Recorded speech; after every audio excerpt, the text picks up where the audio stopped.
The 17th plenary meeting of the General Assembly is called to order.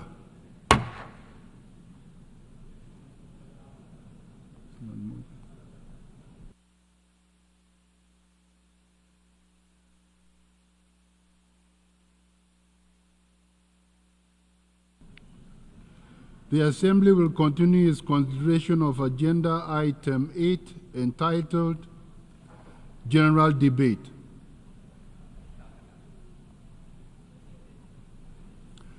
I now give the floor to His Excellency Bassam Sabag, Minister of Foreign Affairs and Expatriates of the Syrian Arab Republic.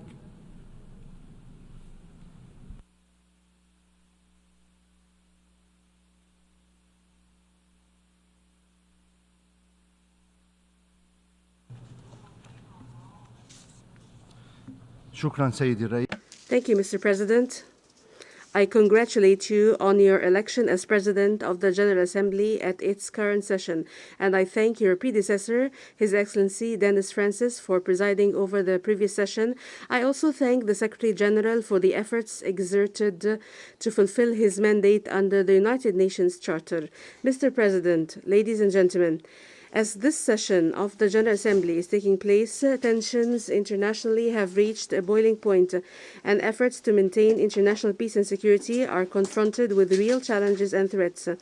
Clashes are intensifying, crises are multiplying, conflicts are escalating, chaos is spreading, terrorism is gaining ground, the global economy is faltering, poverty rates are rising, climate change is accelerating, and development indicators are lagging. These are the unfortunate results of 8 decades of multilateral action that have followed the establishment of the United Nations. While we previously sought to promote preventive diplomacy and the peaceful settlement of disputes, we are witnessing today more direct wars and proxy wars waged using terrorist tools. And instead of harnessing scientific advancement for the benefit and well-being of all people, we are witnessing disgraceful use of modern technologies as deadly tools to sow death and destruction. Instead of investing efforts and resources in achieving sustainable development for all, some are flagrantly draining the resources of other countries, stealing from their people, and imposing unilateral coercive measures that impoverish and destroy nations. Mr. President, for more than a decade, Syria has experienced unparalleled suffering. It fell victim to a fierce terrorist war, direct attacks on its territories that continue to this day, a multifaceted and stifling economic blockade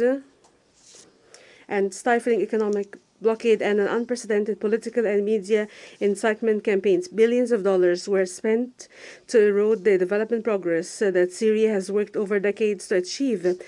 Billions more were spent to spread chaos and undermine security and stability, and to force millions of Syrians to leave their homes, only to become internally displaced or refugees in other countries. Ladies and gentlemen, nevertheless, rest assured that despite everything, we have remained faithful to our strong beliefs, our firm positions, and to the choices we made as a nation. Syria never hesitated to protect and defend its people, and never faltered in its war on terrorism. Economic hardships did not prevent us from meeting the needs of our people. All that has happened has revealed the true intentions of the collective West, which completely contradict with the principles and purposes that form the pillars and foundation and function of this international organization. Mr. President, the ongoing Israeli occupation of Arab territory since 1967, including the Syrian Arab Golan, and the genocide, war crimes, and crimes against humanity it commits are a glaring example of the failure of this organization and namely the Security Council, to end this expansionist and racist occupation and the ongoing aggression. It is a damning proof that the United States has prevented the Council from fulfilling its responsibility to confront threats to international peace and security. Since the 7th of October 2023, the Israeli occupation has continued to commit bloody and terrorist crimes, adding another chapter to its 7-decade-long criminal record. Over the past months, the occupying forces and settler gangs have been carrying out a savage aggression on the Palestinian people and committing a genocide before the eyes of the whole world, which has claimed the lives of more than 42,000 Palestinians, most of whom are children and women. The Syrian Arab Republic strongly condemns the Israeli aggression against the Palestinian people and renew its solidarity with the legitimate struggle to liberate their occupied land and establish their independent state on their entire national territory, with Jerusalem as its capital, while ensuring the right of the Palestinian refugees to return to their homeland in line with international law and relevant UN resolutions. Syria also condemns all attempts to liquidate UNRWA and suspend the services it provides to Palestinians on their land and in neighboring countries. We stress the need to hold Israel accountable for its direct targeting of more than 200 personnel working for UNRWA and other UN and humanitarian agencies. In an attempt to cover the failure of its war against the Palestinian people and to escape its internal crisis, the Israeli occupying forces implicate others in their internal crises and distract from the failed war against the Palestinian people. Hence, they have chosen to drag the region into a serious escalation while benefiting from the immunity, impunity, and unlimited support provided by certain countries, in particular the US, in a clear case of hypocrisy and double standards. Israeli forces have scaled up their attacks on countries in the region, including my country, Syria, targeting vital civilian facilities, residential buildings, and even diplomatic premises, resulting in the death of dozens of civilians, significant material damage, and hindering the delivery of humanitarian aid to Syrians. On the 27th of July 2024, Israeli occupying forces committed another heinous crime against our people in the occupied Syrian Golan when they targeted the Syrian town of Majd al-Shams, claiming the lives of 12 Syrian children. The criminal Israeli forces went even further, blaming others for this tragedy and exploiting the death of innocent Syrians for propaganda purposes. The open Israeli aggression has also extended to our brotherly Lebanon. 2 weeks ago, the Israeli occupation authorities committed an unprecedented crime against the Lebanese by using the means of communication as a tool to kill unarmed civilians in a collective manner.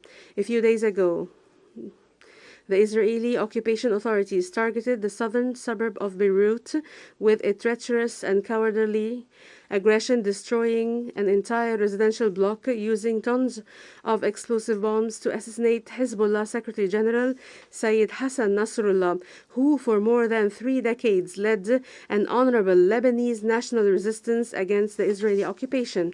This large-scale Israeli aggression, which is unfettered by any restrictions and limitations, is pushing the region to the brink of a dangerous escalation and confrontation whose consequences cannot be predicted and causing disastrous effects on peace and security, not only in our region, but also beyond it. The Syrian Arab Republic calls on all member states of the United Nations to work towards ending the Israeli aggression against Palestine, Syria, and Lebanon, and hold the occupation authorities accountable for their crimes, as well as prevent impunity. The Syrian Arab Republic reiterates that the Golan is an occupied Syrian territory and that its inhabitants are Syrian Arab citizens who are and will always be an integral part of the people of Syria. They have struggled over decades against the occupation. Syria stresses that regaining the full Syrian occupied Golan Line with UN Resolution 242, 338, and 497 is an inalienable right and shall never be subject to compromise and will never be affected by the passage of time or be subject to the statute of limitation. Mr. President, the crimes and attacks of the Israeli occupying forces against Syria cannot be seen in separation from the subversive role played by certain Western countries, especially the U.S., the United States of America, corrects the interpreter. In my country, Syria, these countries have continued to violate Syria's sovereignty, unity, and territorial integrity by illegally deploying their military forces inside Syria's territory, allowing their officials to sneak into Syria and supporting separatist militia and terrorist groups. These countries have also worked to exacerbate the humanitarian situation of the Syrian people by depriving them of the benefit of their resources as a result of their systematic looting of Syria's national riches, as well, and by imposing inhumane, unilateral, coercive measures whose disastrous effects have affected all aspects of the daily lives of Syrians. These measures targeted various vital sectors, most notably the public health sector, energy sector, banks, financial transactions and transfers, transport, as well as the agriculture sector that has been affected by these measures that has led to reduced levels of food security. All the unfounded allegations made by Western countries to justify such illegal measures and to deny or downplay their catastrophic impacts have been laid bare in multiple recent UN reports. In this regard, my country reiterates its call for the immediate, full, and unconditional lifting of unilateral coercive measures as they amount to a collective punishment of the people and a form of economic terrorism and a flagrant violation of the UN Charter and international law. Mr. President, since the beginning of the terrorist war on my country, Syria, the Syrian government has responsibly and constructively engaged with all initiatives aimed at preserving Syria's sovereignty, unity, and territorial integrity, protecting its people from terrorism, improving the living conditions of Syrians. Many measures have been taken to that end, which can be summed up as follows. 1. Mobilizing all efforts to eradicate terrorist groups that are enlisted by the Security Council and putting an end to their dark thinking, extremist ideology, practices based on killing, torture, enforced disappearance, restriction of freedom, recruitment of children, discrimination, and violence against women and girls.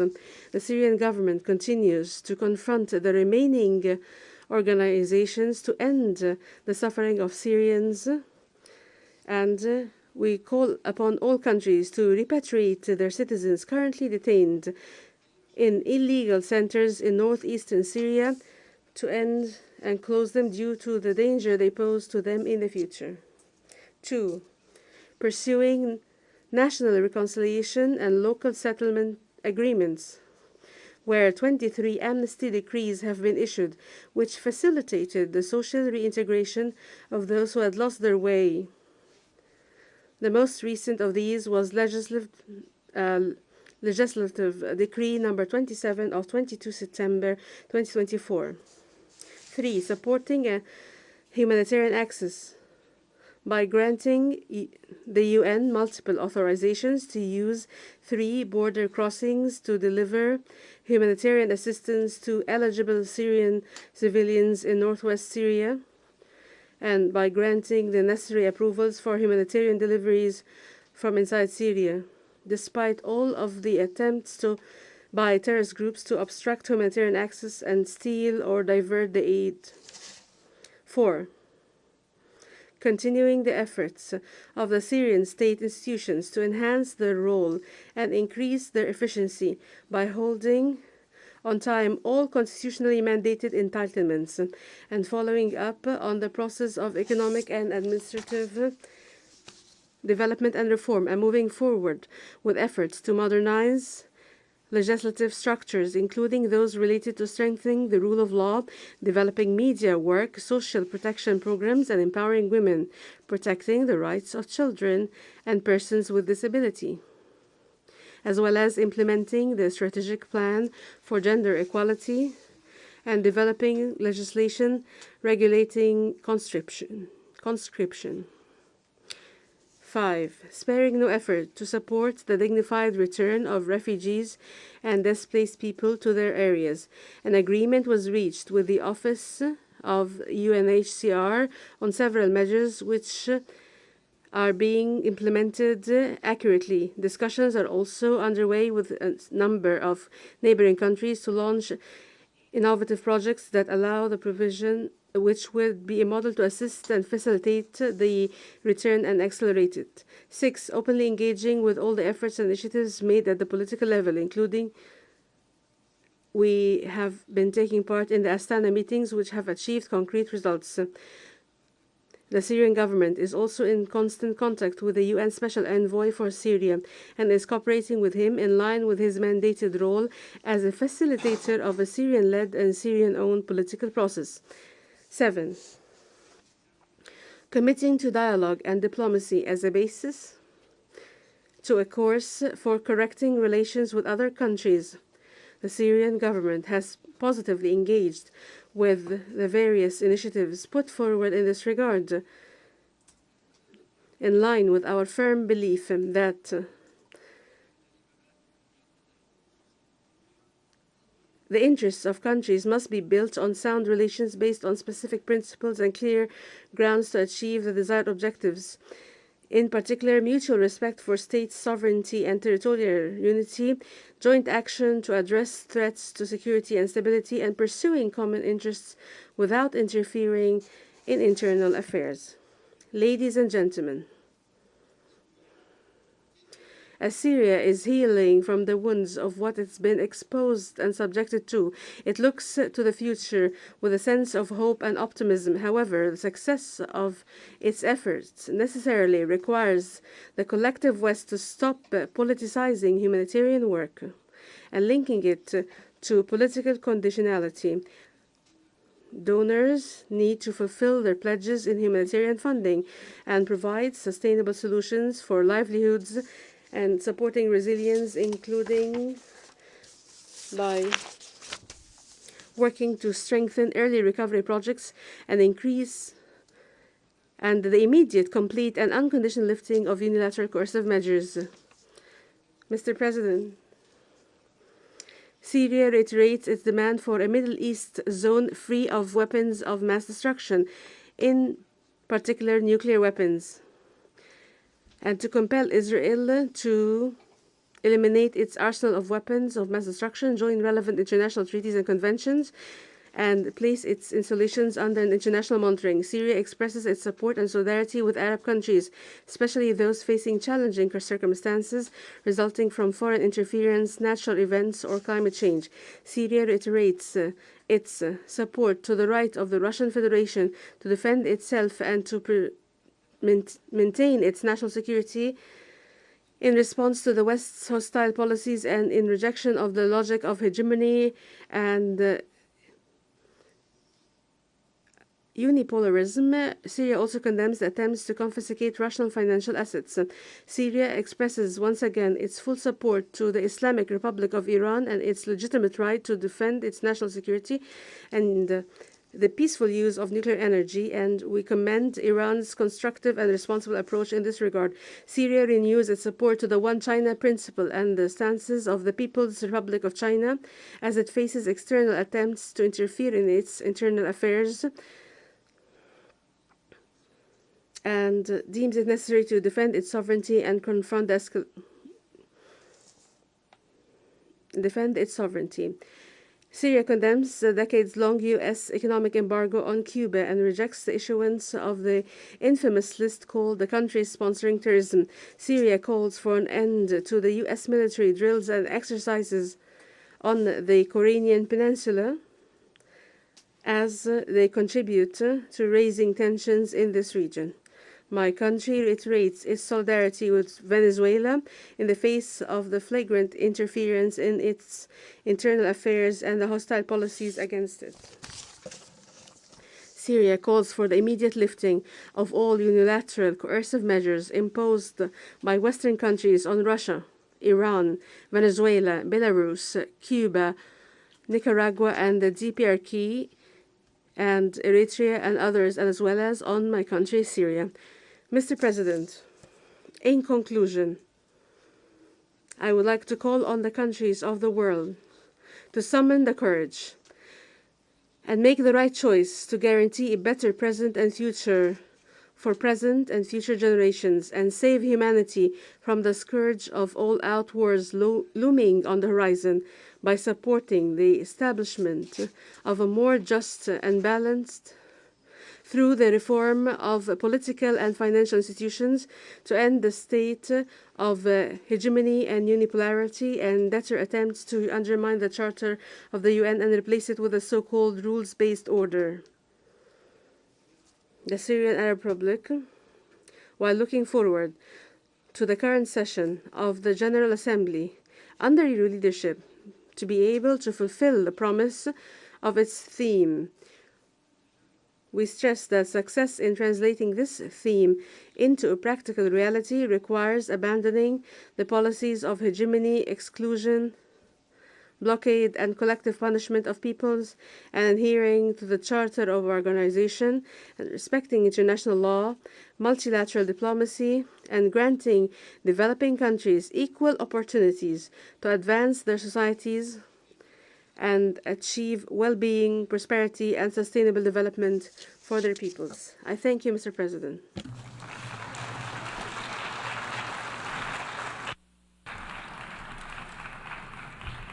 I thank the Minister for Foreign Affairs and Expatriates of the Syrian Arab Republic.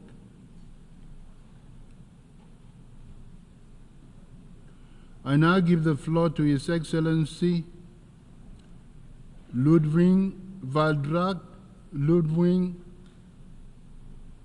Gentke Wataka, Minister of Foreign Affairs of Nicaragua.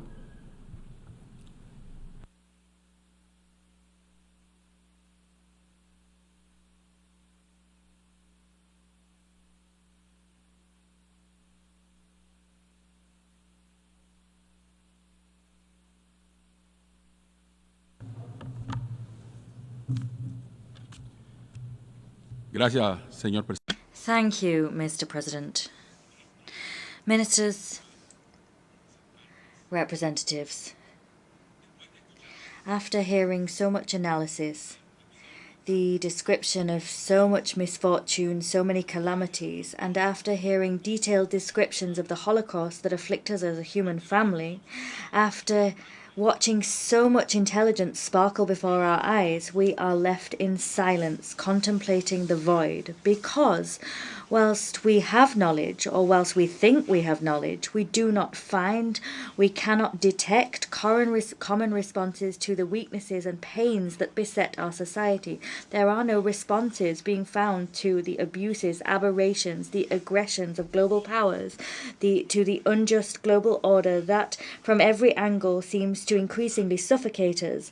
And that is happening in spite of our knowledge, our experience, and the spirit that we have as human beings, the spirit that we must nourish to better light our way forward. The tragedies of injustice, supremacist ambitions, the perverse appetites for domination, subjugation, and barbarism were those seen in the worst times that were known as periods of colonization or conquest. These phenomena seem to be worsening, keeping humankind perpetually enslaved to the basest sentiments, avarice, greed, and the imposition of models by some on others. This is all causing us to stray further and further from the principles and values of equality and rights that, with sweat and tears, humanity and intelligence thought they had won. Disaster after disaster, we continue to sow war as the savage MO of imperialism and capitalism. They too are savage, barbaric and fierce, and we're walking towards the extinction of all human beings. We are refusing to accept that only peace can triumph. That is true because peace is justice. Peace is peaceful coexistence. Peace is respectful cooperation. It is the furtherance of freedom, dignity, and the sovereignty of all peoples. Those philosophies, those principles will guarantee that we can live a life better than ever before. But today, peace stands before us as one of the most distant illusions. We're not on a journey to peace.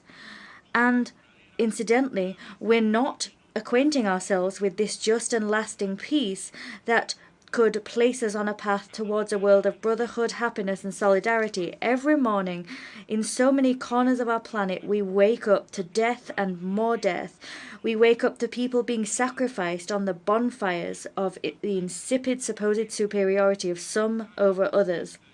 We wake up before killings and massacres which should mark the consciences of warlords, magnates, and those that traffic in apocalyptic wars. These wars are imposed on some people and by some people on others, and they lay waste to beings, cultures, lands.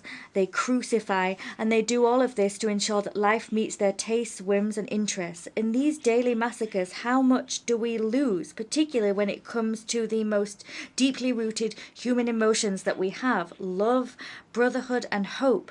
These are values that human beings seem to be casting aside. These values are undoubtedly victims of the hell that they sell to us as a heaven, victims of the satanic kings that dismiss the tragedies they visit upon us, and in so doing they forget the core principle of civilization, which should be power enjoyed by all for the good of all of us. Every day we lose heart, we lose our soul, not because we sell it to the devil and his satanic underlings, but rather because our generations that should have learnt so much from the millions of human beings that have sacrificed throughout history on the bonfires of vanity and ambitions, these people are the victims of deadly selfishness, lessons that they failed to learn from. We forget all of that, and instead, enemies of peace try to convert the world into the most arid of deserts, spiritually arid. And we ignore all of this, and we fail to harness our human strength. We're faced with so much aggression, barbarism, attacks, crimes. Satanic assaults are being waged on all of us.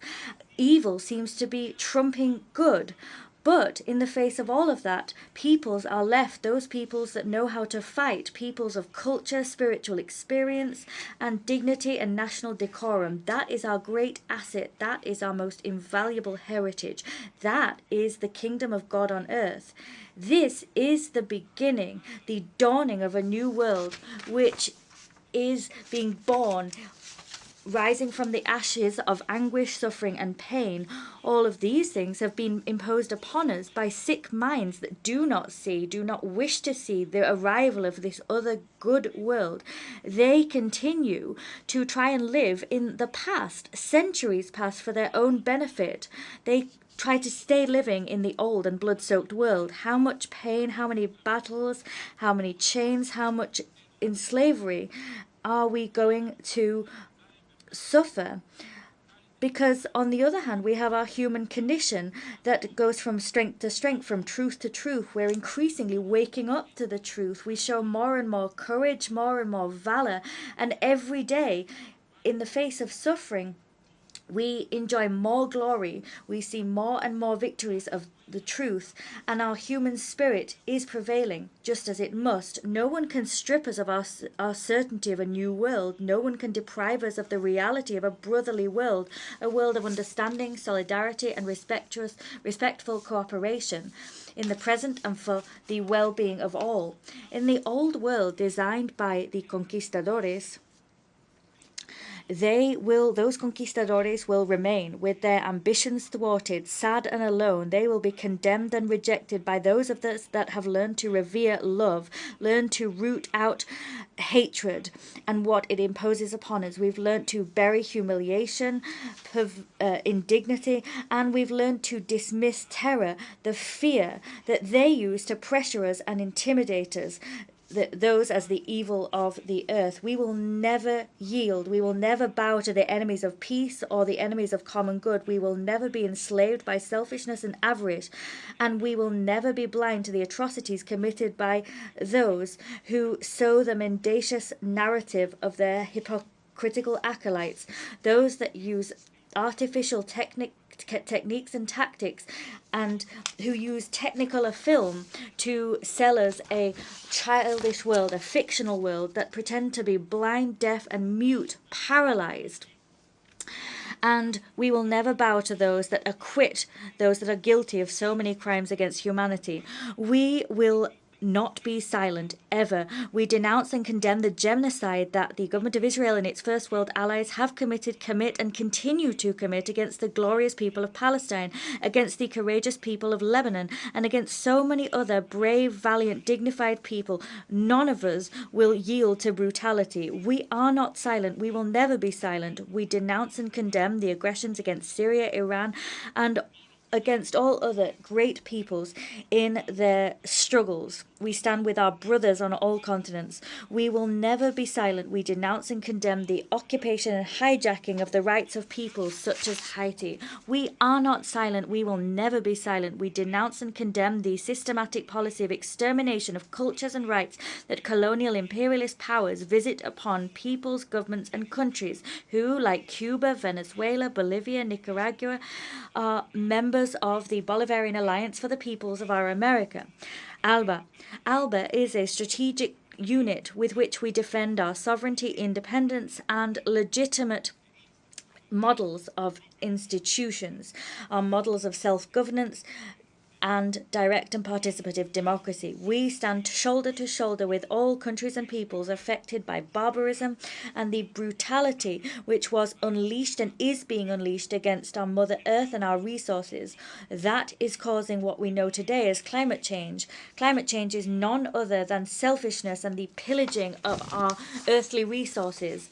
That pillaging has created myriad disasters which are not natural, disasters which require climate justice, disasters that have been imposed upon us by selfish slave masters, the pillagers of our world, the filibusterers. They've done all of that without regard for what we're losing, without compensation, redress, or reparation for what we've lost. We stand shoulder to shoulder in brotherliness, solidarity, in just struggles for food security, health security, education, rights, human security. These are all rights that we will never give up on. Of course, we are fighting an urgent daily struggle against terrorism in all its forms, against drug trafficking, organized crime, all vices and criminal activities that have been imposed upon us to weaken our institutions, models and practices, and in order to increase interference into our ways of life. Those doing that are attempting to instill and establish ways of living which are not our own. They're seeking to, in so doing, create an image of us according to which we are incapable, mere beggars. We will never accept that model. There are invaders, those interventionists that are dressed in sheepskin, that have the faces of wolves, and to them we say, we are people rich in culture, resources, and community models. We are rich in values that have been distorted, slandered, or worn down. We will not allow ourselves to be converted into needy beggars, because we're not beggars, and will not allow you to pretend that we are just because you want to be falsely kind and generous. Your interests are patently clear, and you're using them to interfere in our own affairs. That's not only unacceptable, it's despicable and unbecoming. We have a right to our freedoms and the supreme dignity of our spirit and culture. We have a right to our own conscience and our own convictions. we are allowed to learn and continue on our humble pilgrimage, a pilgrimage that means that we learn from everyone. We're able to incorporate the good into how we live, to cast aside and reject everything that seeks to make us into servile machines divided by the strategies of the imperialists of the earth. We defend our highest dreams. We do so alongside Bolivar, Martí, Sandino, Morazán, and alongside so many great figures that preceded us and led the way for our struggles so that we would win, vanquish, and triumph. Nothing is free in this world. We must become more aware, and our heart must grow bigger every day. We must be absolutely lucid, clear, and coherent in our action, because it is only the union of the peoples of the planet that will be able to vanquish the Earth's imperialists. It is only this union that will make them retreat, even though they continue to criminally machinate. And they do everything they can to distort us, but we will distort them. ALBA is a triumphant alliance, and we stand shoulder to shoulder with Chavez, Nicolas, and his great people. We are one with the Cuba of Fidel, Raúl, Miguel, and their dignified and fearless resistance. We are one with Bolivia and its laudable path forward. We are one with Honduras and its challenges. We are one with Mesoamerica and the challenges it faces. We are one with Asia, with the Arab peoples, with the peoples of that black Africa, the peoples that live among us. We are one with the Russian Federation in its major struggles against the beast of fascism, battles that we will win. About this, there can be no doubt. We are one with the People's Republic of China, a country that teaches us so much, that bestows upon us their wisdom and experience in developing their people's well-being. They bring to us lessons of global solidarity for a community of the future. We stand with all the fighters and warriors of the world, and with the strength and dignity that we've always had. And today, we will not allow ourselves to be crucified for these values.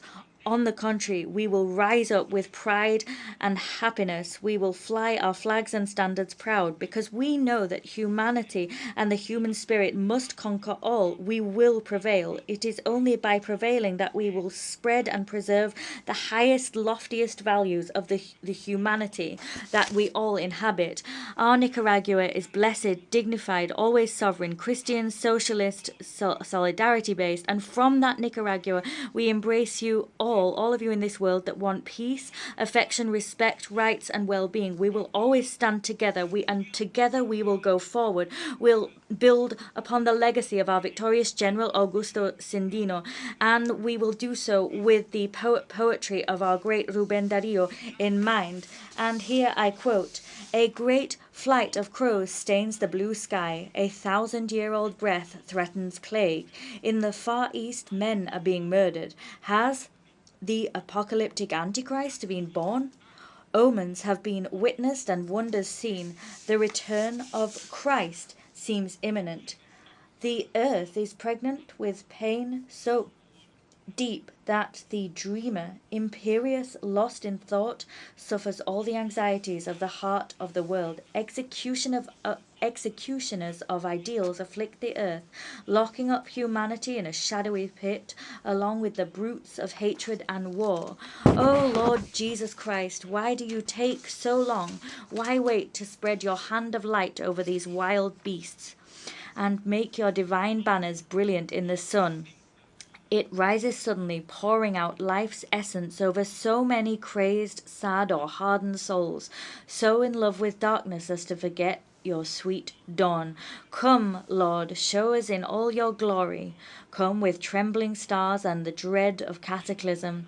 Come bringing love and peace across the abyss. Let your white horse, which the visionary witnessed, come in, and let that divine extraordinary clarion sound, and may my heart be an ember of your swaying incense.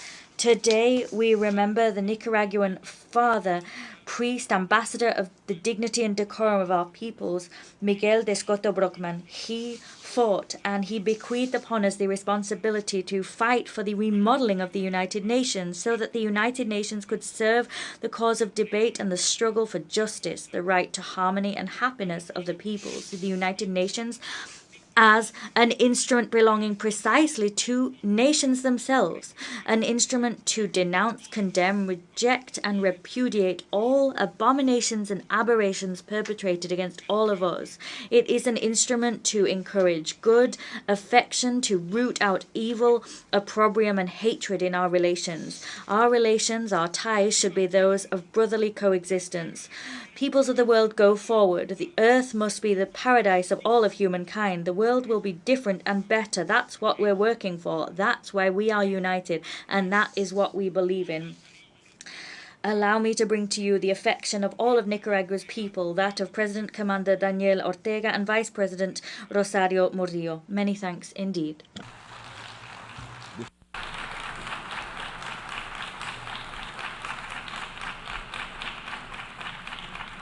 I thank the Minister for Foreign Affairs of Nicaragua.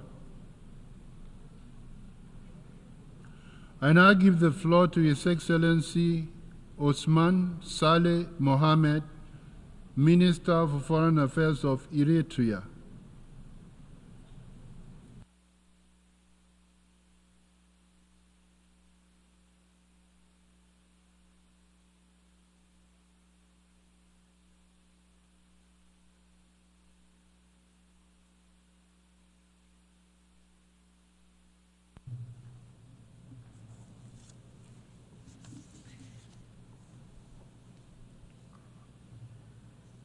Your Excellency Philemon Yang, President of the 79th Session of the United Nations General Assembly, Your Excellency Antonio Guterres, Secretary General of the United Nations, Honorable Heads of Delegation, distinguished delegates, ladies and gentlemen.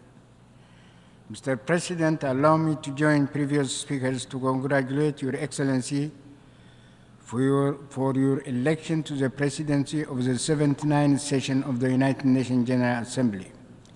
The current session is taking place at a crucial juncture of transition in the architecture of global governance. Before delving into the main subject, allow me to digress a bit and dwell on some historical perspectives.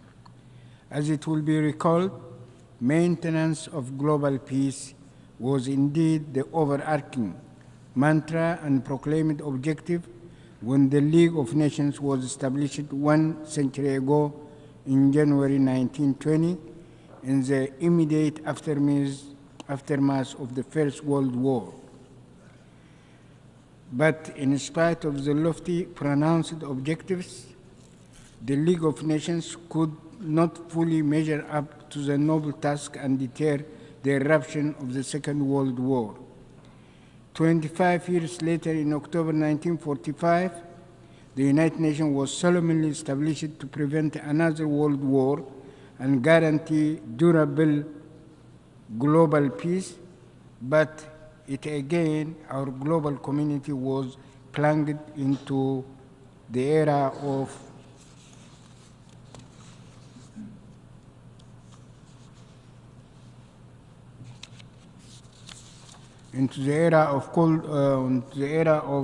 the Cold War, whose hallmark was a controversial bipolar international world order. With all its dynamics and the deleterious consequences to global peace and stability, the Cold War era culminated after 45 years in 1991 in the collapse of the former Soviet bloc. As it happened, this later phase ushered in a new precarious epoch of the unipolar world order, which was in essence bereft of any new ideology.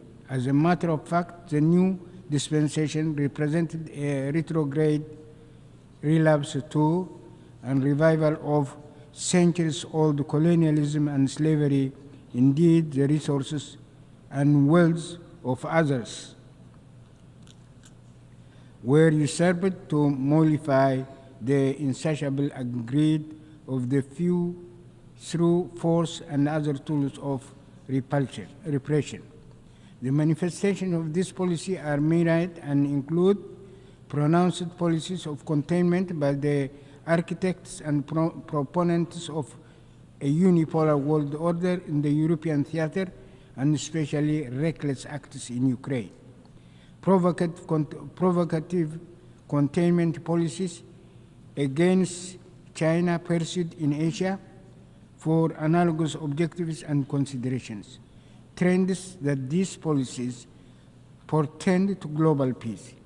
In our neighborhood, the ramifications of this policy include the perilous war unleashed to stifle the Palestinian cause and evict them from their land, the commotion that it continues to engender, and the wider regional conflagration that it may trigger. Acts of subversion conducted and multiple crises fomented in several parts in Africa under various pretexts to preserve and maintain colonial slavery. Overt interventions carried out in the same manner in Latin America to install surrogate regimes. Various subterfuges conducted to stifle and roll back bargaining public protests in Europe and the United States against the backdrop of fragmentation of traditional coalitions. All these distressing developments and trends amplify the innate flaws and dysfunctionality of the reckless policies of the unipolar world order. Ladies and gentlemen, efforts exerted during the various epochs to imbue institutional structure and mandate to the global architecture were not ultimate aims and objectives in themselves. As it is indeed palpable, institutional formats are mere mechanisms and modalities for achieving the desired goals and objectives. Peace and stability constitute indispensable prerequisites for the promotion of prosperity and growth and the attainment of the ultimate human aspirations of justice and the prevalence of a just political order. In other words, the assertion and guaranteeing of a just global order where domination, deceit, coercion, and intimidation, plunder, and monopolization are not countenanced or tolerated.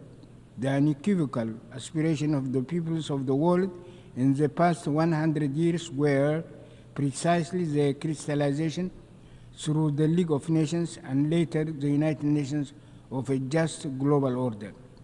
The perplexing question remains whether these lofty aspirations and profound wishes were achieved. The poignant answer is no, these have not been realized.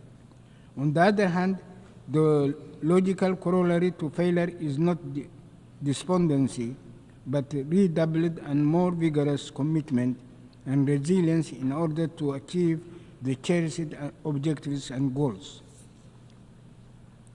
Ladies and gentlemen, allow me now to revert to the predicament of the Eritrean people, which epitomizes in all respects the typical ordeal of numerous other peoples. 3 generations of Eritreans were doomed to pay precious and inordinately huge sacrifices for almost 80 years since the end of the Second World War, merely because the Dallas brothers determined that Eritrea does not serve United States strategic interests. As it happened, the people of Eritrea were compelled to wage political and armed struggle of liberation for 50 long years. And even when they achieved their hard-won independence in 1991, they were denied respite and the opportunity to funnel their energies for nation building. Indeed, the same hegemonic policy consideration and defunct ploys were ramped up to foment unremitting crisis and instability by instigating border conflicts and other ruses. The suffering and the economic damage that was inculcated, the opportunity loss incurred, have been enormous by any standards. Still, and in the face of unwarranted onslaught, the resilience of the Eritrean people was not dampened, and yet the spiral of mindless hostility continued to intensify without let up. In 2009, Eritrea was subjected to sanctions on the basis of unsubstantiated and trumped up charges. As it happened, the forces of hegemony plotted to further punish the people of Eritrea and invoked a preposterous pretext for a people and the countries that have waged a relentless struggle against terrorism and domination for decades. The sanctions were ultimately lifted in 2018, but the question remains, why was it imposed in the first place? Furthermore, it must be borne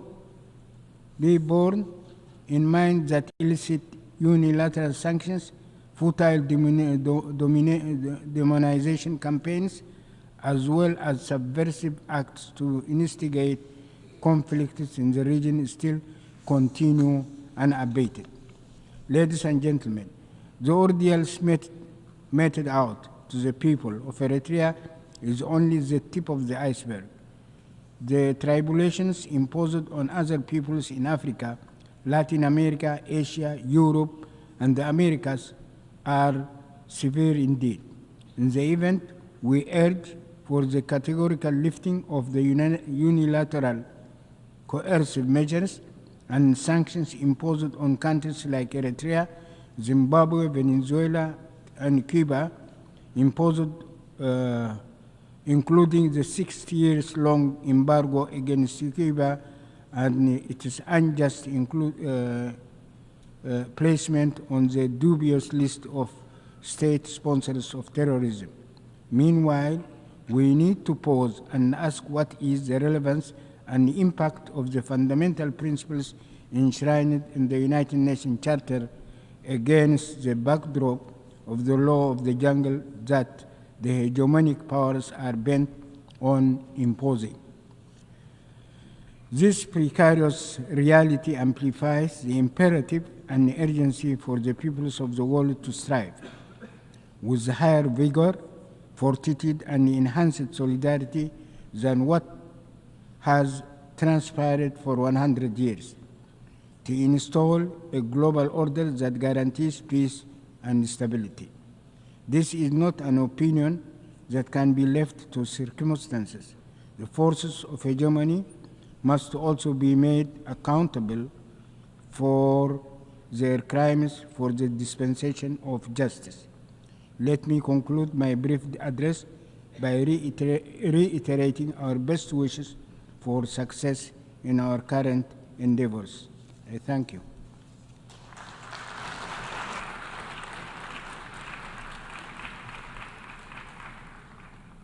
I thank the Minister of Foreign Affairs of Eritrea. I now give the floor to His Excellency Bakari Yau Sangare, Minister of Foreign Affairs, Cooperation, and Nigerian abroad of the Niger.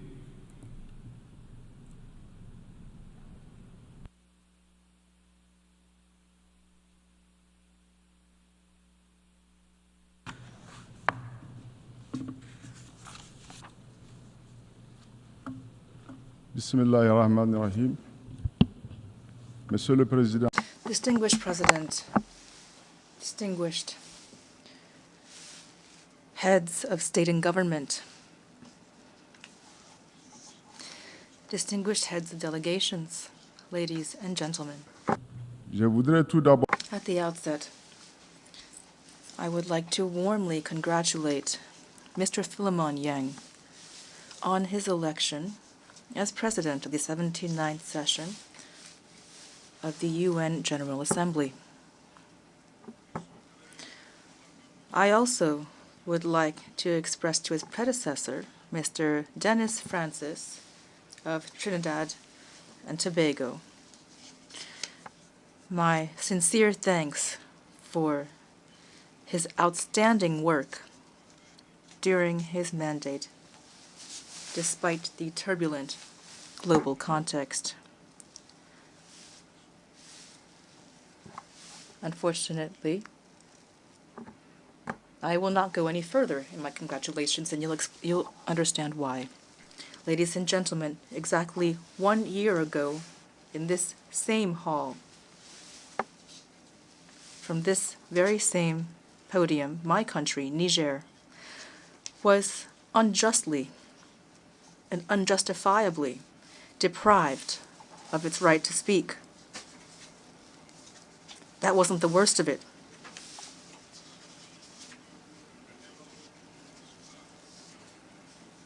This decision was debated at the time, but the worst was that at the same time, representatives from other countries in the same situation as we were authorized to speak.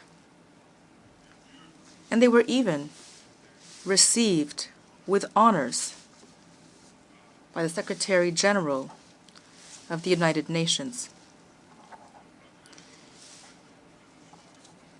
You can easily understand and agree with me that we're looking at double standards. Double standards that tarnish the credibility of our common organization. My country accepted that decision with dignity, but we did feel left behind. That is why my remarks today will focus on those left behind and on human dignity. Human dignity, ladies and gentlemen, is perfectly in keeping with the ideals behind our transformation in Niger. Those left behind, on the other hand, result from conflict, violence in many forms, inequality, and the lack of solidarity, as well as the marginalization of a large portion of the population of our planet, people who aspire for a better world. Before continuing, I would like to welcome into this session the presence of Palestine, which has been left behind. We hope that its presence, so richly deserved among us, will represent a decisive step toward the emergence of a free, independent, sovereign Palestinian state living in peace with its neighbors within the borders of 1967. Niger reaffirms its support to the Palestinian cause. We believe only a two-state solution can end the cycle of violence and can guarantee peace and security in the region. My country also laments the situation in Lebanon and calls for an immediate cessation of hostilities. Ladies and gentlemen, every year we engage in the ritual of lamenting the situation of poor countries and pleading for a more equitable world. But we're forced to observe that we are holding too many meetings and taking too little action. We are stagnating. Poor countries see what is happening. While they founder, the rich are lining their pockets with our resources, continuing to support corrupt and subservient regimes, regimes that rig elections and plunge their people into total suffering. Meanwhile, the international community stands aside in silent complicity, which once again demonstrates their double standards. Ladies and gentlemen, from this podium, I call upon the exploited peoples left behind, to tell them that it is not the affluent countries that will be finding solutions for us. I affirm that these solutions are within us. They consist in refusing to demean ourselves by begging for aid. They consist in building worthy partnerships in which our natural resources are paid for at the price that they deserve and benefits invested for a population. It is in this spirit that my country is using its own funds to address the damages and the humanitarian crisis caused by unprecedented flooding that occurred this year. We don't need any lessons about democracy. What's important is the interests, the choices, and the aspirations of our brave peoples. As stated by the President of the National Council for the Salvation of the Homeland and Head of State, His Excellency Brigadier General Abdurrahman Tiani, no state and no interstate organization shall dictate to my country what conduct to adopt, let alone its agenda in terms of strategic or diplomatic partnerships.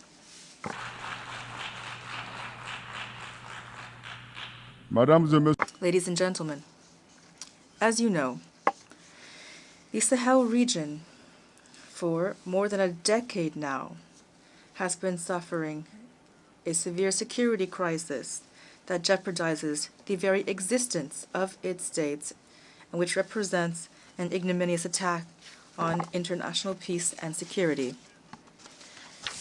To present a united front against the common challenges that we are facing, especially security challenges, the three states led by their excellencies, Captain Ibrahim Traoré, President of Burkina Faso, Colonel Assimi Goïta, President of the Transition, Head of State of Mali,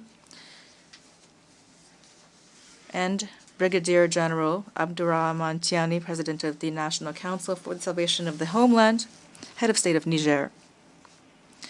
Signed on September 16, 2023, the Liptako-Gourma Charter, thus establishing the Alliance of Sahel States, or AES. Today, we can see the strong support of the population as well as the military successes won on the ground by the AES defense and security forces in their battle against terrorism and crime. Here I would like to commend the creation of the unified force of the AES and the excellent coordination the units have demonstrated. I pay a sincere tribute to all of these civilian and military victims of the violence in the Sahel. Ladies and gentlemen, at the historic summit of the heads of state of the AES held in Niamey on July 6, 2024, the alliance became a confederation based on three pillars, namely defense and security, diplomacy, and development. This new strategic framework for integration has the ultimate goal of becoming a federation. It boasts a wealth of natural resources to attain its goals. This wealth has caught the covetous eye of certain Western powers, which are financing and arming terrorist groups in order to destabilize our countries. Niger reaffirms its strong condemnation of these hostile acts and rejects all forms of support for terrorism, especially the active and public support of Ukraine for the terrorist coalition that perpetrated a cowardly attack on Tinzaouaten in Mali.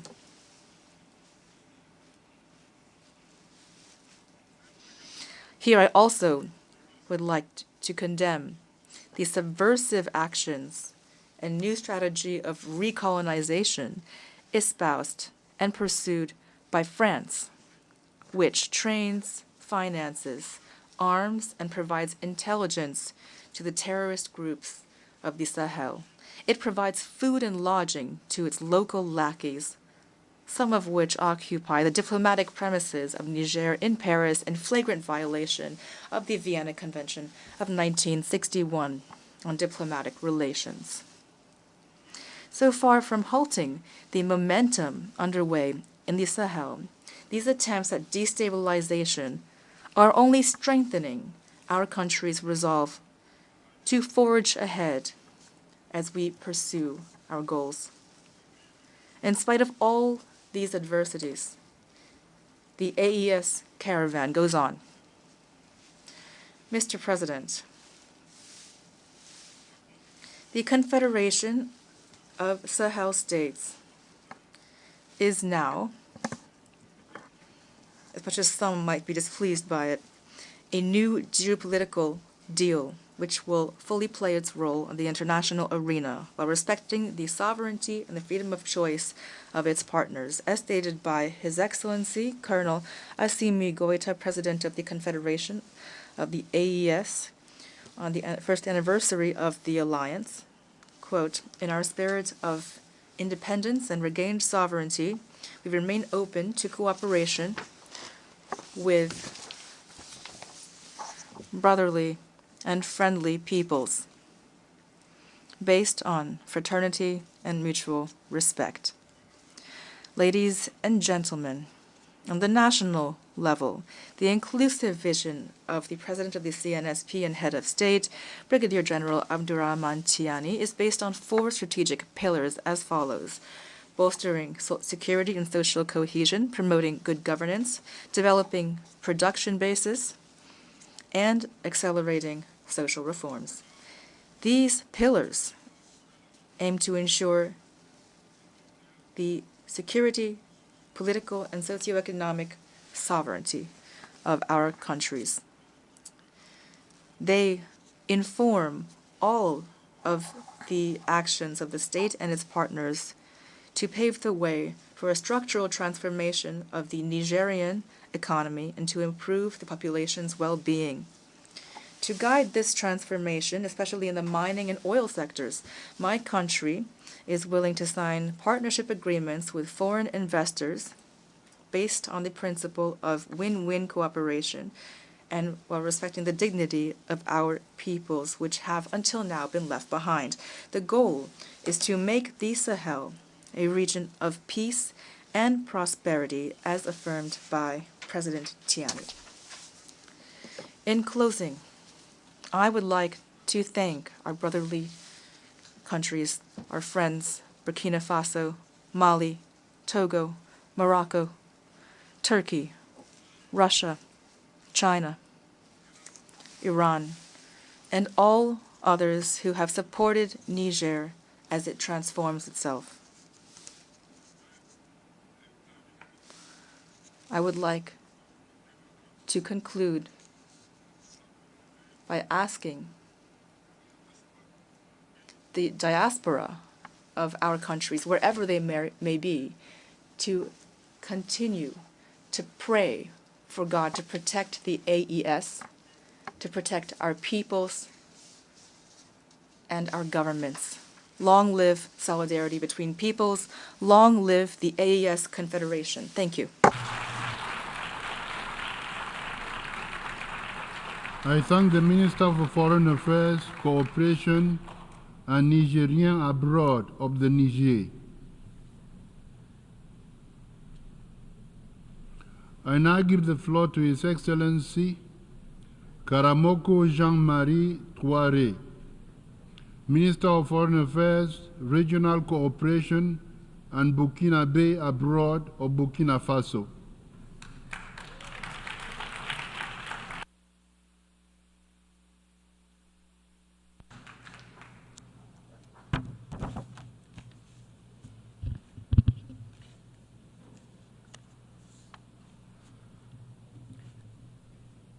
Monsieur le Président, Mr. President, Secretary General of the United Nations, distinguished delegates.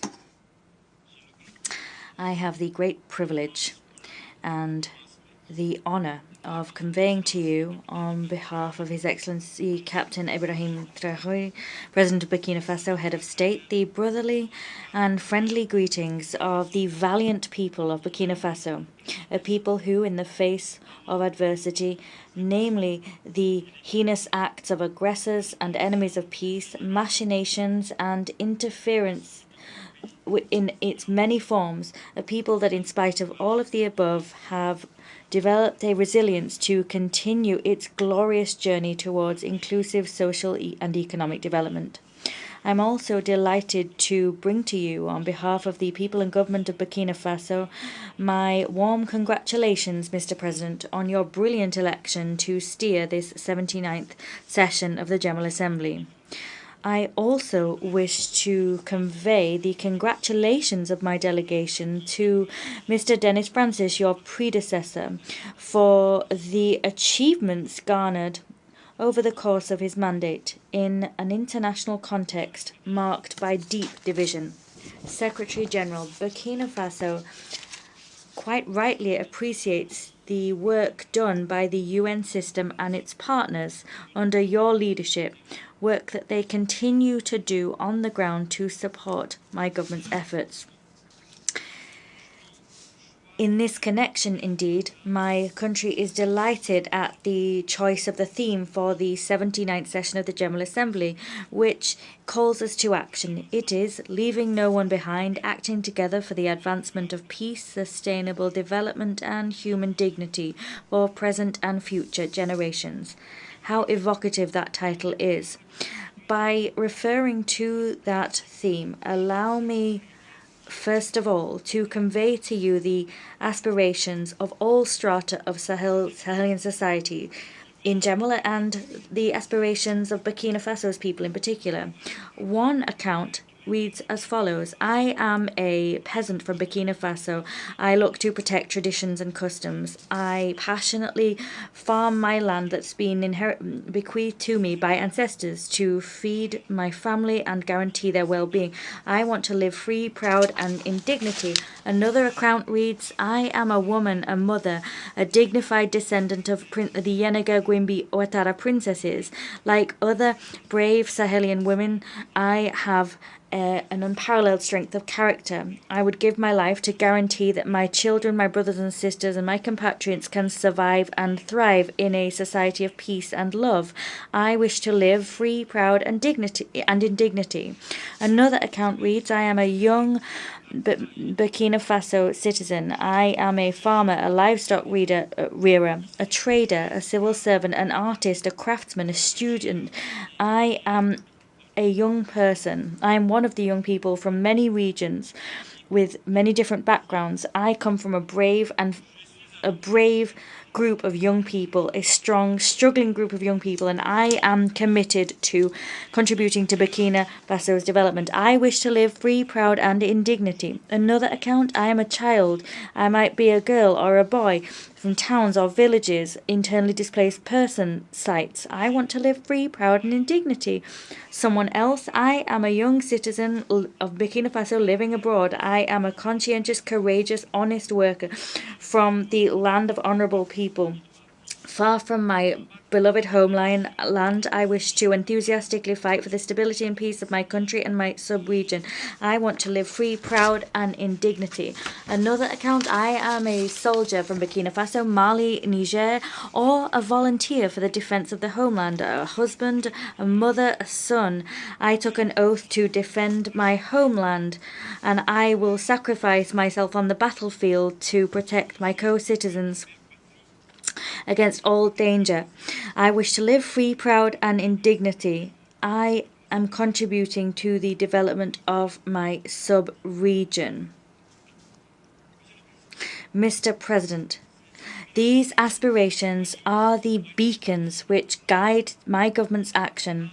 The struggle of that government is to create a society in which the men and women of the Sahel can live free, proud, and in dignity.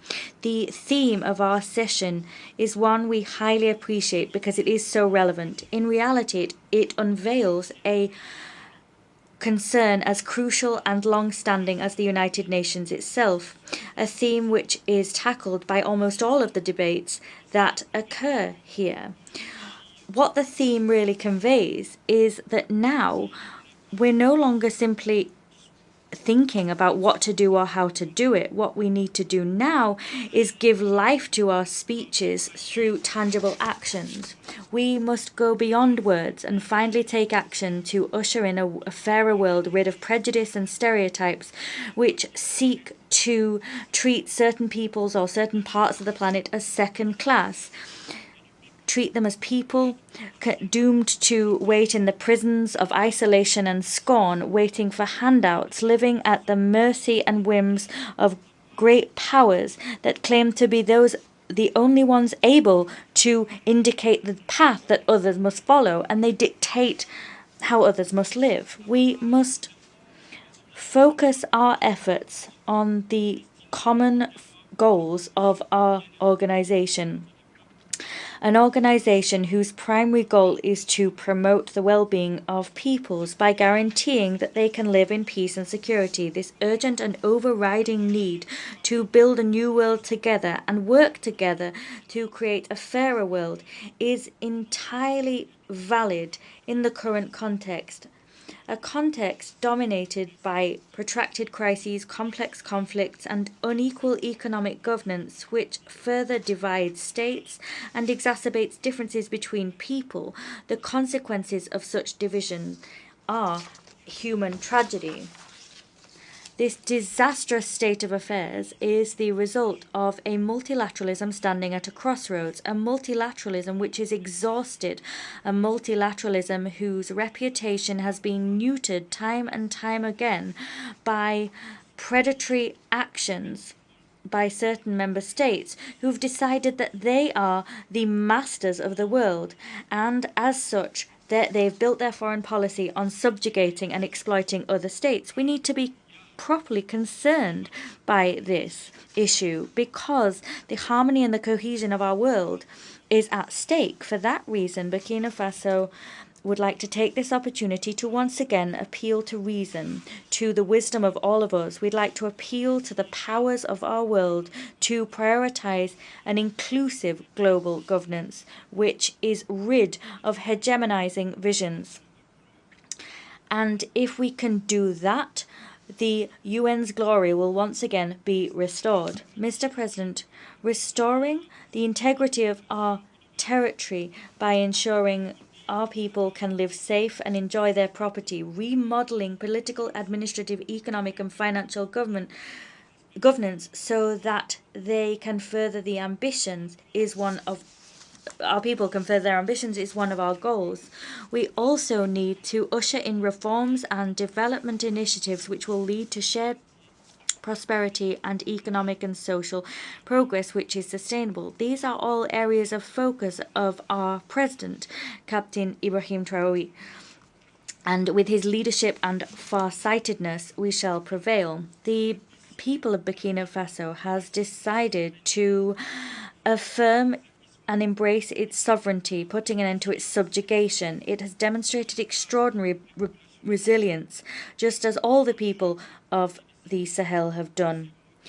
They have understood the importance and magnitude of our struggle and as such have joined the ranks of our defence and security forces. With this tireless support, thanks to patriotism, the genius, the bravery and the spirit of sacrifice of the sons and daughters of Burkina Faso, our country has notched up success we couldn't even have hoped for. We've also had significant successes in our committed fight against terrorists instrumentalized, deployed from a distance and financed by neo-colonial powers.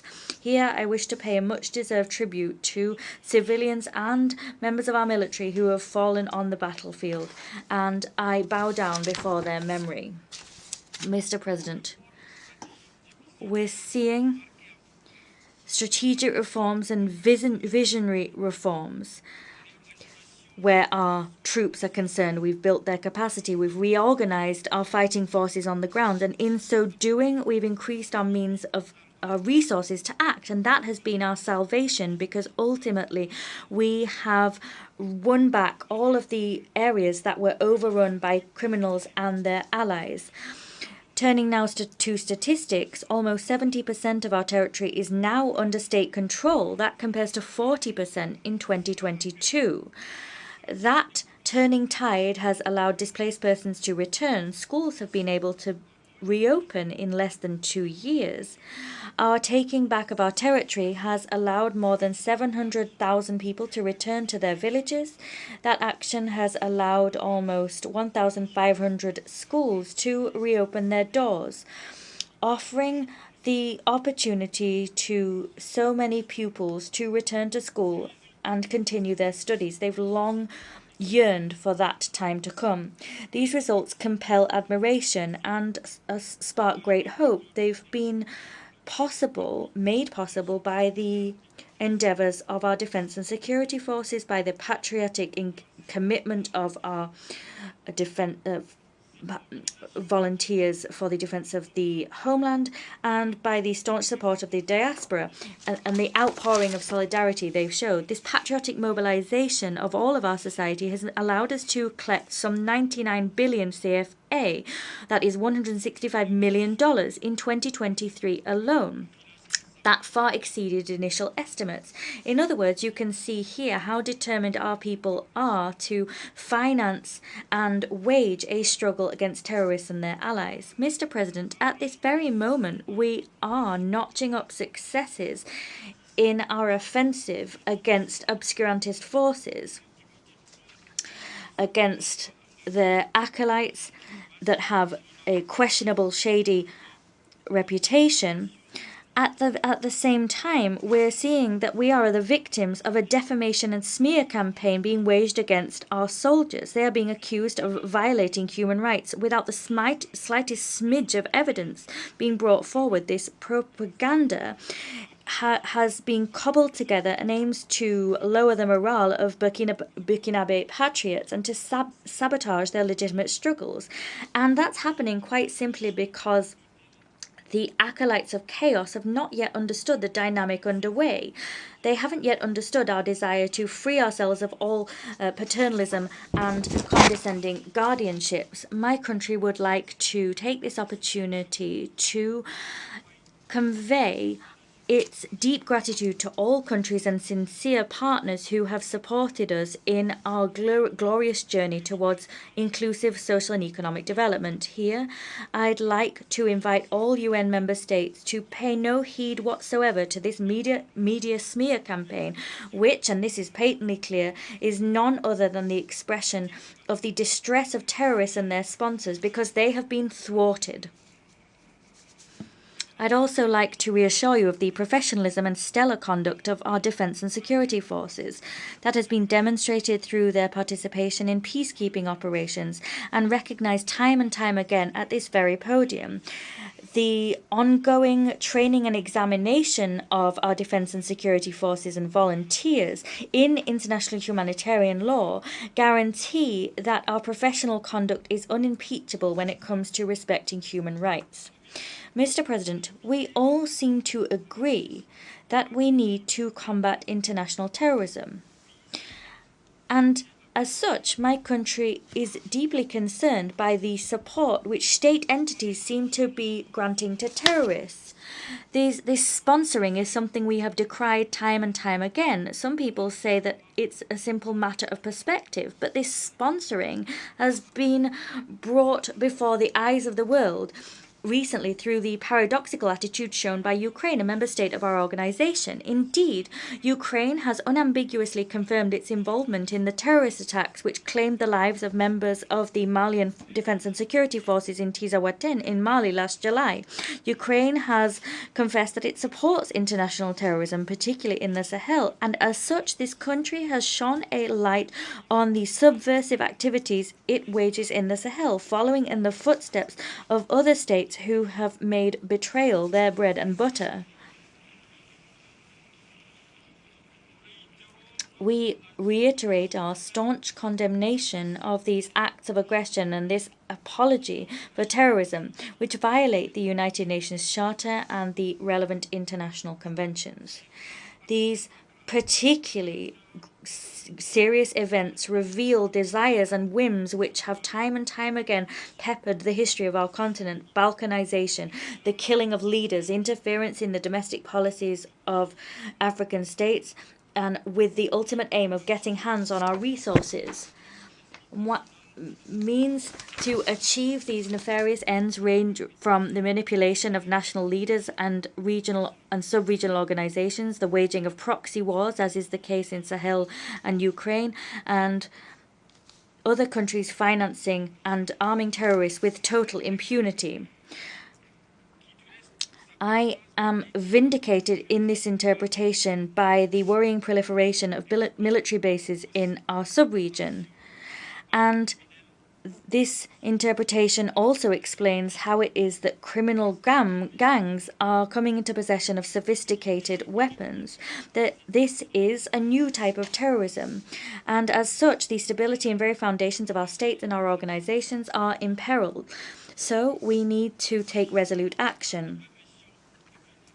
Turning now to the Ukrainian aggression, and in light of it, the countries of the Confederation of Sahel States already referred this matter to the Security Council. We did so on the 20th of August, and we await an unequivocal response. Mr. President, there is a need to ensure security in Sahel. As such, Burkina Faso, Mali, and Niger took the sovereign decision on the 16th of September 2023 through the Lipto-Gourma Charter to create the Alliance of Sahel States. This is a military alliance. It is a military alliance for collective defense and mutual assistance to combat terrorism and organized crime across our territory. To also appropriately address the complex challenges of development, the countries of the Alliance of Sahel States, the AES, have decided to extend their cooperation to other key areas. It was with this in mind that in Niamey in Niger, on the 6th of July 2024, we held the first summit of the heads of state of the AES. Following this historic summit, Their Excellencies Captain Ibrahim Traoré, President of Burkina Faso, Colonel Assimi Goïta, President of the Transition, Head of State of Mali, and Brigadier General Abdourahmane Tiani, President of the National Council for the Protection of the Fatherland, Head of State of Niger, adopted the treaty creating the Confederation of Sahel States, the aforementioned AES.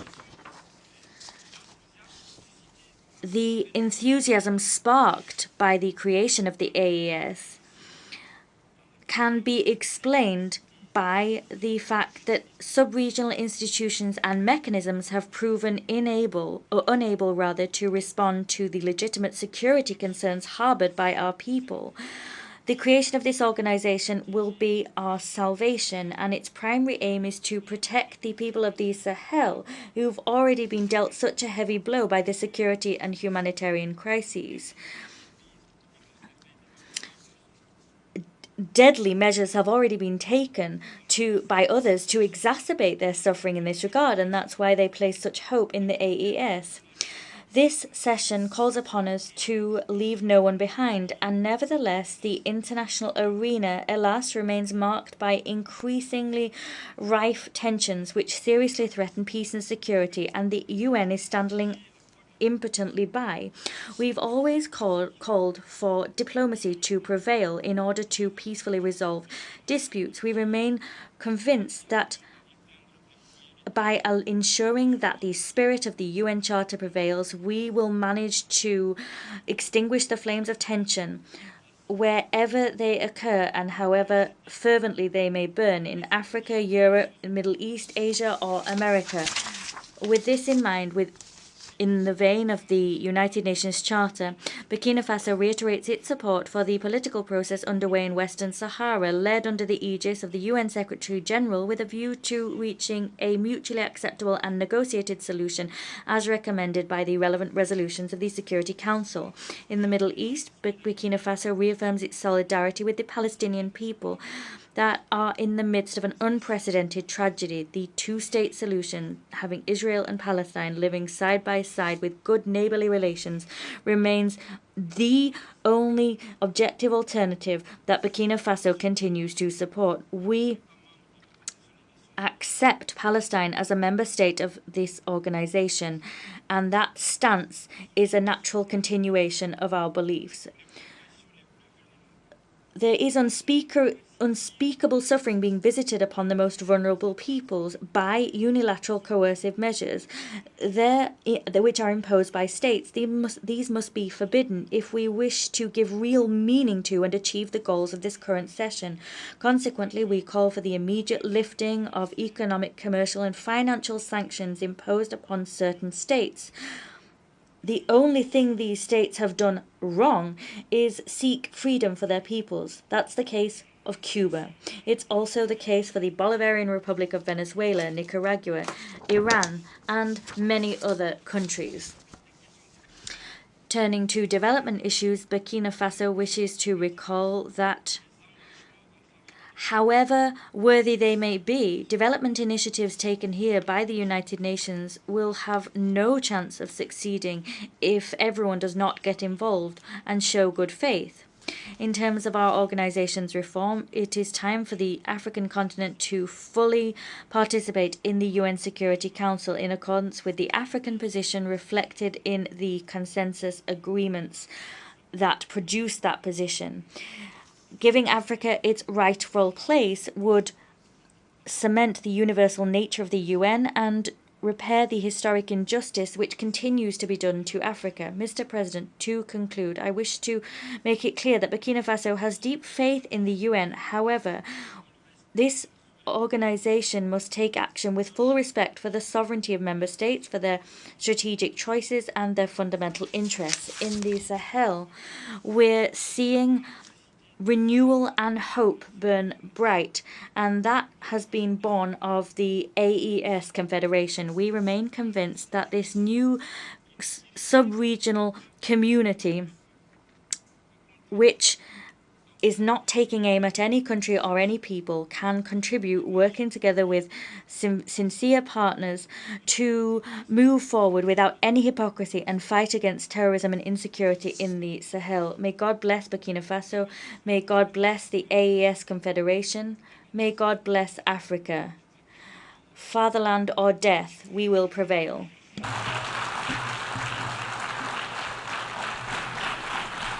I thank the Minister of Foreign Affairs, Regional Cooperation, and Burkinabe abroad of Burkina Faso.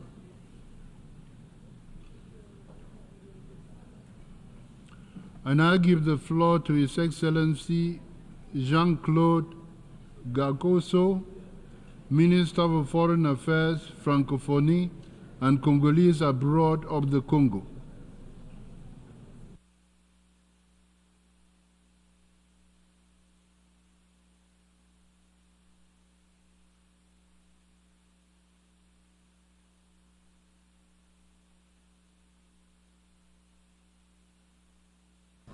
Monsieur le Président, President of the General Assembly, Secretary General of the United Nations,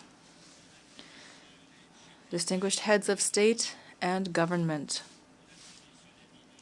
distinguished ministers, ambassadors, dear friends, first and foremost, I would like to convey my deep admiration for Mr. Philemon Yang, a man of great renown on the African continent, who was so brilliantly elected as president of our assembly and who has led our debate with outstanding skill. Mr. President, our world, as most speakers have said from this very podium, is indeed standing at a crossroads. It is facing a sort of deadly spiral of overlapping crises and dangerous conflicts, which one might think are all but unresolvable. Indeed, situations involving war and armed violence of all forms in Ukraine, in Palestine, in Lebanon, in Sudan, in the Sahel, in the Horn of Africa, in the east of the DRC. These are situations that I could unfortunately continue to list for quite some time. And that is on top of the climate crisis, crippling debt burdens, and of course, the apocalyptic specter of nuclear war. These are all existential challenges, Mr. President, that will require what remains of our human wisdom and will demonstrate what remains to us of our understanding of good and evil.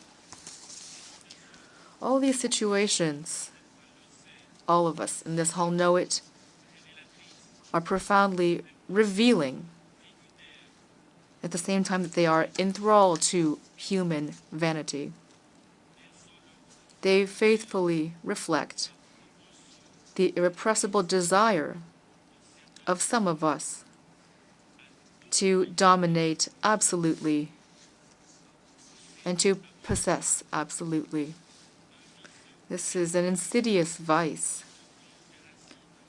surely rooted in the very origin of humanity, which we have yet to eradicate completely. From this podium, speaking for peace, I call for all those with political power throughout the world to hear me. For the sake of peace, I call upon their collective wisdom, this cardinal virtue that was taught by the ancients in all of our societies, in Africa, Asia, Europe, the Americas, and the Pacific. For the sake of peace, I'm calling upon the conscience of all of us to awaken to the fact that we are one single human race, traveling on the same ship, linked as a community of destiny, bound by reciprocal obligations and by shared duties. I call upon universal fraternity, human fraternity, this generous utopia that emerged during the Enlightenment and which in 1948 led to the Universal Declaration of Human Rights, which has become the credo of all humanists. Mr. President, our world is in dire need of rediscovering peace. Otherwise, it is rushing toward its own perdition. Peace is not just an option. It is not an alternative. Peace is an imperative. And this imperative falls upon all of us, everywhere. It is this imperative toward peace, Mr. President, that drives the mediation efforts today of the African Union in Libya, a country where President Denis Sassou Nguesso, on behalf of whom I speak, has been striving tirelessly for years for general peace and for inclusive reconciliation. Through perseverance and force of will, the high-level committee of the African Union on Libya, which he presides, has been able to bring these enemy brothers around the same table. this committee encourage them to speak to each other, encourage them to forgive each other, and convince them to yield to justice, that foundation of the rule of law which Libya has been aspiring to, Libya which is now emerging from its ashes like the invincible phoenix. This peace, so diligently sought and so patiently cultivated for years now, will soon culminate in the official signing by all parties in Addis Ababa of a reconciliation charter. From there, general, free, democratic elections, so long awaited, will be held. Mr. President, the renewal of multilateralism, which underlies the Pact for the Future, which we just adopted, clearly will require the affirmation of a multipolar world, a paragon of the diversity of cultural expressions.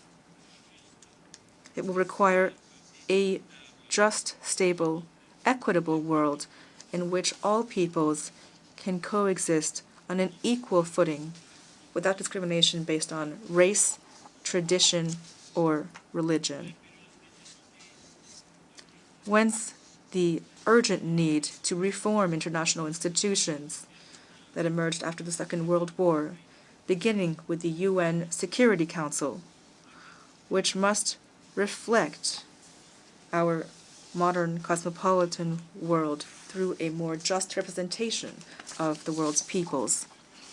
Here, I repeat Africa's legitimate demand for 2 seats among the permanent members of the Security Council with veto rights. My country reaffirms the central and lasting role of the African Common Position as laid out in the Esselwini Consensus and the Sirte Declaration. Mr. President, the time has come for Africa to take up its rightful place in the community of nations, and thus it is up to us, representatives of the allied nations present here, to choose to make the honorable choice to enter history through the front door and to once and for all eradicate medieval prejudices and obsolete stereotypes on Africa. It is up to us to consolidate and magnify our many convergences, those same convergences that light the true paths in the history of man. Mr. President, there can be no sustainable development on any continent if our country, if our planet is not protected from the destruction of the environment. Climate change has now become an existential threat. And this threat, as we know, is multifaceted. Rising temperatures, melting glaciers, disastrous flooding, rampant desertification, the destruction of biodiversity, epidemic outbreaks, and the exodus of populations caused by all of the aforementioned factors. All of these clearly illustrate the fragility of our beautiful blue planet. The community of nations has no choice. It must take action here and now. It must act without hesitation, with rigor, with responsibility, to save our world from an irreversible cataclysm. One of the pillars of this action, of course, is intelligent reforestation and universal reforestation of the planet. We must all contribute as far as we can. The Republic of Congo and the African Union have come to the 79th General Assembly with a well-developed strategy, which my delegation has already registered as a draft resolution for the upcoming work of our committees. This strategy, for which I here call for the support of our Assembly, aims at a significant, steady, and irreversible increase of global forest cover based on international cooperation, which combines reforestation and forest rehabilitation activities throughout the world. All of this will be based on a cooperative, coordinated, concerted, consensus-based approach between states. Mr. President, before leaving the podium, I would like to speak about a situation that is pricking our conscience. It is a situation that will not allow us morally to stand idly by. I'm speaking of the protracted blockade inflicted on Cuba, this embargo, which will soon have lasted a century, an embargo that is causing unthinkable suffering to the innocent people of this country.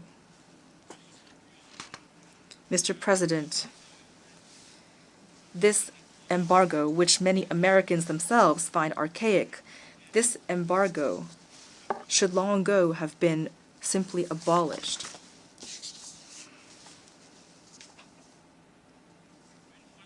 Once again, I would like to call upon the wisdom of the people and leaders of the United States, most of whom, as we know, have had nothing to do with this lingering phantom of the Cold War. I urge the government of the United States to once and for all turn the page on this painful history of two peoples both born of a melting pot, the miraculous cultural osmosis between Europe and Africa. In closing, Mr. President, ladies and gentlemen, I speak on behalf of all the peoples of the world in hoping that we can staunchly fight for the emergence of a new humanity, a peaceful humanity, which turns its back upon war and death, and which stands side by side with each other. An authentic humanity which tirelessly combats endemic poverty, a poverty that is ravaging developing countries, which is a real cancer upon our global society, which is one of the root causes of the frustration and violence that is darkening the horizons, our horizons of hope. A fraternal humanity, as imagined in this very city by the great artist John Lennon. And lastly, a humanity as rainbow, as dreamed of from the depths of his prison cell by the great Nelson Mandela, standing tall and proud as a baobab tree. Thank you. I thank the Minister for Foreign Affairs, Francophonie and Congolese abroad of the Congo. I now give the floor to His Excellency Ahmed Attaf, Minister of Foreign Affairs and National Community abroad of Algeria.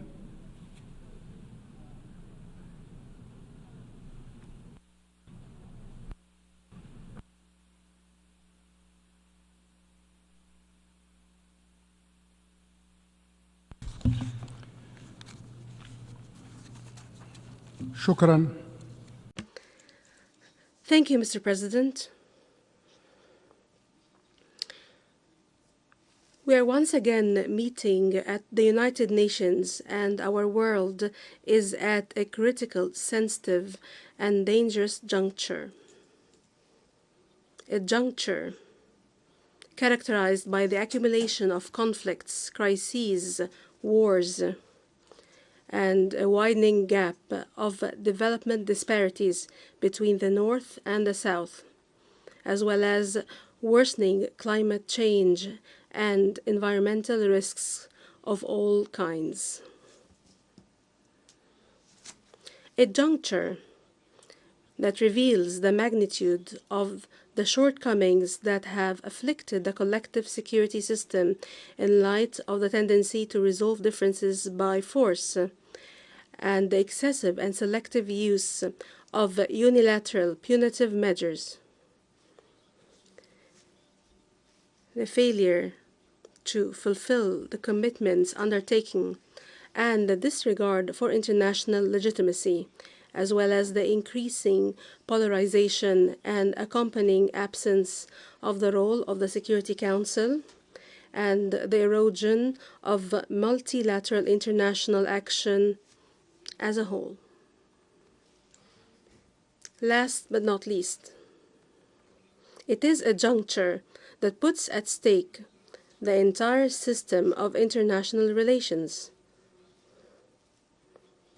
with the rules, principles, and controls that has been codified in the Charter of the United Nations, and the mechanisms, structures, and institutions that it is based on that have been put in place to serve the aspirations and purposes and ambitions that bind our countries. From this perspective, looking ahead to the 8th decade of the United Nations organization must be an opportunity to renew our commitment to the system that brings us together, that is based on the rule of law, not the rule of force, that is based on the power of the law, not the law of power, that is based on the power of reason, not the logic of power. We are in a dire need today to restore our commitment to and respect for the United Nations Charter and the rules of international law, before which we are all equal. We all have a duty to respect and abide by those rules. The ongoing genocide in Gaza that has continued for almost 1 year, and the recent spillover of this war into the West Bank and Lebanon, and the sharp, multifaceted, multi-front Israeli escalation in the entire region, all of which could not have happened if the international community at the time had taken a firm stand that forces the Israeli settlement occupation, what has been imposed on others, namely punitive and deterrent measures, as set forth in the Charter of the United Nations under Chapter 7. The international community today should hasten to put an end to the inferno against the Palestinian and Lebanese peoples, and to rein in the Israeli occupier and its desire to engulf the Middle East region into a state of crisis, conflict, and endless war. The international community should also realize that it is facing a decisive phase in the history of the Palestinian question, a phase that does not accept a return to the status quo ante, a phase that does not accept hesitation or inaction in supporting the national Palestinian project, a phase that does not allow for procrastination in supporting the move towards the establishment of an independent and sovereign Palestinian state as a just, lasting, and final solution to the Israeli-Palestinian conflict. من هذا المنبر From this podium, at its previous session, the President of the Republic, Mr. Abdulmajid Tebboune, appealed to our United Nations organization to expedite the admission of the full membership of the State of Palestine. This has been done in a less volatile, tense, and tragic circumstance in the occupied Palestinian territory and throughout the neighboring region of Palestine. Today, the question of Palestine is at its darkest historical chapter ever. This approach is inevitable and urgent and self-evident. The full membership of the State of Palestine in this organization remains a crucial step towards the preservation of the two-state solution, towards addressing what the Israeli occupation is gearing up to thwart, a step towards safeguarding the tenets of resolving the Arab-Israeli conflict and the pillars of security and stability in the region. With regard to developments in our regional neighborhood, Algeria's conviction remains firm that in order to address the diverse challenges facing the states and peoples of the region require an international support and global commitment to address the different challenges that weigh heavily on our Pan-African space.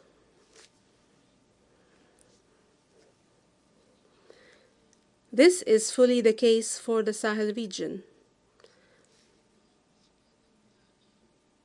Apologies, the interpreter notes. In this same vein, we look forward to ending colonization by turning the last page of colonization, which we see on the territory of the Western Sahara. We provide all support for the Secretary General and his personal envoy in their efforts to enable the two parties, the Kingdom of Morocco and the Polisario Front, to resume the path of direct negotiation to reach a political solution that would guarantee for the Sahrawi people the exercise of its inalienable right of self-determination that is not subject to the statute of limitation. And as for those that seek to entrench the status quo of colonization by falsifying the clear facts and through desperate maneuvers to distract attention from what is clear, we would like to reaffirm that colonization must end no matter how long the time passes, and that legitimate rights of the Sahrawi people will be implemented sooner or later. As for Libya,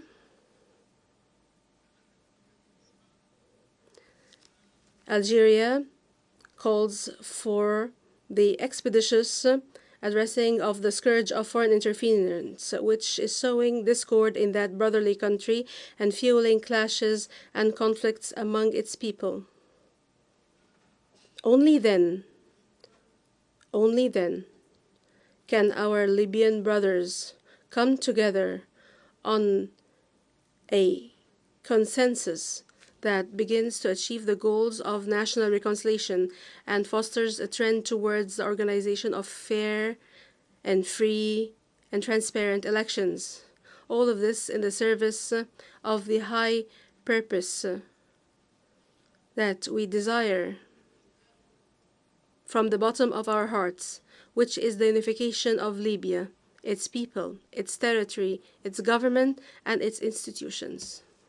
وعلى الصعيد القاري At the continental level, Algeria is continuing its efforts and endeavors to make a qualitative contribution to the African overarching action in light of the priorities firmly set by the continental agenda.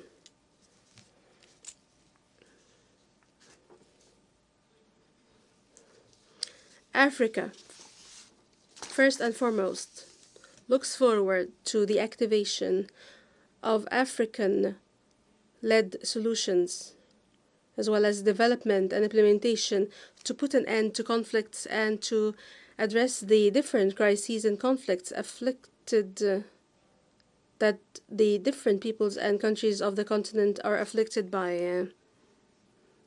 Further,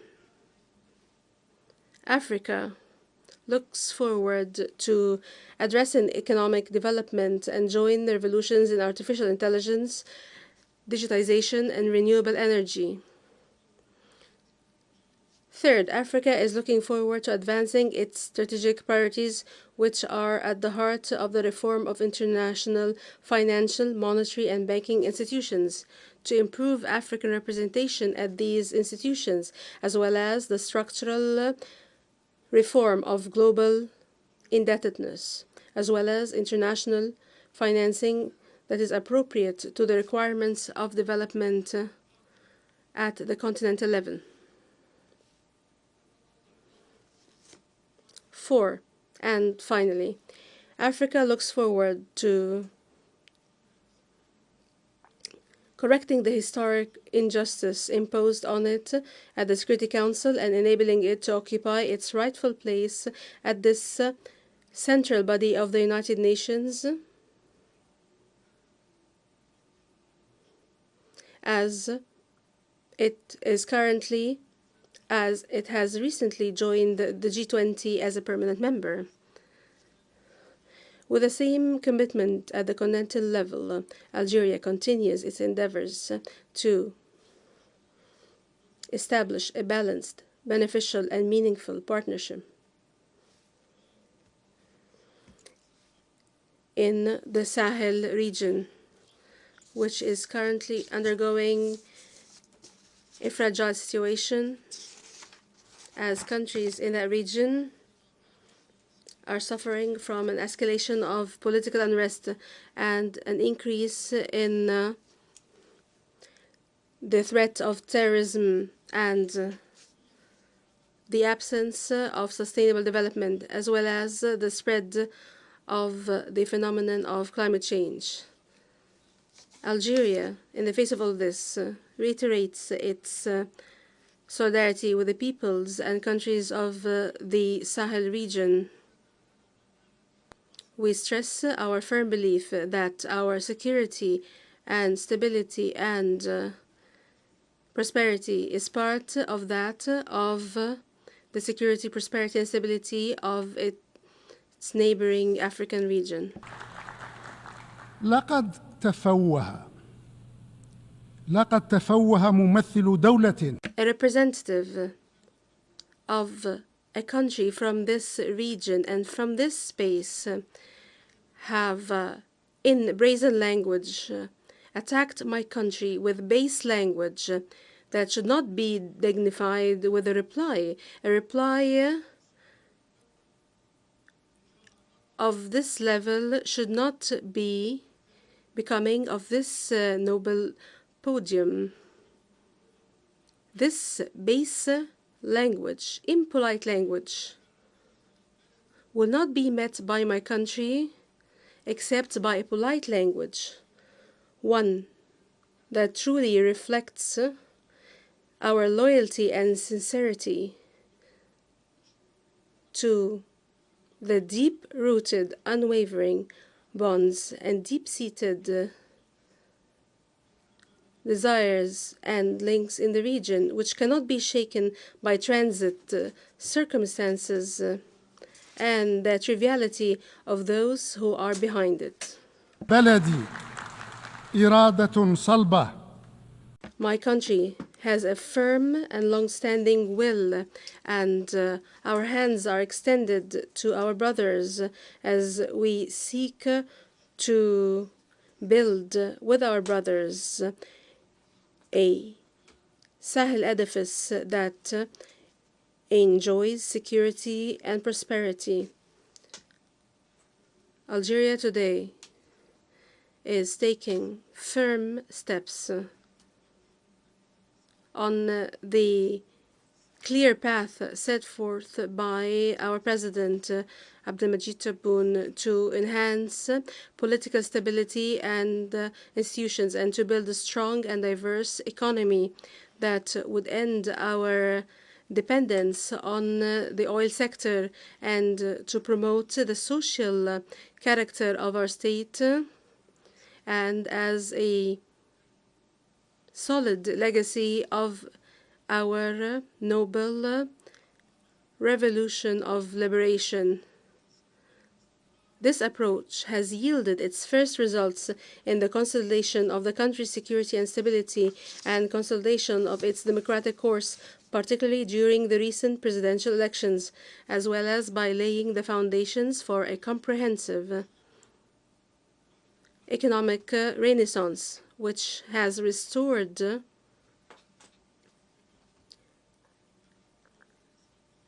our national economy's position at the African level among the powerful economies on the continent and has opened up opportunities for profitable cooperation and partnership for all parties. In light of these achievements, Algeria is endeavoring to strengthen its relations with all brotherly, friendly, and partner states in and outside these areas of affiliation. My country also seeks to continue to work closely with all member states of our United Nations, which share our same commitment and concern to uphold the principles and values enshrined in the Charter of the United Nations. Although the current situation in our world is difficult and dangerous, which breaks the strongest of wills and erodes the most solid of determination, we are very confident that hope will survive and that ambition will remain available. From the womb of crises, opportunities are born, and from the depths of suffering, wills are sharpened. And from the heart of hardship, hope is born. We hope from the bottom of our hearts that we will have a better world for present and future generations. I thank you, Mr. President. I thank the Minister for Foreign Affairs and National Community Abroad of Algeria. I now give the floor to His Excellency Albert Shingiro, Minister of Foreign Affairs and Development Cooperation of Burundi.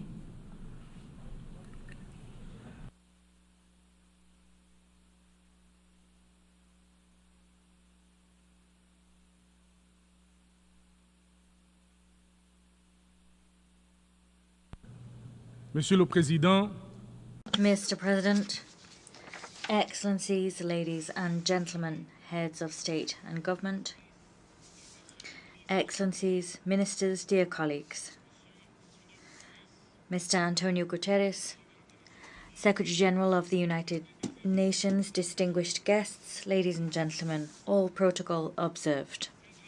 It is a great honor and a privilege for me to address this august assembly on behalf of the President, His Excellency Evariste Ndayishimiye, President of the Republic of Burundi.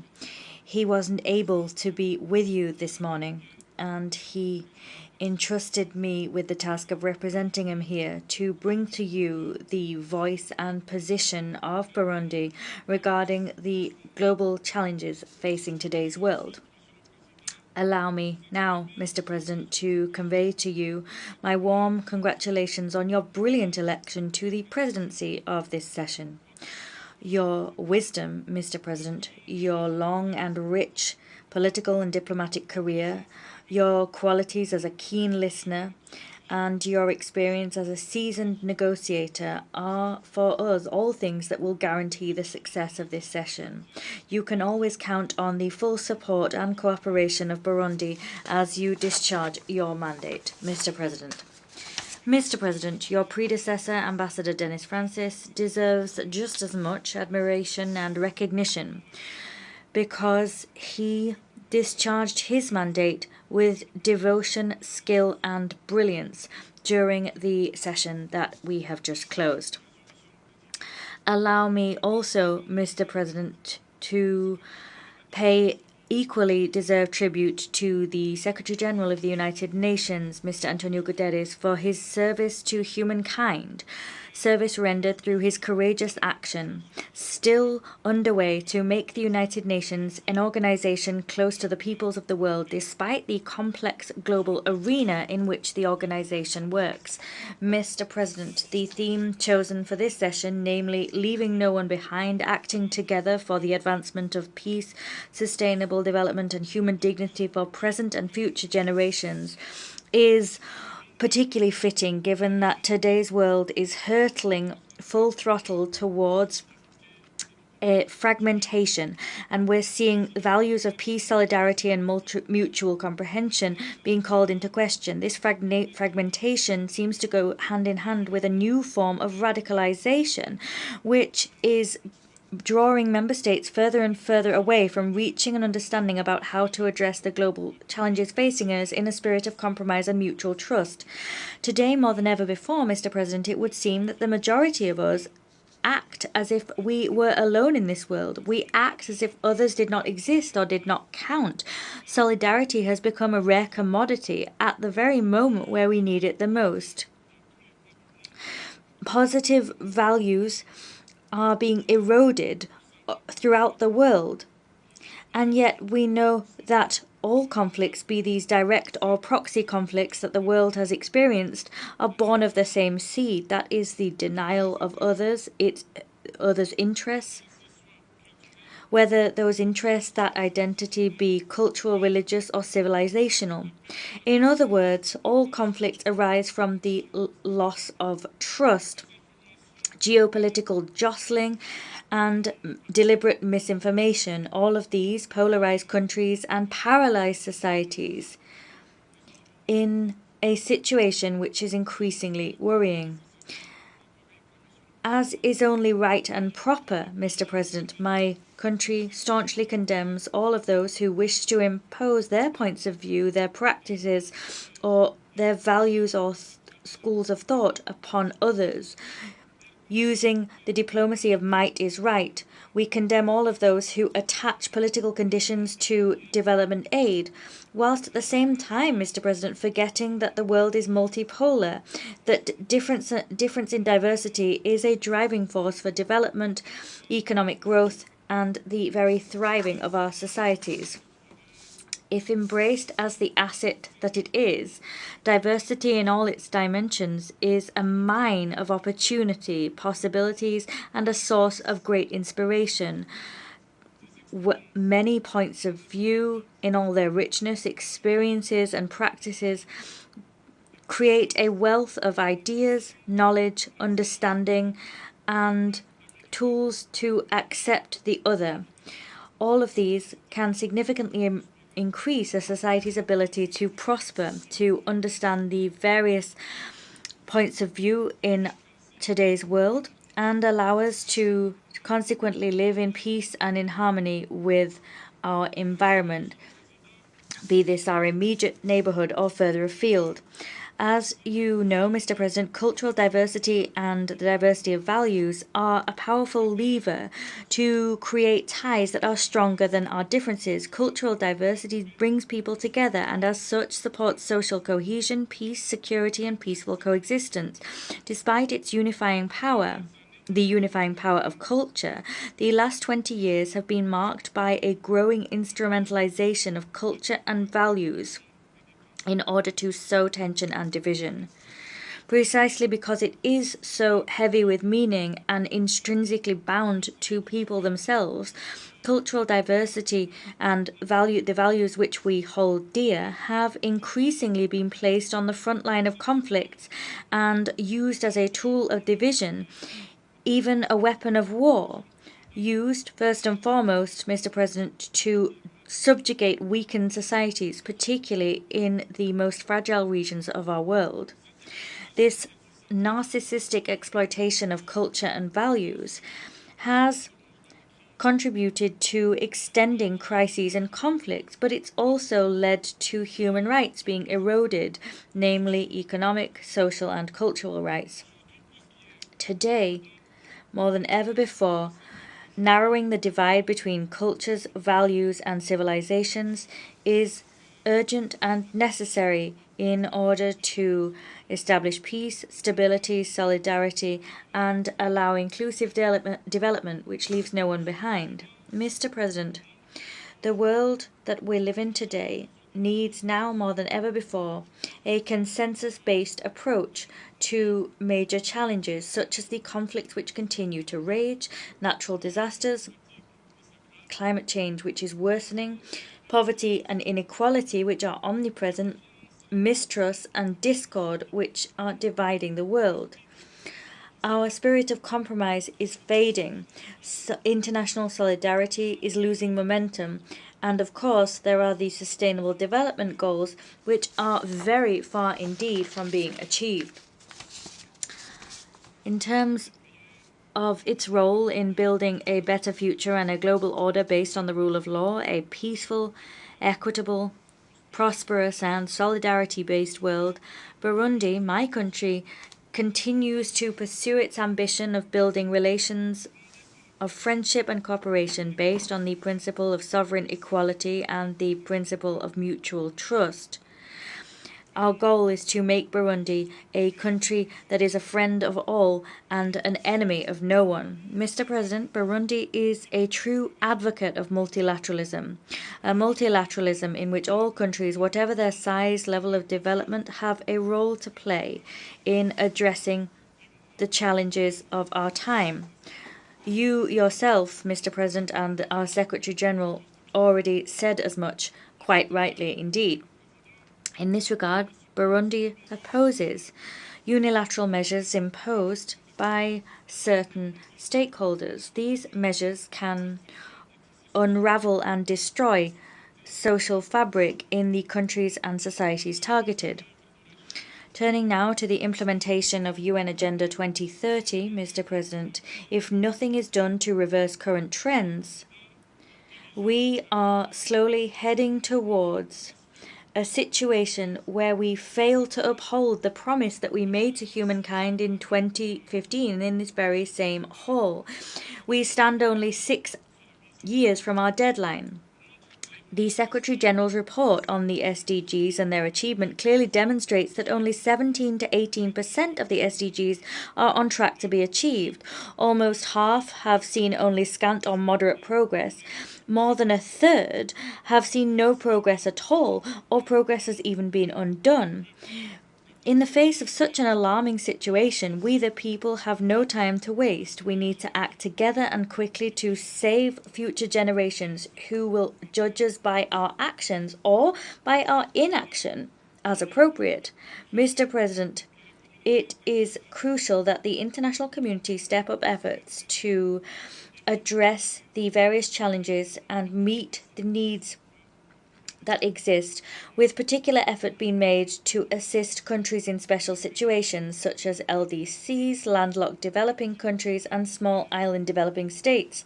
The goal here should be to reverse current trends and leave no one behind as we collectively agreed to do in 2015 through the UN Agenda 2030.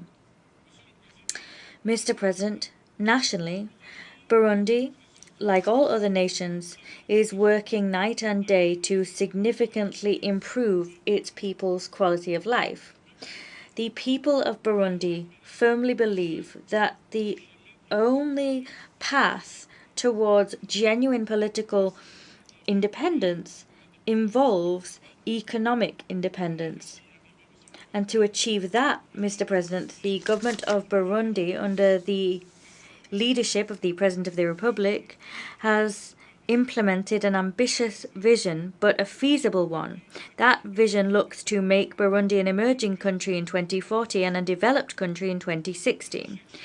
The goal sought in the reference document of our President here is to build a nation where its population enjoys full well-being. Our goal is to see a sustained continuation of production and structural changes leading to longer life expectancy and the meeting of fundamental needs. We're also looking through this document to reduce unemployment and poverty in all its forms and manifestations. By 2040, Mr. President, Burundi intends to stand as a country of peace, a country in which everyone lives in decent conditions, where no one dies from preventable diseases. We will be a competitive economy driven by the agro-food sector and our industry, which will be high in added value.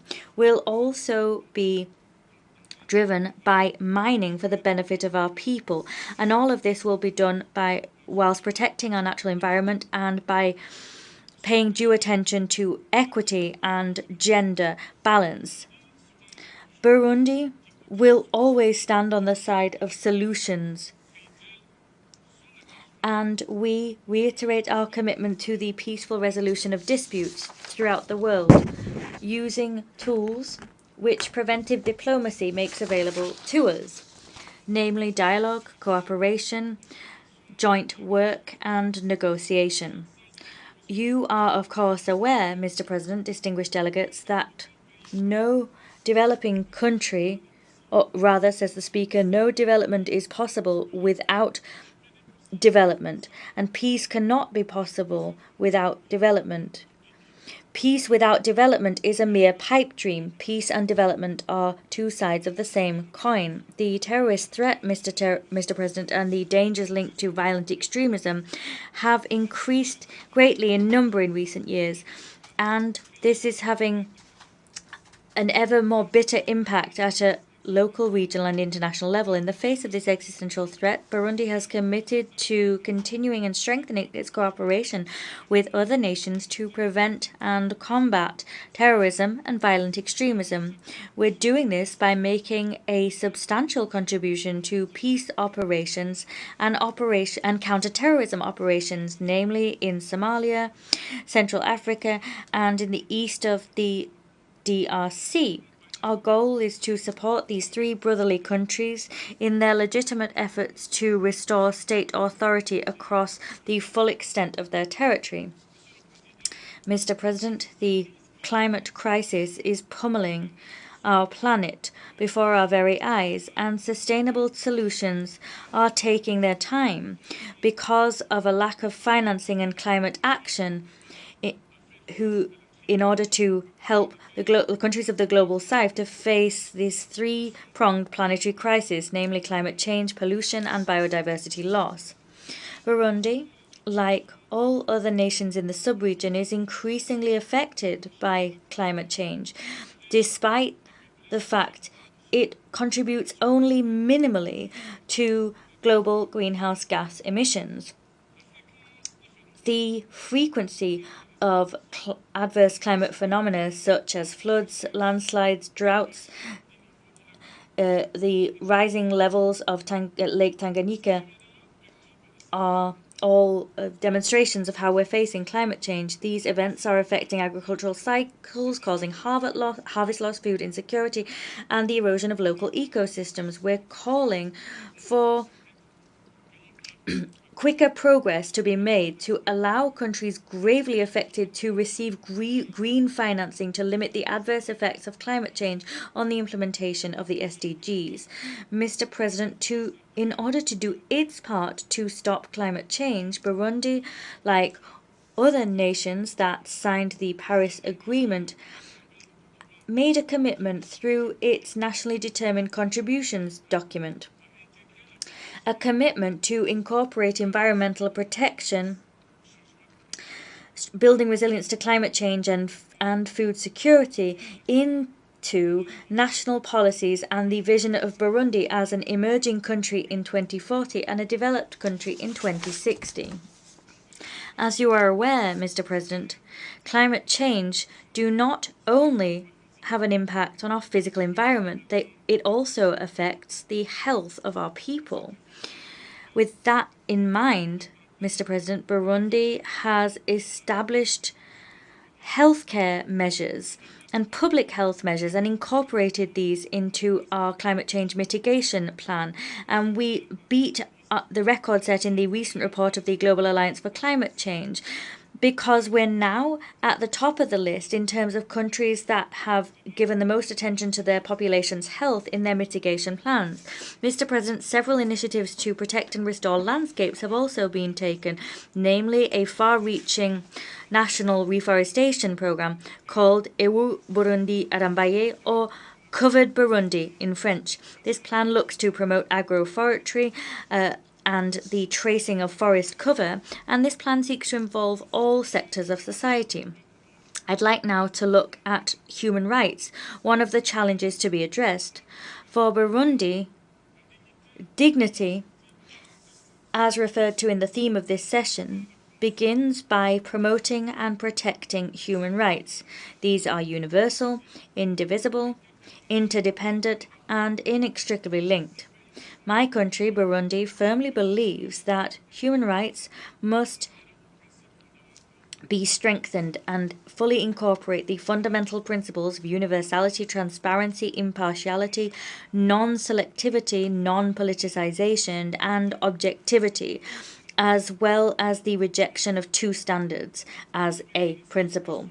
Special mechanisms sometimes imposed to deal with geopolitical tensions in certain areas of the world must be sacrificed in favor of dialogue and cooperation. And in this connection, Burundi must be given fair treatment within the Human Rights Council in Geneva. We call upon certain stakeholders to avoid continually clobbering us with special mechanisms that are political in nature and have no added value in terms of ensuring the enjoyment of human rights in all of their facets. Here, I encourage those who champion such projects, they know who I'm talking about, I ask them to withdraw the initiative to extend the mandate of the so-called Special Rapporteur for Human Rights in Burundi. That project should not be renewed. The mandate should not be renewed because the attitude of this mechanism creates useless tensions and avoidable tensions. And those that initiate these projects are politically motivated, cynical, and immoral. International migration is a global reality, a phenomenon that has existed since the dawn of our planet. Our country, our communities, migrants and families are affected unpredictably and all in different ways. Burundi recognizes a need for a holistic approach to human mobility. There needs to be strengthened cooperation at a bilateral, regional and global level in order to facilitate safe, orderly and regular migration.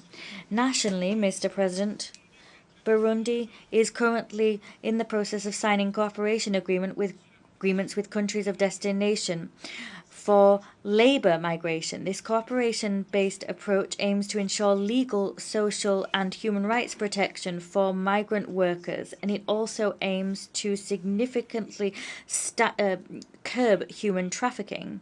Mr. President, the issue of multilateralism has received particular attention since the very beginning of this session. After 79 years of existence, of the United Nations, the overriding conclusion is that in spite of its limits, of which the world is well aware, the multilateralism has served to significantly improve global problems. The most recent evidence that multilateralism is not dead and buried was the adoption by consensus in this very hall on the 22nd of September of our Pact for the Future and its annexes. This is a concise and action-oriented document. However, Mr. President, despite this encouraging result, there are signs that portend the gradual weakening of our spirit of compromise. There are harbingers of indifference when it comes to collective rules. In an increasingly globalized world where we're increasingly interdependent, no state, however powerful that state might be, can alone hope to address the challenges it faces. States must strengthen mutual commitment, must adopt a coordinated approach based on fair rules of the game to avoid unilateral actions which, as you are aware, take the form of clear interference in the domestic affairs of other countries in clear violation of the principles and values of the UN Charter. Mr. President, I wish to turn now to Security Council reform. Negotiations on this matter have finally become more flexible. We're seeing movement. Through me, Burundi reaffirms its commitment to the Common African position reflected in the Esselwini Consensus. Mr. President, we will never be able to hammer home enough the following fact. The multilateral system is demonstrating that its capacity is limited to effectively guarantee proper global governance. Notable injustice, unprecedented injustice is being done to Africa. It's the only continent absent from the Security Council among the permanent members, and we are underrepresented among the elected members. That injustice must stop now.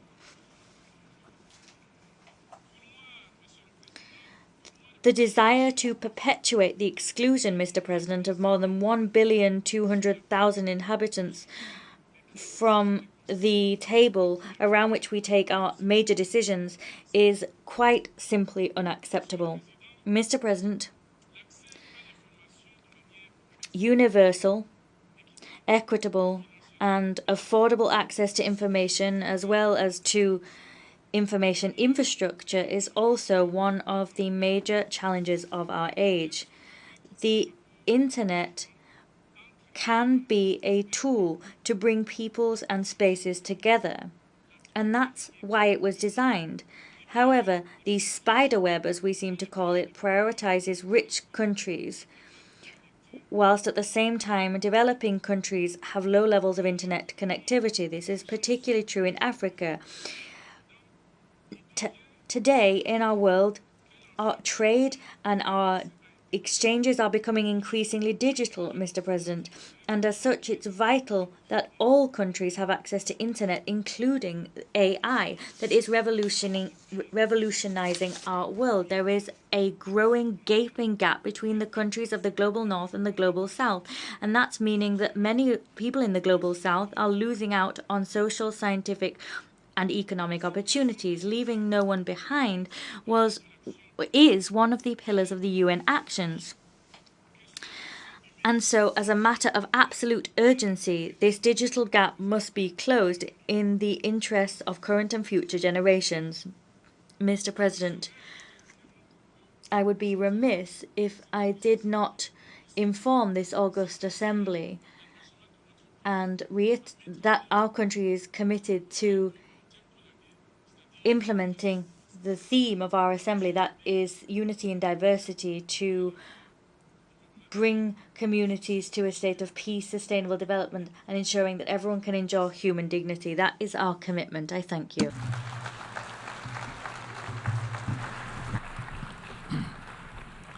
Muchas gracias al ministro. My thanks go to the Minister for Foreign Affairs and Cooperation of Burundi. I now give the floor to Her Excellency Mélanie Joly, Minister for Foreign Affairs of Canada.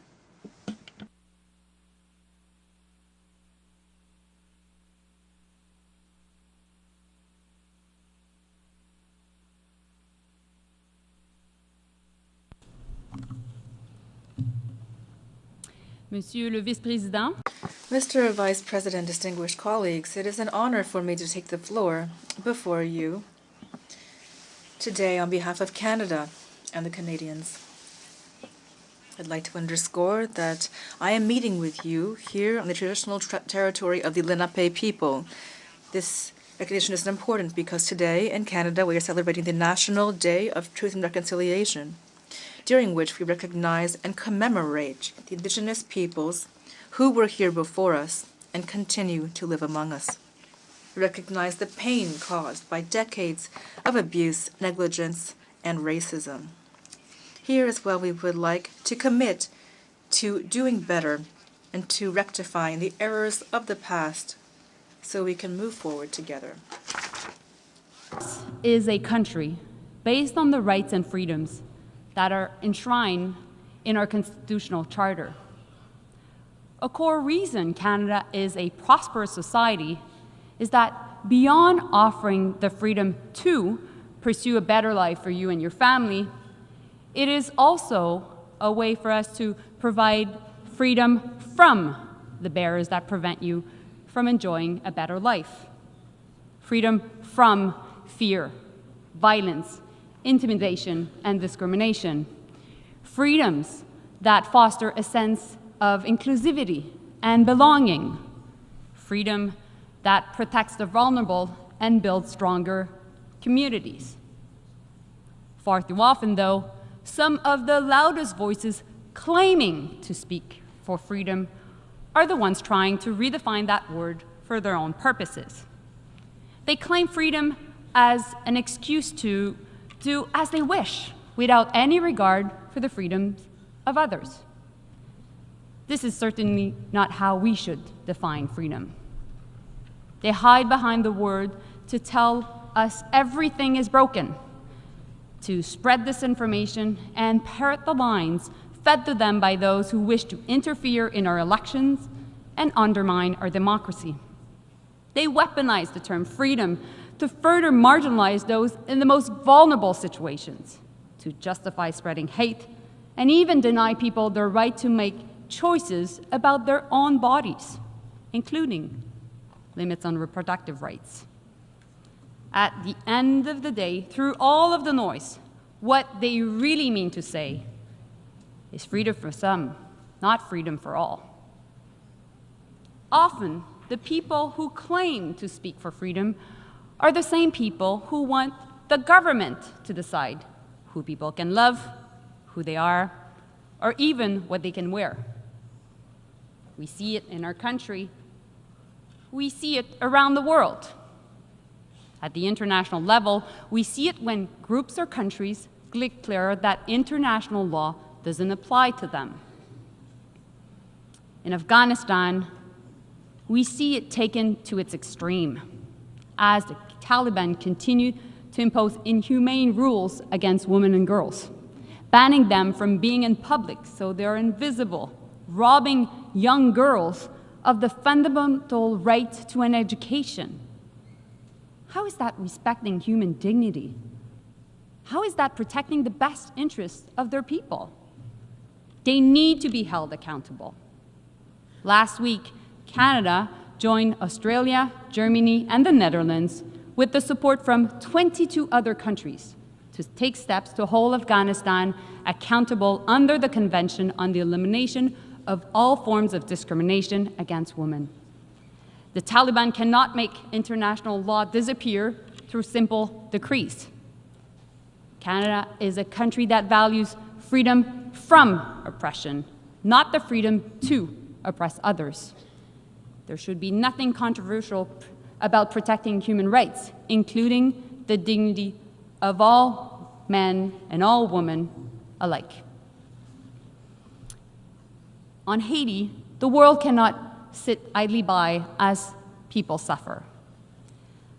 La violence des gangs et la corruption incontrôlée. Gang violence and unchecked corruption in Haiti have created a disaster for the population, which has plunged into deep insecurity, with civilians being shot and children dying of hunger.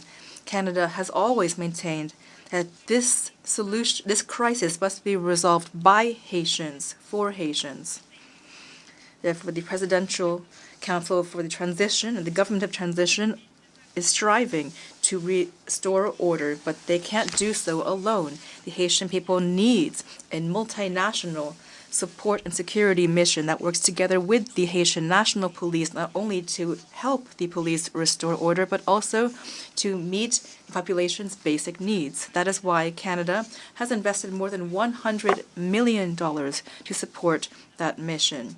It is doing its part. We must show the Haitian people that we will not abandon them. The UN Security Council must send a clear message to this effect, and I'd like to thank them for their decision today. I also would like to thank CARICOM and Kenya for the crucial role they are playing in the response to this crisis. Together, we can bring about lasting peace and stability in Haiti. Mr. President, what is happening in the Middle East is an unspeakable tragedy. Thousands have been killed in Israel, in Gaza, and in Lebanon, including many Canadians. This is a senseless war that goes against the dignity of human beings. The suffering on all sides must end. What the world continues to witness is a repeated cycle of violence where civilians pay the heaviest price. Canada is joining those urging Israel and Hezbollah to accept an immediate ceasefire. We need to create space for peace talks and save lives. There cannot be war in Lebanon, full stop. UN Security Council resolutions must be respected. Families in southern Lebanon and families in northern Israel must be able to safely return to their homes. We have, and always will, insist that civilians be protected wherever they're from. Next week marks 1 year since the terrorist attacks by Hamas against Israel. And last March, I visited Kibbutz Kfar Aza, one of the communities attacked on October 7. I met Ayelet, a mother grieving her son who was brutally murdered in the attack, and he died protecting his fiancée. Ayelet recounted the terror of that day, the search for loved ones in burned homes. As she spoke about the horrors of October 7th, we heard the bombs as they landed in Gaza nearby and felt the ground shudder. In that moment, the duality of the tragedy befalling the Israeli and Palestinian people was profound, and it is a moment I will never forget. The situation in Gaza is inhumane. The level of suffering is unacceptable, and it must stop. Innocent Palestinians, women and children cannot pay the price of defeating Hamas. It must end. And a ceasefire is needed immediately. Hostages must be released. This requires both sides making real efforts. Mr. President, for lasting peace, Canada has long advocated for a two-state solution. We believe both Israelis and Palestinians have the right to exist. We all know a negotiated agreement is the best chance for Israelis and Palestinians to live side by side in peace and security. Unfortunately, Hamas, a terrorist organization, continues to operate in Gaza, refuses to release hostages, and refuses to lay down its weapons. And meanwhile, the government of Israel is against the creation of a Palestinian state. Violence against Palestinians by extremist settlers and expansion of settlements by Israel in the West Bank continue unabated. And this is unacceptable. Canada supports the creation of a Palestinian state. That is why we are providing security and development support to Palestinians themselves. We will officially recognize the state of Palestine at the right time, when it is the most conducive to building a lasting peace, and not necessarily as the last step. of a negotiated process. More than anything, this conflict has led to unspeakable pain. Communities are hurting. People have the right to protest peacefully, but nobody has the freedom to intimidate others. Polarization is a real problem, and division is real. We have a collective responsibility to bring people together. Mr. President, it's now been 2.5 years since Russia launched its illegal invasion of Ukraine. The human cost continues to grow. No country has the right and the freedom to invade its neighbor, and there's no freedom to impose your will on others. This aggression is a blatant violation of the UN Charter. Russia needs to get out of Ukraine now. And the Ukrainian people have the right to be free from fear and from aggression. They have the right to decide what their own future should be. And Mr. President, we all know that if Russia's aggression goes unchecked here, it will continue. Many countries in the region and the hemisphere are wondering if they will be next. And the world must not back down in denouncing this unjustifiable aggression, and Canada will not back down from its support for Ukraine. At the end of October, Canada will host a conference co-organized with Norway and Ukraine on the human dimension of Ukraine's 10-point peace formula. We will focus on the return of children to their families, as well as deported civilians and prisoners of war.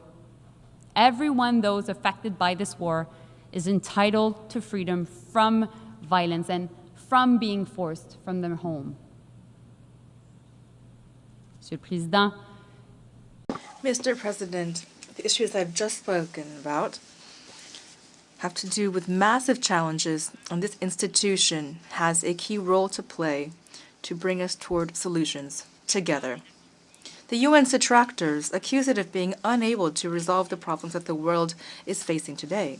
And worse, some, one might call them conspiracy theorists, even think that the UN is the cause of some of these problems. Both of these groups are ignorant of reality and the strength of this organization.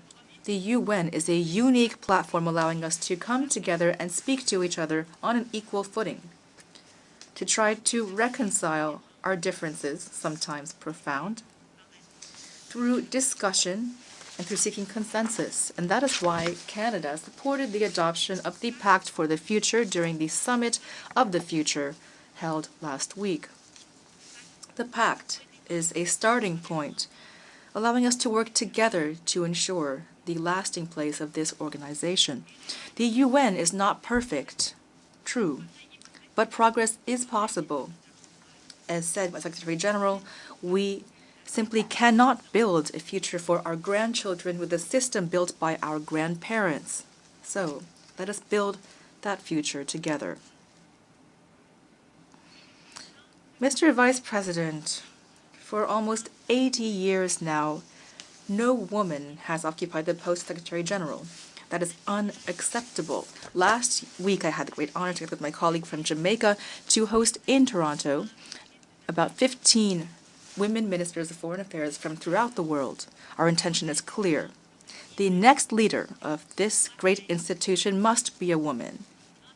It is high time for us to be able to say proudly from this podium and throughout the world, Madam Secretary General.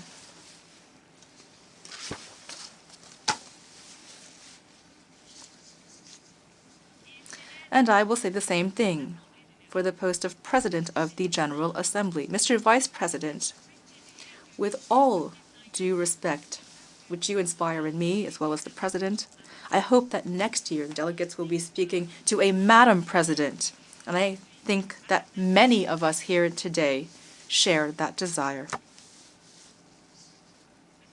Mr. President,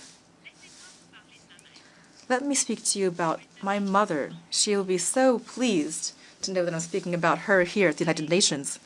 You know, my mother and my grandmother are among millions of women throughout the world who fought fiercely for equal rights. They did so alongside the mothers and grandmothers of many of those present here today in this room. Recently, my mother said that we are now part of the consolidation generation, and she's quite right. Being part of our generation means that we need to consolidate the gains that have been made over time and fight against those who are trying to roll back this progress. It also means that we need to continue to fight so that women and girls everywhere have the right to make choices about their own bodies and their own lives. We see the difference this gap in freedoms creates. When women are robbed of the right to decide when to have children, they lose out on education and job opportunities. And when women don't have access to safe abortions, their lives are put at risk. And when women are denied access to safe contraception and fertility treatment, they lose the power to make choices that have the most profound impacts on their lives. Attacks on sexual and reproductive health rights are an attack on equality rights, and they're an affront to basic dignity. Nous devons toujours avoir We must all have the right to choose for ourselves what kind of birth control to use. And we must be able to choose for ourselves whether to resort to abortion or assisted reproduction. We, women, have the right to be equal in everything: education, employment, and every other opportunity. We are women, and we are proud of being women. We will never back down. Together, we'll continue to move forward for our sisters, our daughters, and our granddaughters.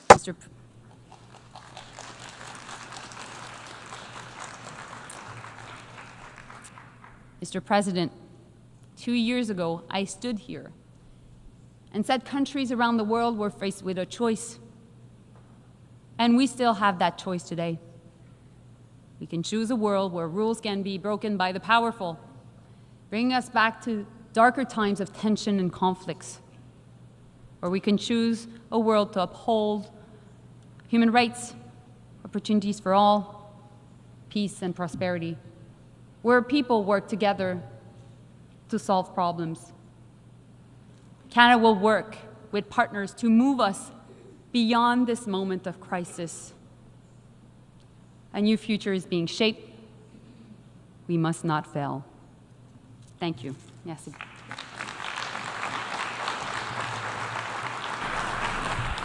Muchas gracias. Thank you very much. My thanks go to the Minister for Foreign Affairs of Canada. I now give the floor to His Excellency Charles Fleming, Minister of State of Ireland. Sean Fleming, you have the floor.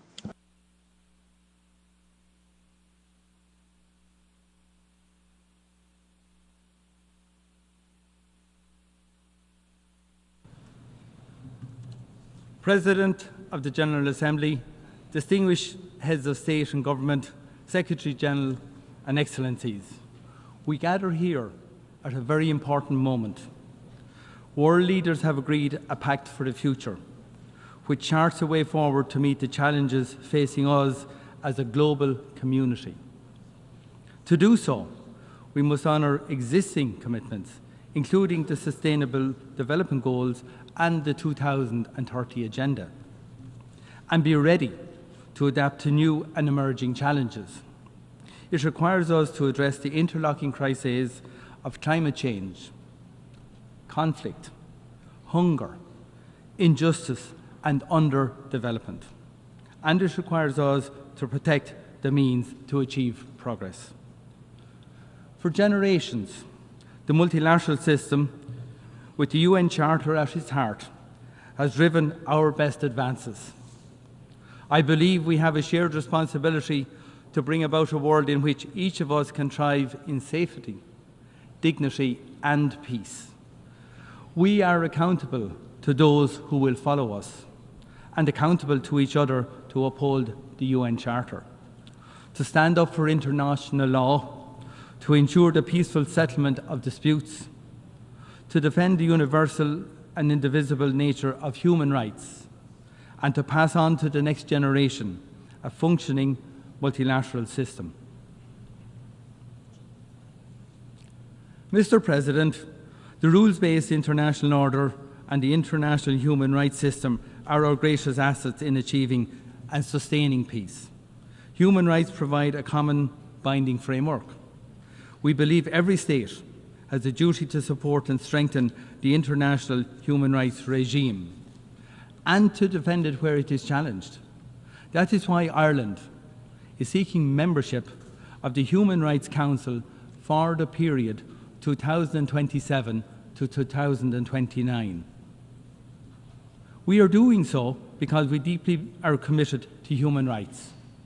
We wish to further contribute to the UN human rights system and the valuable work of the Human Rights Council.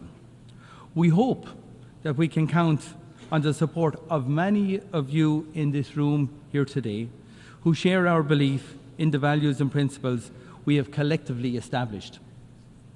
We also have a duty to uphold international law and international legal order.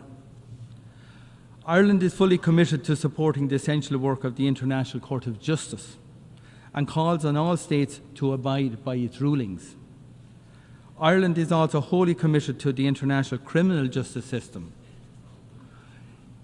The International Criminal Court is a cornerstone of that system and must be allowed to pursue its mandate without fear or favour.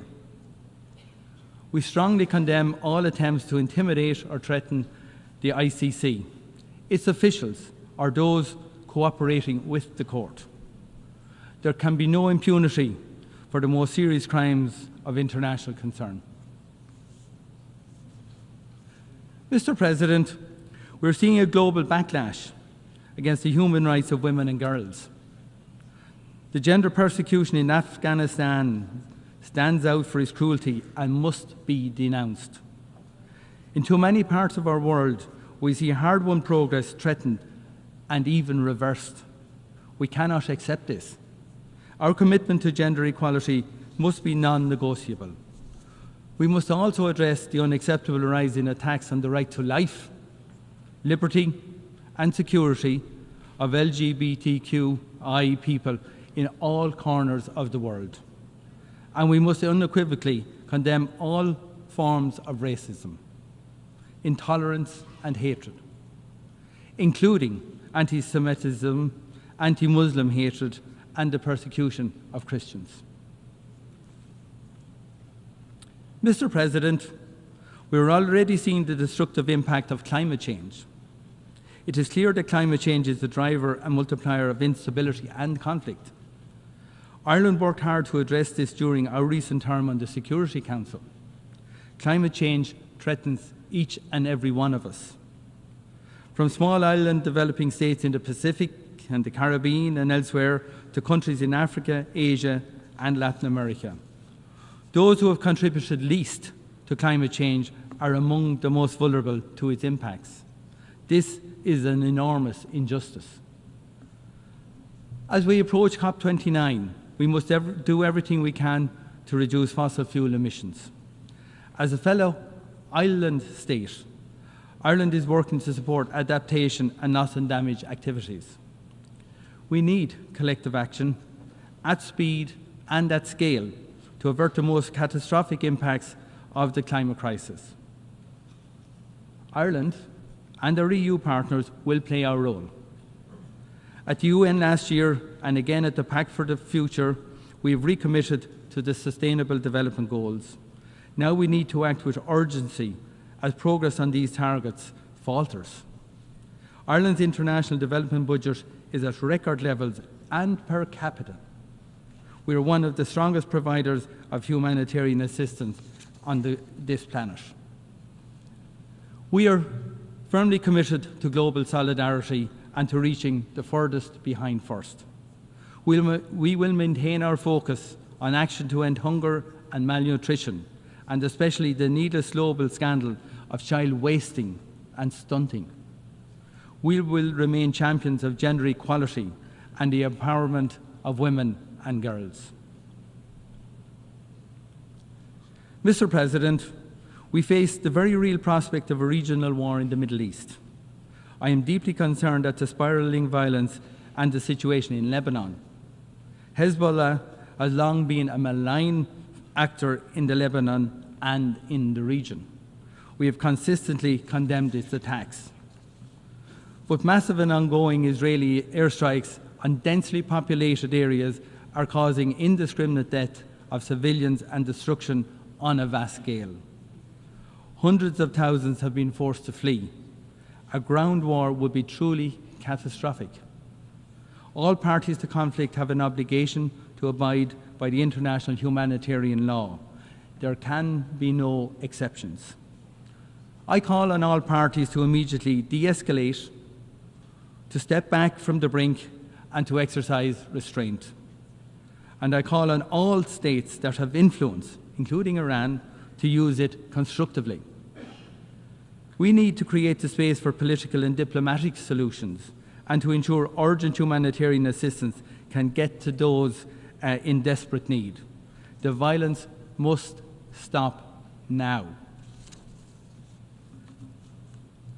Mr. President, the scale of death and destruction and human misery in Gaza is truly horrific and completely unacceptable. Ireland has consistently condemned Hamas for its heinous attacks in Israel on the 7th of October. The taking of hostages is unconscionable.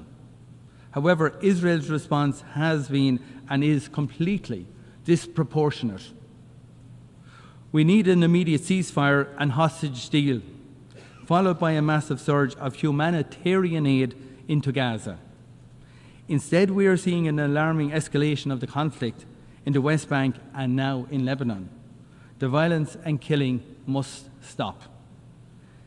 It has long been clear that the only viable basis for a lasting peace and security for Israelis and Palestinians is a two-state solution. The recent adoption by the General Assembly of a resolution on the advisory opinion of the International Court of Justice is a step in the right direction. The international community must now act to implement it. Ireland supports the global initiative launched last week here in New York to support the two-state solution. I encourage states to join in this shared effort. Mr. President, Russia's unjustifiable war of aggression against Ukraine represents a severe threat to the global multilateral system. A challenge to the norm that borders cannot be changed by force should concern us all very deeply. We should all be deeply concerned by defiance of the UN Charter by a permanent member of the Security Council. Undermining the rules-based order on which each of us of our security depends should concern us all. The transfer of ballistic missiles by Iran to North Korea to Russia for use in Ukraine is totally unacceptable. These transfers are unlawful and threaten international peace and security, and they must stop. This is not just a European security concern. This is a war with global impacts on food security and on energy and commodity prices. Too often, it is those who are least able to respond who suffer the most. And it is a colonial war about annexing the territory and destroying the identity of a United Nations member state. That is why Ireland is committed to holding Russia accountable for its actions and to bringing about a comprehensive, just and lasting peace in Ukraine. As the global community reaffirmed at the first summit on peace in Ukraine, the UN Charter can and must serve as the basis to achieve that peace. It is shocking that Russia has threatened the use of nuclear power in this conflict. The mere possession of nuclear weapons brings the risk of human and environmental disaster.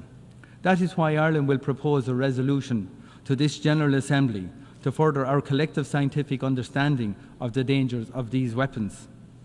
I urge all countries to join in this resolution. We cannot allow a new nuclear arms race. We must also act to prevent another arms race for weapons beyond human control, and to do so urgently, given the pace of technological development. Ireland supports the Secretary-General's call to conclude a treaty on autonomous weapon systems by the end of 2026. Mr. President, the Horn of Africa and the Sahel region are beset by multiple overlapping crises, from food insecurity, drought and flooding to actual conflict. Addressing them means working for sustainable development and human rights. The situation in Sudan is appalling. 12 million people forced from their homes. Widespread reports of abuse against civilians, particularly again against women and girls. 25 million people face crisis levels of hunger and are now facing famine. We need to see urgent action. We demand a ceasefire, humanitarian access, protection of civilians, and accountability for human rights abuses. We must do whatever it takes to pressure the parties to come back to the negotiating table and to bring an end to the destructive cycle of violence. And we need to see accountability for those who have committed these atrocities. Mr. President, as we witness these harrowing conflicts, we must not accept this situation. The world as it is now is not the world as it should be. We have seen what can be achieved by cooperation through this organisation, that the fundamental international community has managed to come together in a time of heightened tension to endorse that vision, to agree a way forward, a pact for the future, shows us what can be achieved. We continue to be united in our shared humanity. Ireland will work hard with others during this General Assembly to follow through on our words with action. Thank you very much for listening to me on behalf of Ireland.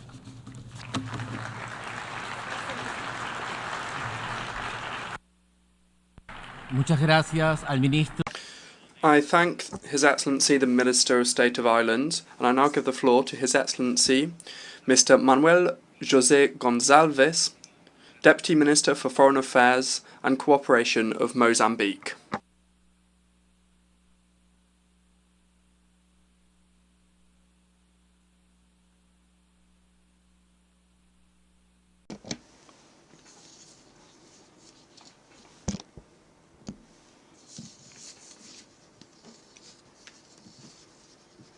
Mr. President of the 79th session of the United Nations General Assembly, Mr. Secretary General of the United Nations, distinguished heads of delegations, excellencies, ladies and gentlemen. It is with great honor that I address this august assembly and convey to your excellencies and all participants in this session a special greeting from His Excellency Felipe Jacinto Nyusi, President of the Republic of Mozambique. We congratulate His Excellency Philemon Yang on his election as President of this session and wish him success in fulfilling his mandate. Our greetings are extended to the other members of the Bureau. We assure you of our full support in carrying out your duties. We also commend the positive work carried out by your predecessor, His Excellency Ambassador Dennis Francis, which contributed to the strengthening of our organization towards a greater approach to the peace and development agenda. We extend a word of great appreciation to the Secretary General of the United Nations, His Excellency Antonio Guterres, for his tireless dedication and advocacy in promoting multilateralism for global peace and security. Mr. President, the current session of the General Assembly constitutes a sovereign opportunity to reinforce multilateralism, our collective action to consolidate international peace and security and global and global security for the well-being of humanity. These renewed commitments are reinforced through the deliberations of the Summit of the Future and other important high-level events recently held. We therefore welcome the theme of our general debate, which has particular importance due to its connection with the future, which requires urgency in strengthening international cooperation so that together we can face the challenges faced by humanity today to build a prosperous present and a promising future for humanity. We are aware that in just 6 years, the 2030 agenda will expire, and the progress made on its implementation is still tenuous. It is urgent to mobilize the necessary resources for its financing, as well as for other internationally agreed development objectives in order to achieve the Sustainable Development Goals. Therefore, we encourage all member states to accelerate the materialization of the commitments made, including the reinforcement of mutually beneficial cooperation to respond to prevailing challenges, including the fight against poverty, conflicts, terrorism, and climate change. Mr. President, Excellencies, we express our optimism about our collective future, where an environment of peace and security reigns. The functioning of our global institutions must keep up with the current dynamics that are imposed upon us. Thus, we align ourselves with the voices that defend the urgency of the reform of the United Nations, especially at the level of the Security Council, for greater inclusion, particularly giving a permanent voice to the African continent, thereby correcting the historical injustice to which it has been subjected. We are encouraged by the continued collaboration between the United Nations and the African Union to overcome conflicts within the context of maintaining a peace, international peace and security.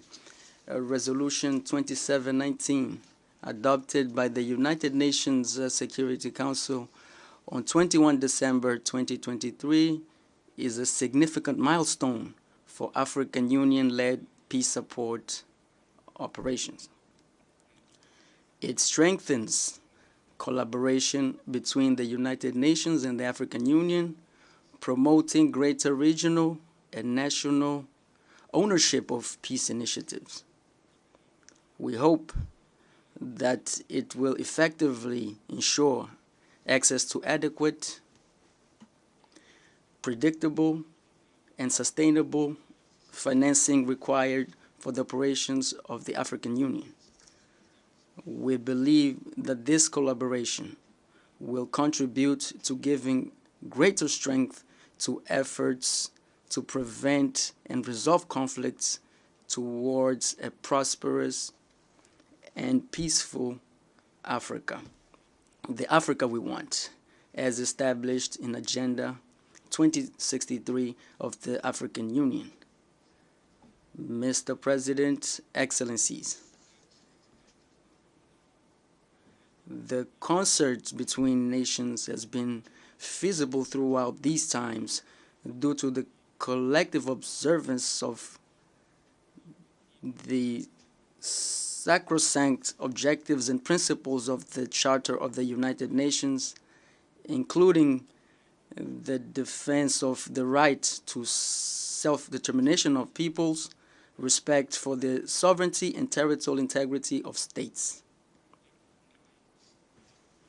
It is deeply concerning the escalation of conflicts and tensions in various parts of the world. In Ukraine, unfortunately, there is still no encouraging signs for an end to the conflict. We believe that the safest path is dialogue between the parties. It is up to all of us, as members of the United Nations, to persuade the parties to the conflict to end hostilities and opt for a dialogue towards peace between these two countries. In the Middle East, in violations of the principles of international law and international humanitarian law, the conflict continues to take human lives among the civilian population, particularly children, women, and the elderly, as well as destroying civilian infrastructure, causing the tragedy that we unfortunately witness. We call for the cessation of hostilities and the protection of innocent civilians from the conflict. The vision of the existence of two sovereign states, Israel and Palestine, as full members of the United Nations, is the fairest formula that will ensure sustainable peace and stability in this region.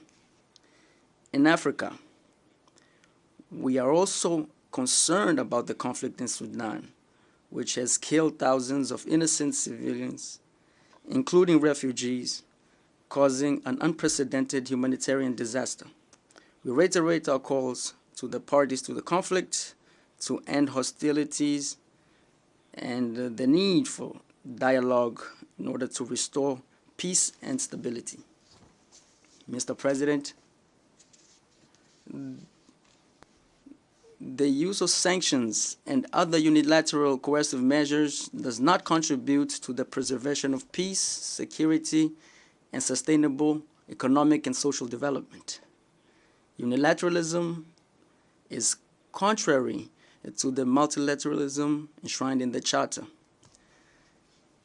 In this context, we reiterate our firm call for the total lifting of unilateral coercive measures imposed on Zimbabwe and Cuba, as they have significant negative impacts on the populations of these countries, harming their rights and well-being, so as to allow for more fair and equitable development. Mr. President, Excellencies, in January 2023, Mozambique assumed the biannual 2023-2024 term as a non-permanent member of the United Nations Security Council. With 3 months remaining until its end, we would like to reiterate the honor and privilege we have had in serving in that United Nations body responsible for maintaining international peace and security. In the last 2 years, Mozambique has made its direct contribution to peace and security in the world, collaborating in addressing all topics on the Security Council's agenda, amongst which we would like to highlight peace and security in Africa, combating terrorism, women, peace and security, and the nexus between climate, peace, and security. We presided over the body in March 2023 and in May 2024. We are leading the ad hoc working group for preventing and resolution of conflicts in Africa. We will soon end our mandate. We reaffirm our commitment to continue collaborating with a view to pursuing the goals that guide the United Nations Security Council to strengthen international peace and security. We therefore thank all member states for the support provided to Mozambique during its mandate and reaffirm our commitment to multilateralism and the principles and objectives set out in the United Nations Charter, which have guided our mandate since the beginning. Mr. President, Excellencies, in Mozambique, we continue to consolidate our young democracy and citizenship, strengthening dialogue and seeking consensus in the various fora of participatory representation. In this spirit, the 7th presidential and legislative elections and for the provincial assemblies will take place on the 9th of October. In the fight against terrorism in the province of Cabo Delgado, our vigorous action against this phenomenon has resulted in progress with the support of SADC and Rwanda and international cooperation partners, despite the prevailing challenges. In this regard, we would like to reiterate our appreciation and gratitude to all bilateral and multilateral partners who have spared no effort in supporting us in the fight against terrorism and for the restoration of peace and tranquility to the victim populations and for the reconstruction of economic and social infrastructures in areas affected by terrorist actions. Furthermore, our country has faced multiple and complex challenges that include exposure to risks associated with climate change, such as cyclical cyclones, droughts, and floods. These phenomena cause, on average, economic losses of around 1.1% of GDP per year.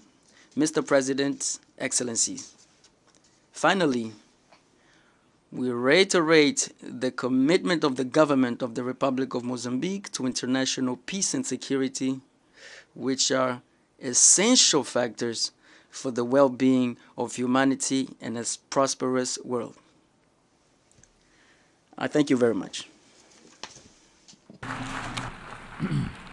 Muchas gracias al viceministro. I thank the Deputy Minister for Foreign Affairs and Cooperation of Mozambique. And I now give the floor to His Excellency Sheikh Shakbout Nayan Al Nayan, Minister of State for the Minister of Foreign Affairs of the United Arab Emirates.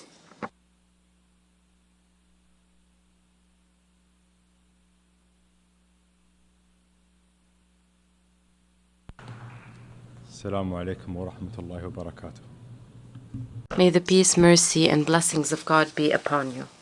Mr. President, at the outset, I would like to thank His Excellency Dennis Francis for his outstanding leadership of the previous session. I also congratulate His Excellency Philemon Yang on assuming the presidency of the 79th session of the General Assembly, and I wish him success in this endeavor. From the podium of this General Assembly, a place that has always embraced our ambitions and agonies, we call upon all of you to join hands and work together to create a better world for our sons and daughters and for future generations. A better world in which they can enjoy a decent, prosperous, and stable life. A world in which all political, diplomatic, and economic capabilities and the latest technological and scientific advancements are harnessed to preserve life in all its forms.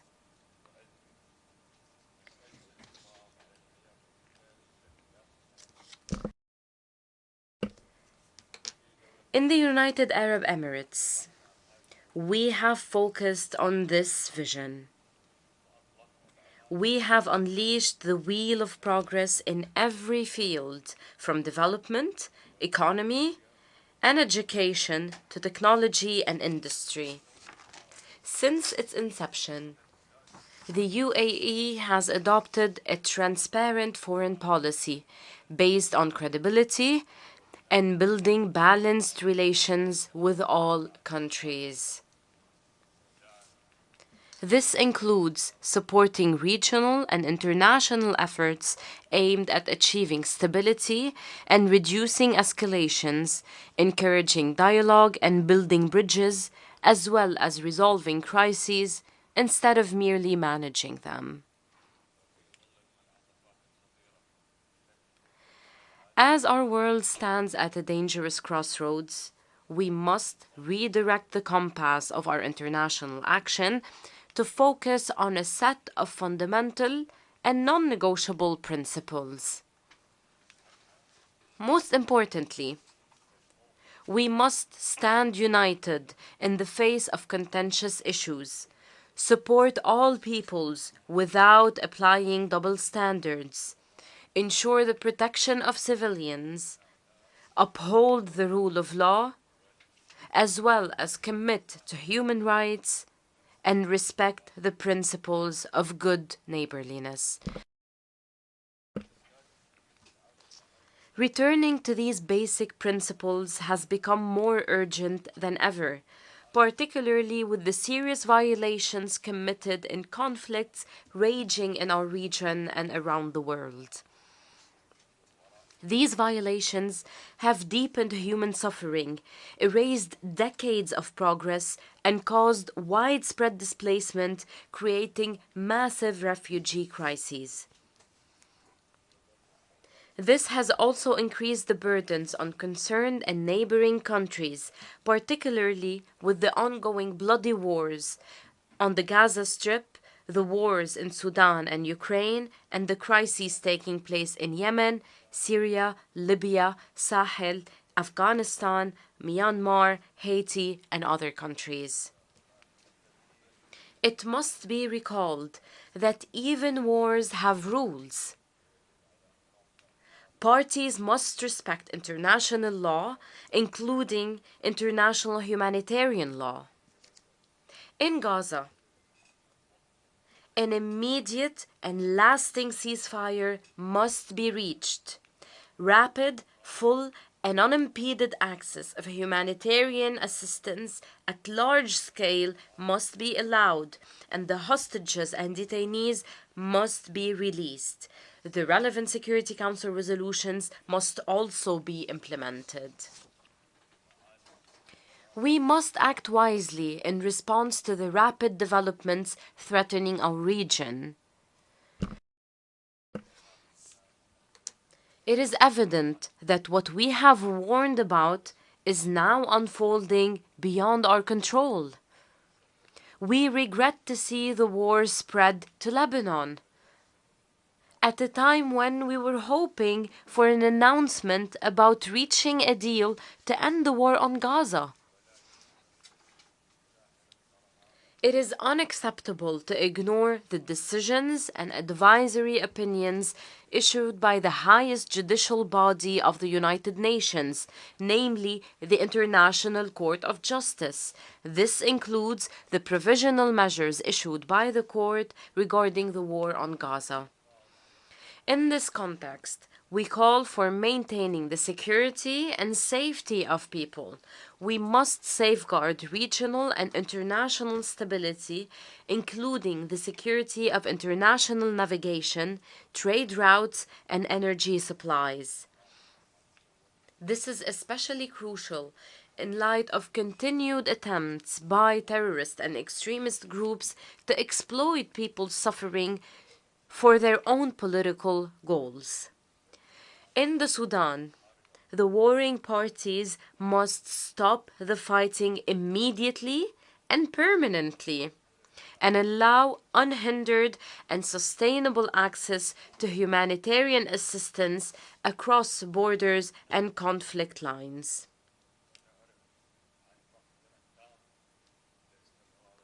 We completely reject the continued targeting by the warring parties of civilians and their obstruction of the delivery of humanitarian assistance.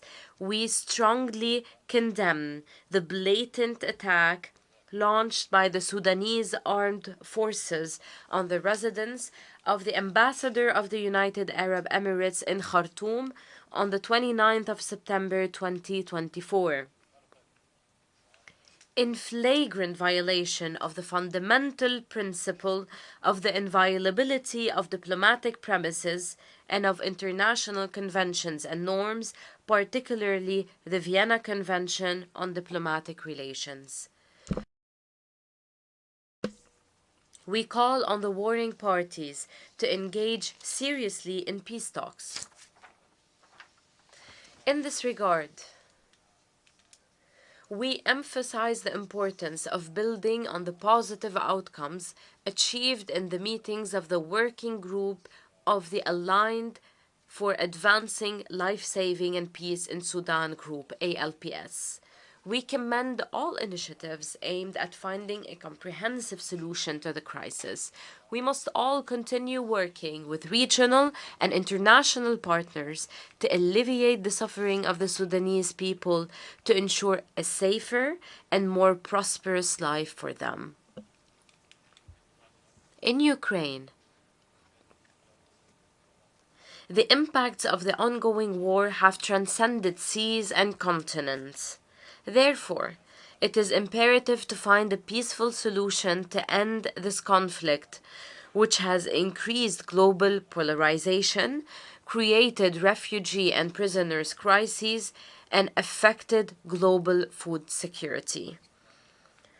Through our continued engagement with all parties, my country contributed to the release of around 2,000 prisoners of war through mediation efforts between the Russian Federation and Ukraine.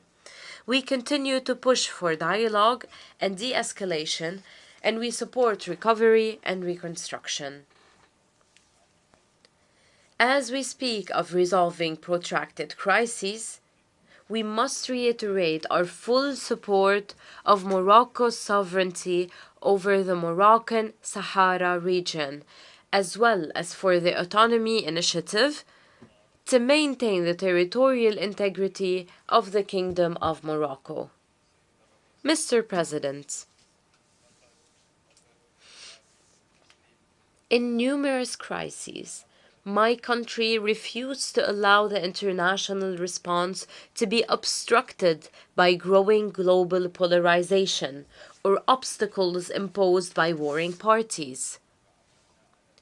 To this end, my country has sought to overcome these challenges and has utilized all available means to enable humanitarian work to continue. To help all those in need around the world, in line with our commitment to the legacy of Sheikh Zayed bin Sultan Al Nahyan, the founder of the UAE. Today, His Highness Sheikh Mohammed bin Zayed Al Nahyan, President of the UAE, may God protect him, directed $100 million in urgent relief aid to the brotherly people of Lebanon to support them in facing the current challenges. When the war intensified in the Sudan, pushing millions of people towards a multidimensional humanitarian disaster, the UAE devoted its efforts to supporting the Sudanese people. We recently contributed $100 million to support UN efforts to address the humanitarian repercussions of this war in the Sudan and neighboring countries. In addition, we established 2 field hospitals in Chad to provide medical services to all those in need, including Sudanese refugees. Similarly, we spared no effort in supporting the innocent people besieged in Gaza. To this end, we have sent urgent aid by land, air, and sea, and provided treatment to the sick and injured Palestinians through the field hospital we established in Rafah and the floating hospital in Al Arish. The UAE also continues to help in evacuating the wounded and sick and their families from Gaza, most of whom are children and cancer patients, to receive the necessary treatment in UAE hospitals. We also maintained our support to UNRWA, which plays a vital role in Gaza. We welcome its recent launch of preparatory programs to resume its educational services in the Strip. We applaud the humanitarian workers for all their efforts, who provide a ray of hope in the dark shadow of war.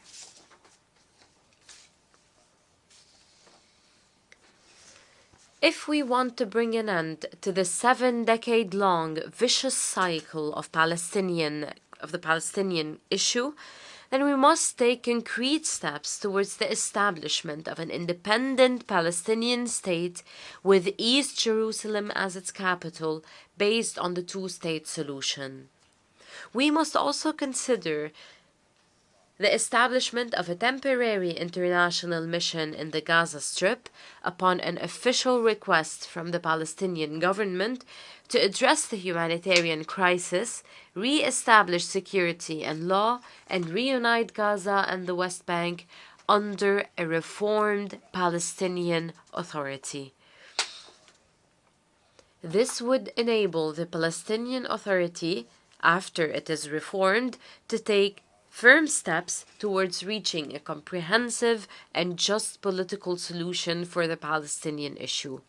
My country believes that the state of Palestine, which just a couple of weeks ago took its new seat in this hall like every other nation, has fulfilled the requirements for full membership in this organization. It deserves to be recognized by all states as a fully fledged state under occupation. Mr. President, in parallel with our efforts in these files, my country renews its demand to Iran to end its occupation of the 3 UAE islands, Greater Toomb, Lesser Toomb, and Abu Musa. These islands are an integral part of the UAE. We will continue to urge Iran to respond to our repeated calls to resolve this issue, either through direct negotiations or by resorting to the International Court of Justice. In all other issues, the UAE believes that the best way to resolve crises is through diplomacy. We cannot fight fire with fire. When traditional approaches are no longer effective, it is our duty to renew these approaches to be able to move forward during the darkest moments of our history. Mr. President, building a secure and prosperous future requires renovating the mechanisms of multilateralism to better address the serious challenges surrounding us. Therefore, we must undertake important roles in finding solutions for conflicts and crises, particularly as the current international system has proven ineffective in preventing the most serious crimes or holding its perpetrators accountable. This requires, in the first place, reforming the Security Council through a comprehensive effort that includes all member states of the United Nations. This would allow the Security Council to restore its credibility, fulfill its mandate of maintaining international peace and security, and combat impunity, even in situations where polarization and political considerations prevent the Council from taking action. Developing and poor countries must also be at the center of any international effort.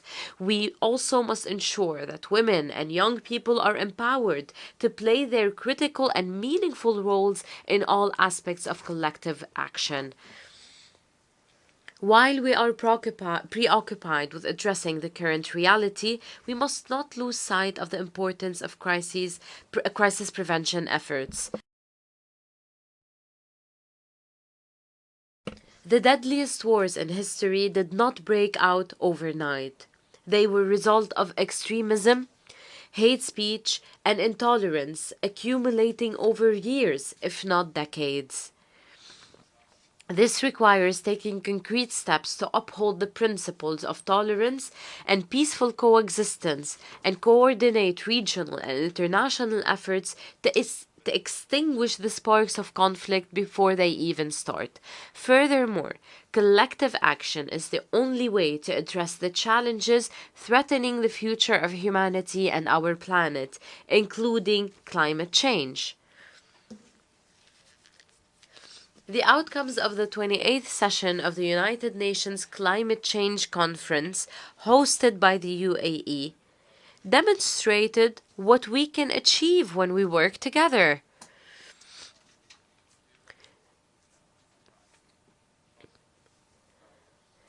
The historic UAE consensus, adopted by 198 countries, embodies a global consensus on developing measures to prevent global warming above 1.5 degrees Celsius and operationalize the Loss and Damage Fund to compensate the countries most affected by climate change.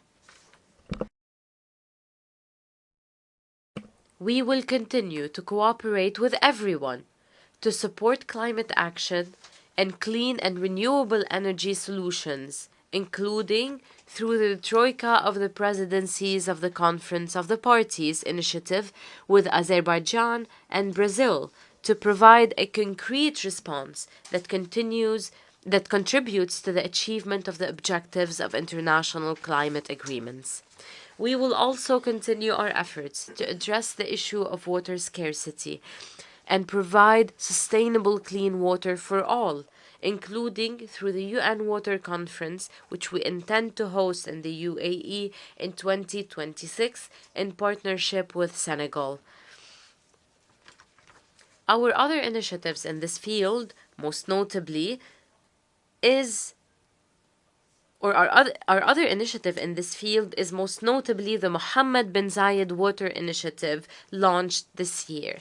With this forward-looking spirit, we seek to explore and harness the potential opportunities provided by advanced technologies, as well as transform emerging technologies, such as artificial intelligence, to find innovative solutions for our businesses, lives, and government services.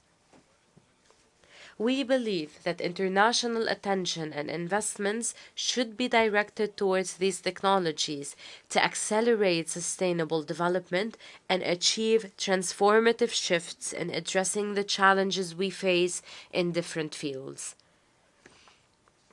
This will allow the bridging development gaps and supporting progress for all. Mr. President, let us seize this opportunity to reform international collective action, our refuge in difficult times. Let us work together, hand in hand, to create a bright future that the next generations will be proud of. Thank you, Mr. President.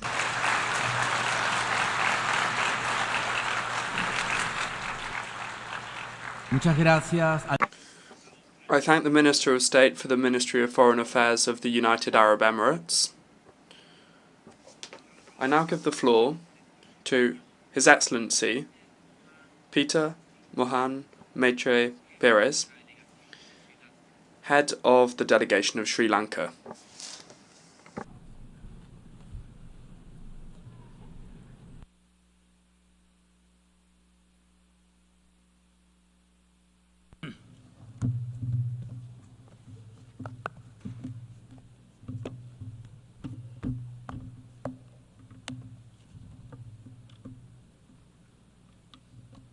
Mr. President,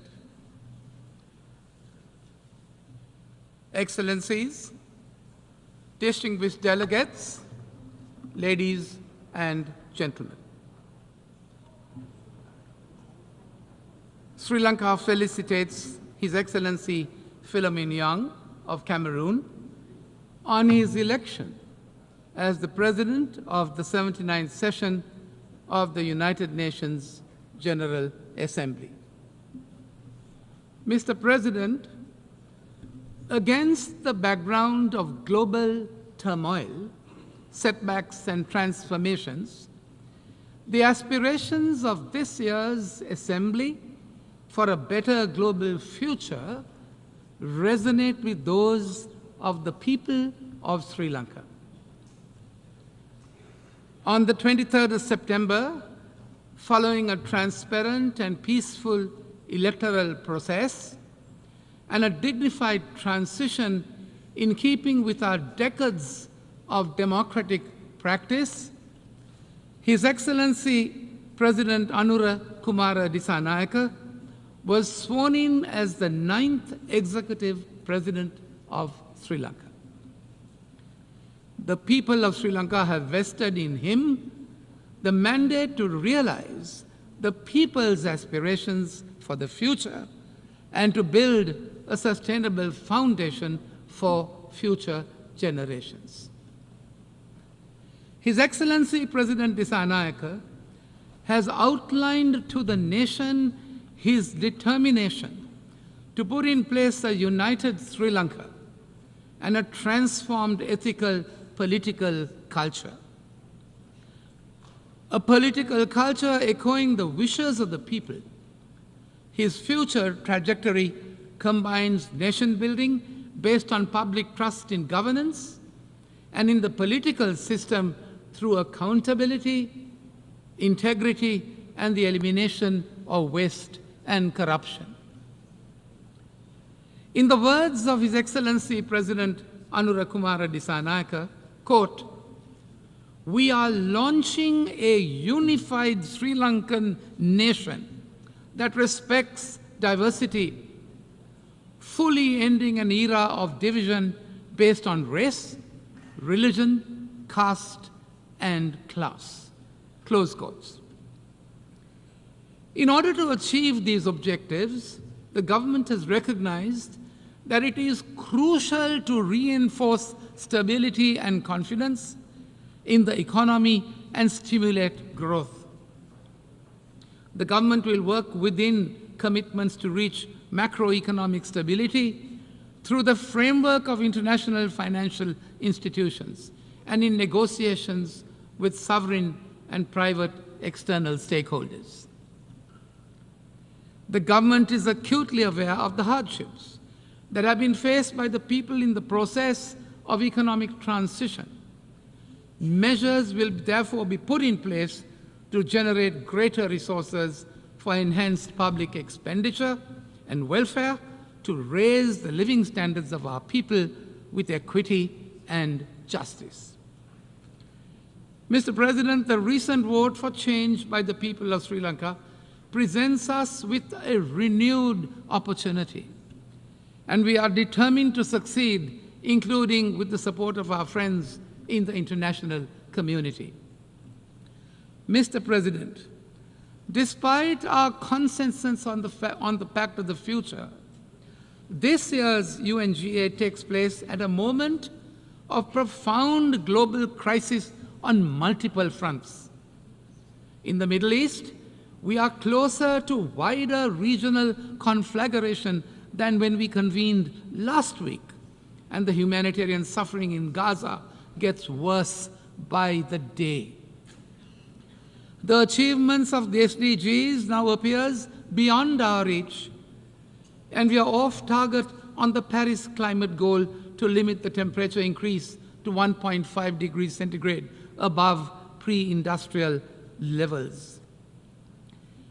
Big power rivalries and geopolitical tensions have reignited and widened, and new rifts are reappearing on north-south lines. Racism, intolerance, discrimination, and xenophobia against migrants are on the rise. Theaters of conflict and tension have opened up on land and in oceans. The developments in the digital realm provides a fertile ground for proliferation of disinformation and hate speech, with the potential of violence. Mr. President, the lingering impact of the pandemic have reverberated throughout the global economy, creating profound economic insecurities, threatening free trade and leading to protectionist barriers. We are spending more on weapons than ever before in the past, and regrettably, the use of nuclear weapons is in mainstream discourse. New domains are being weaponized, including outer space and cyberspace, while the use of AI is challenging international humanitarian law in the battlefield. Excellencies, today a large number of developing countries, including my own, face a debt crisis of unprecedented proportions. This debt distress severely impedes our ability to invest in sustainable development, as we are unable to meet these financial obligations while simultaneously investing in the future and the well-being of our people. It is a fact that financing challenges remain at the heart of the sustainable development crisis. As per the Financing for Sustainable Development Report of 2024, the SDG financing gap is between US $2.5 to 4 trillion. Staggering, isn't it? Mr. President, given these immense challenges, the need for comprehensive reform of the global financial architecture has never been more pressing. The current international debt resolution framework has failed to respond adequately and efficiently to contemporary challenges. The global landscape has changed dramatically, with global debt, particularly in the developing world, increasingly controlled by international bond markets and non-Paris Club lenders. Think about it. It is therefore time that we review the architecture's traditional moorings. We must urgently reform this system to reflect the new economic landscape. It is therefore necessary, we say, to find a more efficient, comprehensive, and equitable way to address the debt crisis. Mr. President, other institutions of global governance that reflect the world of the past century need to be reformed to meet the challenges of the present and the future. The composition of the Security Council must be expanded to be representative of current global diversity and decision-making. In parallel, the role of the United Nations General Assembly, the most representative primary organ of the United Nations, where all countries have an equal voice, must be strengthened and revitalized. Mr. President, Sri Lanka's commitment to maintaining global peace and security has been unwavering. We recognize that peacekeeping is one of the most effective tools to the United Nations to help member states to manage the difficult phase of transitioning from conflict to peace. Sri Lanka has been contributing to United Nations peacekeeping operations in some of the most hostile and demanding deployments. Over 23,000 men and women from Sri Lanka armed forces and police have contributed to ensuring international peace and security under the UN banner over the past 6 decades and has been commended for high-caliber service. Mr. President, beyond economic recovery, we face an even greater existential threat, the ongoing climate crisis, and the accompanying need for a just energy transition. Although our development strategy has not contributed to climate degradation, Sri Lanka has taken concrete steps to address these challenges. We will increase our nation's forest coverage and increase renewable energy in our energy mix. It is time for developed countries, Mr. President, to fulfill their obligations and assume their fair share of responsibilities under the principle of common but differentiated responsibilities. We need their support in mitigation and adaptation efforts, as well as compensation for loss and damage. Without a concerted international effort, Mr. President, to bridge the climate financing gap, the burden of climate impacts will continue to fall most heavily on those least responsible for the crisis. Sri Lanka is committed to phase out coal by 2040 and reach net zero carbon emissions by 2050. As a climate vulnerable country, Sri Lanka has been advocating for operationalization of the Loss and Damage Fund and called for climate justice. There is therefore an urgent need, we say, for increased climate financing, especially for vulnerable developing nations like Sri Lanka. Mr. President, two other critical issues which are also relevant to Sri Lanka as an island nation were part of the discourse during this year's high-level week. Sea level rise is an imminent reality affecting millions. While Sri Lanka has taken mitigatory measures nationally, as included in the National Adaptation Plan for Climate Change, it is through concerted international action that solutions can be implemented to halt the global warming that is the cause of sea level rise. Sri Lanka initiated the UNGA resolution on declaring 1st of March as the World Seagrass Day to bring international attention and awareness on a small but significant aspect of universal importance of combating climate change. Sri Lanka has further been recognized for its contribution to mangrove regeneration programs as a 2024 World Restoration Flagship by the United Nations under the UN Decade on Ecosystem Restoration. Mr. President, antimicrobial resistance has become a critical public health issue the world over, with bacterial resistance linked to around 5 million deaths worldwide annually. Alarming. AMR, if not contained, has the potential to spiral into a development issue, as well with life expectancies declining worldwide. We welcome the target of mobilizing US $100 million through the Antimicrobial Resistance Multi-Partner Trust Fund to ensure that 60% of countries have funded action plans by 2030. However, international cooperation, Mr. President, and sustainable financing must increase to meet this goal. Mr. President, as we seek solutions to global challenges, we must harness the power of technology and innovation.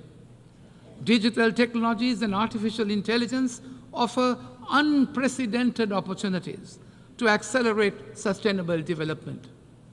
Sri Lanka aims for sustained growth by innovation and envisages an equitable digital transformation through the establishment of accessible digital public infrastructure. At the same time, we call for increased capacity building and technical assistance to bridge the global digital divide and empower all countries to leverage these tools for the betterment of their people. Mr. President, the General Assembly's theme calls on us to leave no one behind and to act together for the advancement of peace, sustainable development, and human dignity for present and future generations.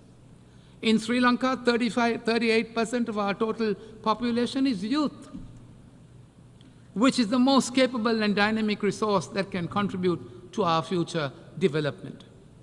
Sri Lanka advocates for increased youth participation in decision-making processes. After all, the Declaration on Future Generation is theirs. Simultaneously, the new Sri Lanka will realize the aspirations of a just society with greater empowerment for women who make up to 52% of our population. Mr. President, as we look towards the future, We must also address one of the gravest injustices that this Assembly has inherited from the past.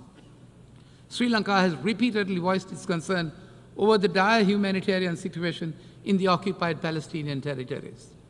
We reiterate our support for the recognition of the legitimate and inalienable right of the Palestinian people to statehood and join the call for a two-state solution based on the 1967 borders in line with all UN resolutions. As a country, Mr. President, that has suffered separatist terrorism for decades, we condemn the terrorist attacks in the Middle East and elsewhere in the world. Sri Lanka calls for complete and unconditional lifting of all unilateral coercive measures imposed against any country, as they hinder free trade, right to development, and have unintended humanitarian consequences. Mr. President, as an island country, we are concerned about the present environmental and geopolitical aspects relating to the oceans. We want our oceans to be free of rivalry, free of conflicts, free of pollution, and to be able to sustainably manage our marine resources.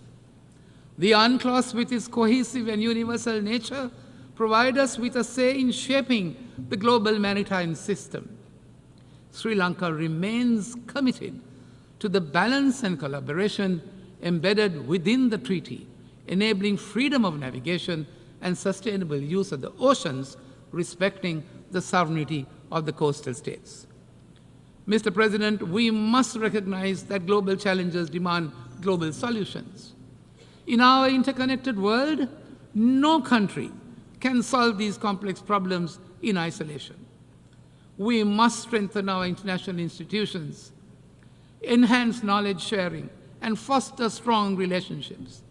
We must work together equitably, ensuring all voices are heard in shaping our shared future. It is encouraging, I say, that several developing countries are on the cusp of becoming the leading economies of tomorrow.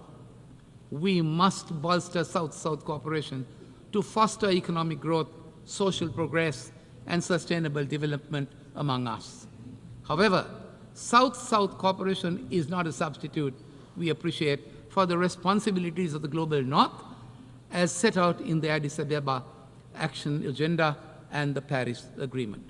Mr. President, in conclusion, as Sri Lanka embarks on a path of national unity, ethical governance, and economic recovery, and growth with justice and equity under a new leadership, we reiterate our commitment to multilateral cooperation in pursuit of peace, of prosperity, and of sustainability. We must harness the power of international solidarity, my dear friends, to confront the interconnected challenges before us, as well as to explore durable solutions to the generations to come. I thank you, Mr. President. Muchísimas gracias al jefe. I thank the head of the delegation of Sri Lanka. I now give the floor to His Excellency Mr. Song Kim, head of the delegation of the Democratic People's Republic of Korea.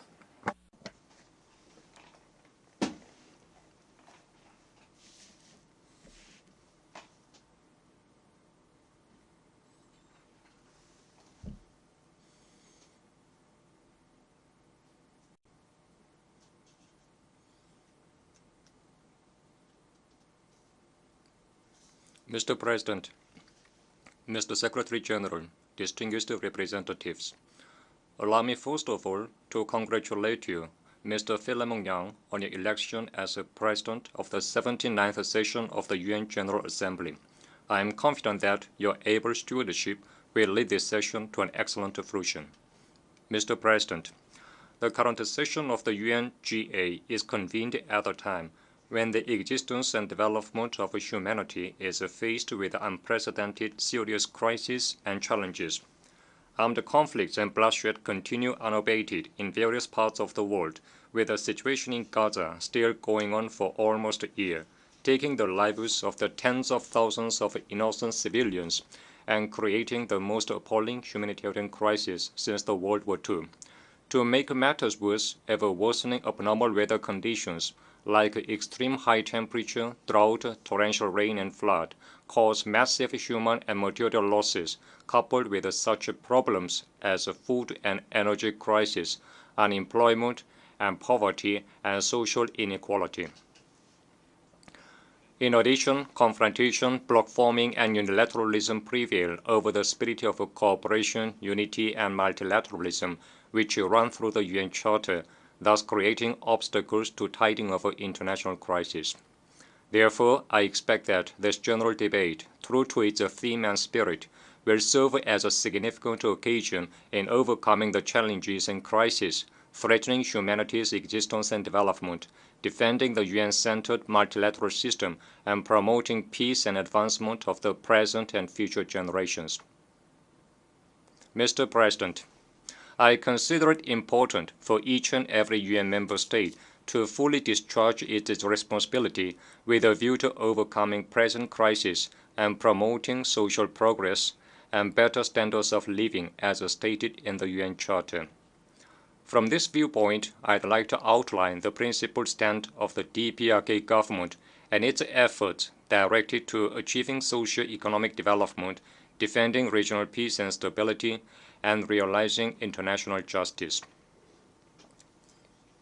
Today, the world is faced with challenges with no exception to the DPRK as well. However, valuable successes are being recorded in the socio-economic field, thanks to the correct line of the government and its steady implementation. First, the DPRK government puts it as the primary state policy to keep supplying the children under school age with dairy products and provide school children with essential stationery at the state's expense.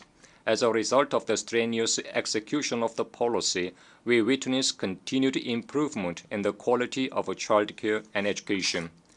We also find an outcome of our effort to achieve sustainable development of the national economy. The trend of growth continues in various fields, such as light industry and agriculture, and remarkable successes are registered in promoting the welfare of the people, including the work to provide all residents of both urban and rural areas with new dwelling houses free of charge.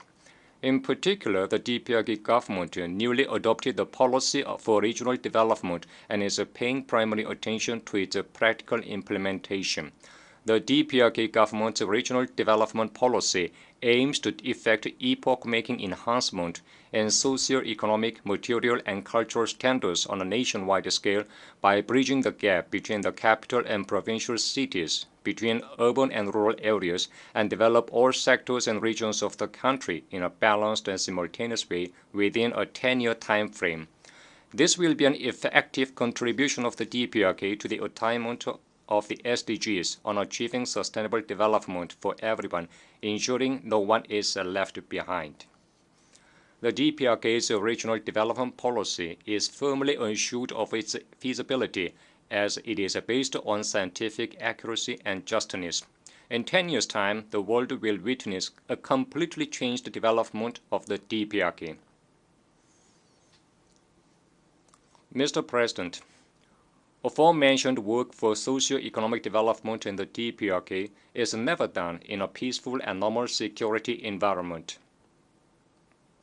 Peaceful and stable external environment is very dear to us who aspire to overall development and prosperity of the state.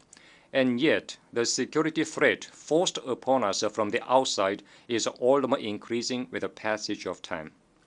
Last year, I stated on this podium that the situation on the Korean Peninsula was nearing to the brink of a nuclear conflict. 1 year has passed since then. Now the security landscape of the Korean Peninsula is quite different from that time and becoming much more acute. From the beginning of this year, the U.S. and its allies have staged joint military exercises one after another with various code names such as Freedom Shield, Freedom Edge, and Combined Air Drill in the vicinity of the DPRK, thus heightening military tension and hostile atmosphere in the region.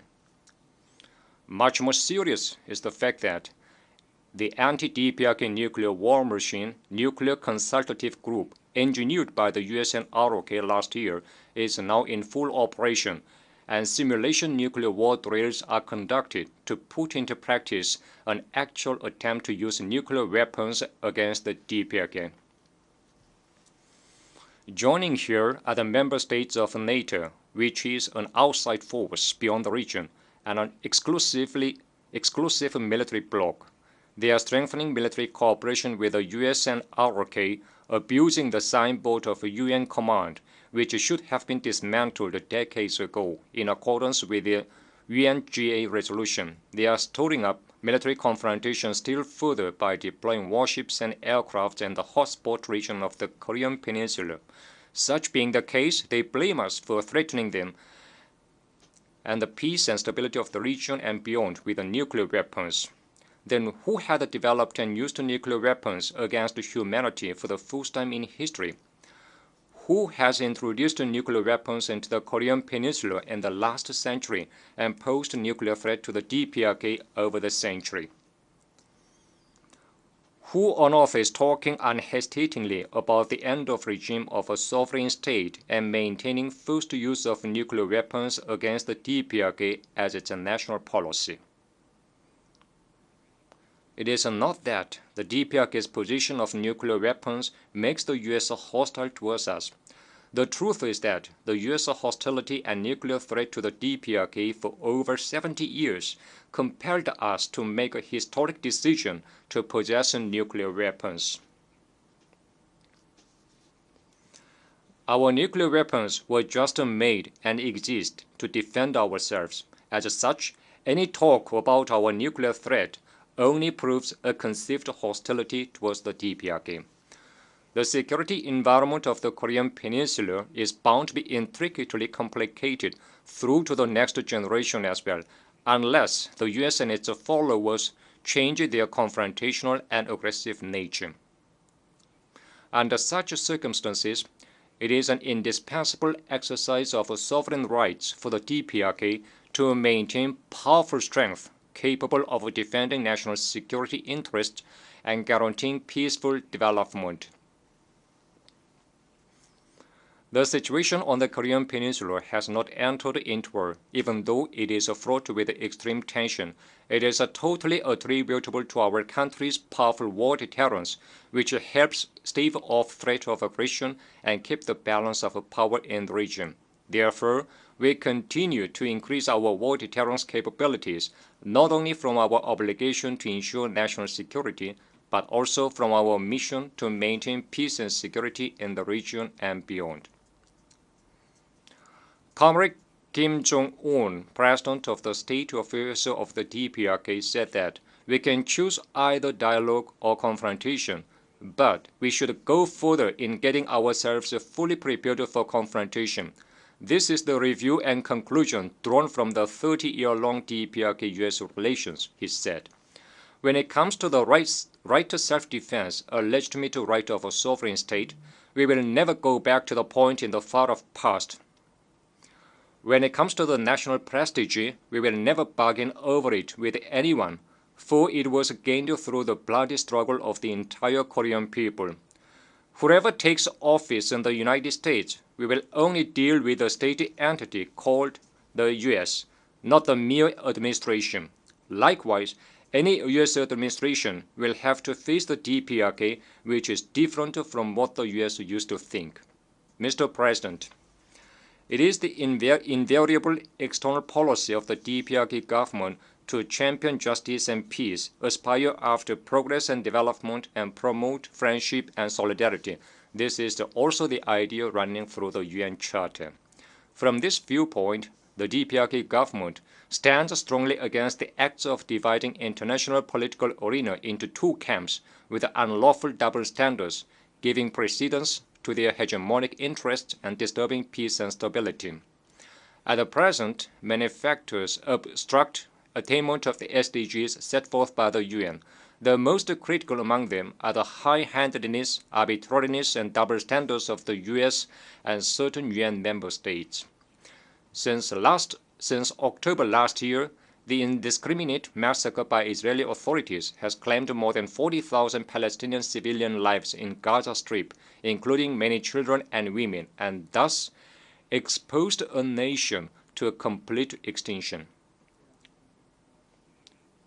The UN exists to prevent the recurrence of the scourge of war that had inflicted untold sufferings to mankind. It is really shameful and deplorable that such act against humanity has persisted for 1 year. It is highly imaginable that one state is immune to any censure and sanction, even after committing such a horrible massacre. This is entirely due to the patronage of the US, a permanent member of the UN Security Council. The US has vetoed UNSC resolutions on bringing peace to the Middle East on as many as 5 occasions, overriding the wishes of the international community to see the ethnic cleansing stopped by its ally. This is how the US has discredited the authority of the UN and incited crime against humanity. This notwithstanding, the US is branding as a threat and provocation the legitimate exercise of the right to self-defense by a sovereign state, which did not do any harm to anyone. As for the Ukrainian situation dragged on for almost 3 years by the US and Western countries, they are shifting the responsibility on other countries, even though it was the result of eastward expansion of NATO and provision of lethal equipment amounting to astronomical sum of money to their ally. The reason behind the US's abusive invectives about the normal developmental relations between other countries is in fact to vindicate its unprincipled political and military support to its ally and justify the forming of military alliances on a global scale. Justice or injustice is judged according to whether the actor is pro-US or an independent country, and the United Nations is misused for political aims of an individual country. Such reality should no longer be tolerated and allowed.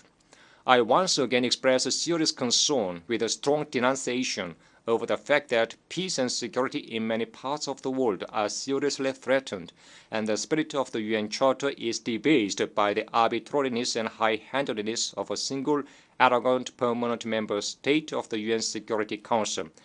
I also express deep condolences to the Palestinian victims of the Israeli genocide and their bereaved families, and extend unchanged support and solidarity to the Syrian people in their struggle to regain the occupied Golan Heights and safeguard territorial integrity. Mr. President, the reform of the present global governance regime should be oriented to realizing impartiality, equity, and justice. The United Nations will regain its sacred image only when it strictly adheres to the principles of sovereign equality, non-interference in internal affairs, impartiality, and objectivity, and eliminates high-handedness and arbitrariness, as well as biased double standards practices in all activities in conformity with the purposes and principles enshrined in the UN Charter. Mr. President, a just, peaceful, and prosperous world remains the desire of the DPRK as ever.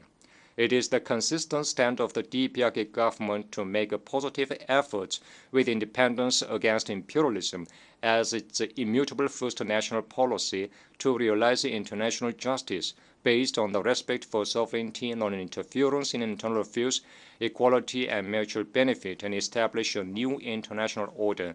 The DPRK will in the future too cooperate with all the countries and nations which oppose and reject aggression, interference, domination, and subordination, and aspire to independence and justice, transcending differences in ideals and systems. We will also develop diversified exchanges and cooperation with the countries that respect our country and take a friendly attitude to us. Thank you. I thank the head of the delegation of the Democratic People's Republic of Korea.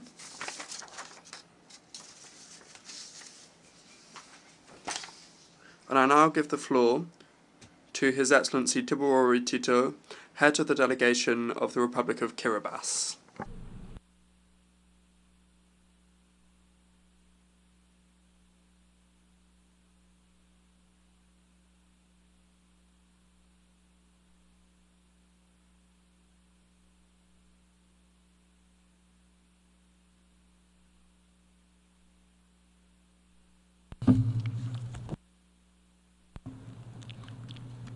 President of the General Assembly, Secretary General of the United Nations, Excellencies, ladies and gentlemen, I'm happy to greet you all on behalf of the President, the government, and the people of the Republic of Kiribati. At the outset, I wish to join other delegations in congratulating Your Excellency, Mr. Philomena Yang, the government and the people of Cameroon on your election as the President of this 79th session of the United Nations General Assembly, and to assure you of Kiribati's full support and cooperation as you steer our work over the next 12 months. We also acknowledge with gratitude the effort and work of the outgoing President of the 78th session, His Excellency Dennis Francis of Trinidad and Tobago, for his leadership for the past year. It is with immense pride and a deep sense of responsibility that Kiribati stands before this assembly, marking the 25 years of its membership of the United Nations. A quarter of a century ago, on 14 September 1999, Kiribati joined this esteemed body and became the 186th member of this UN family.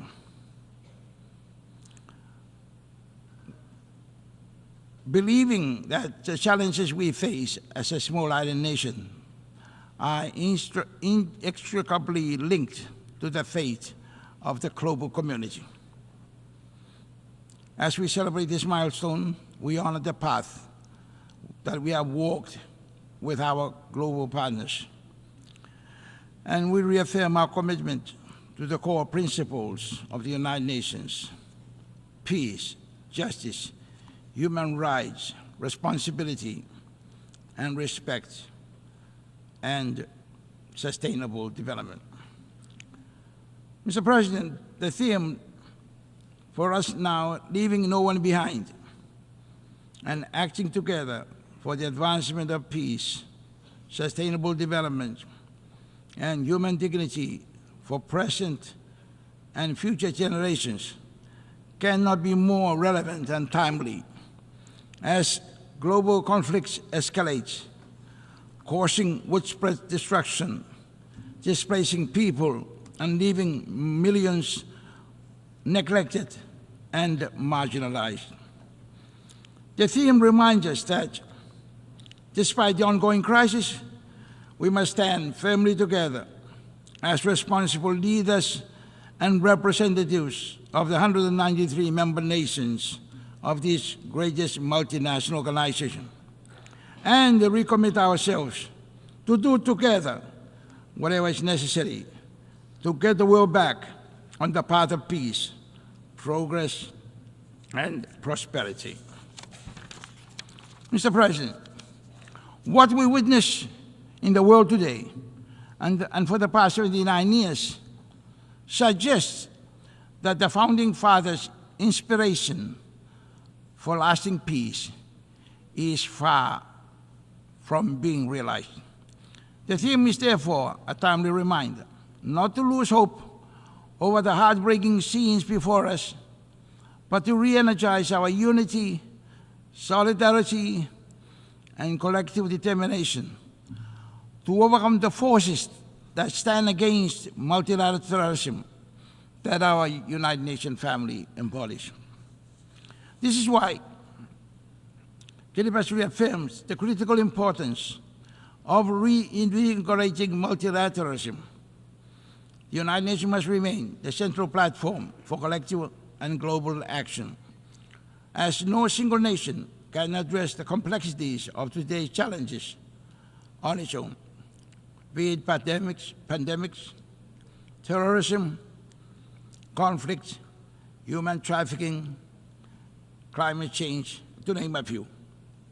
Mr. President, it cannot be disputed that the UN that was created in 1945 by 51 founding members to restore and maintain world peace and security out of the ash and devastation of World War II has now become the largest international organization on earth that deals with all aspects of human livelihood and well-being to such an extent that its core function of maintaining world peace and improving living standards has been greatly thwarted.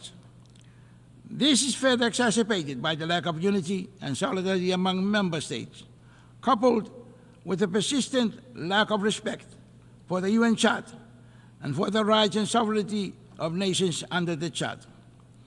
The apparent lack of unity and solidarity within the membership of this family is very much evident in the inability of members to stand united on issues of common concern, the increasing polarization of global issues, and the proliferation of exclusive groupings which tend to breed more disunity and distrust among members. Mr. President, the success or failure of the United Nations in its core mission depends not only on the dedication, commitment, and persistence of its leadership and membership, but also on the quality of the collaboration between the two. The theme is a reminder of the need to gauge the performance of the United Nations against its core mission of maintaining world peace, improving living standards, and the promotion of human rights and freedoms. In this vein, our collective deliberation at this 79th session must shape a more effective path for the United Nations, ensuring it meets the pressing challenges of our time and serves all nations equitably. Considering the significant disparity between the United Nations' intended mission and its actual outcomes, an in-depth analysis is needed to explore why the organization has not been successful in preventing and resolving conflicts. It is important that the root causes of these failures are identified and addressed. Equally important is the need to stress the crucial role of the UN Secretary General, jointly with the P5 members of the Security Council, in putting a stop to ongoing conflicts and in preventing new ones from erupting. On the Security Council reform, Mr. President, in order to make the United Nations fit to deal effectively with new and complex challenges confronting humanity at this time, Kiribati supports the call for an overdue reform of the Security Council to ensure that it reflects the realities of today's world. We believe that permanent membership of the Council should be expanded to be more inclusive and representative, including allowing seats for small island developing states and the other vulnerable countries, so as to ensure that the perspectives and needs of the most vulnerable nations are heard and addressed. Mr. President, my country firmly believes that members' respect for the UN Charter and for each other's rights and sovereignty is key to the peace of the world and to the efficient and effective functioning of the United Nations multilateralism.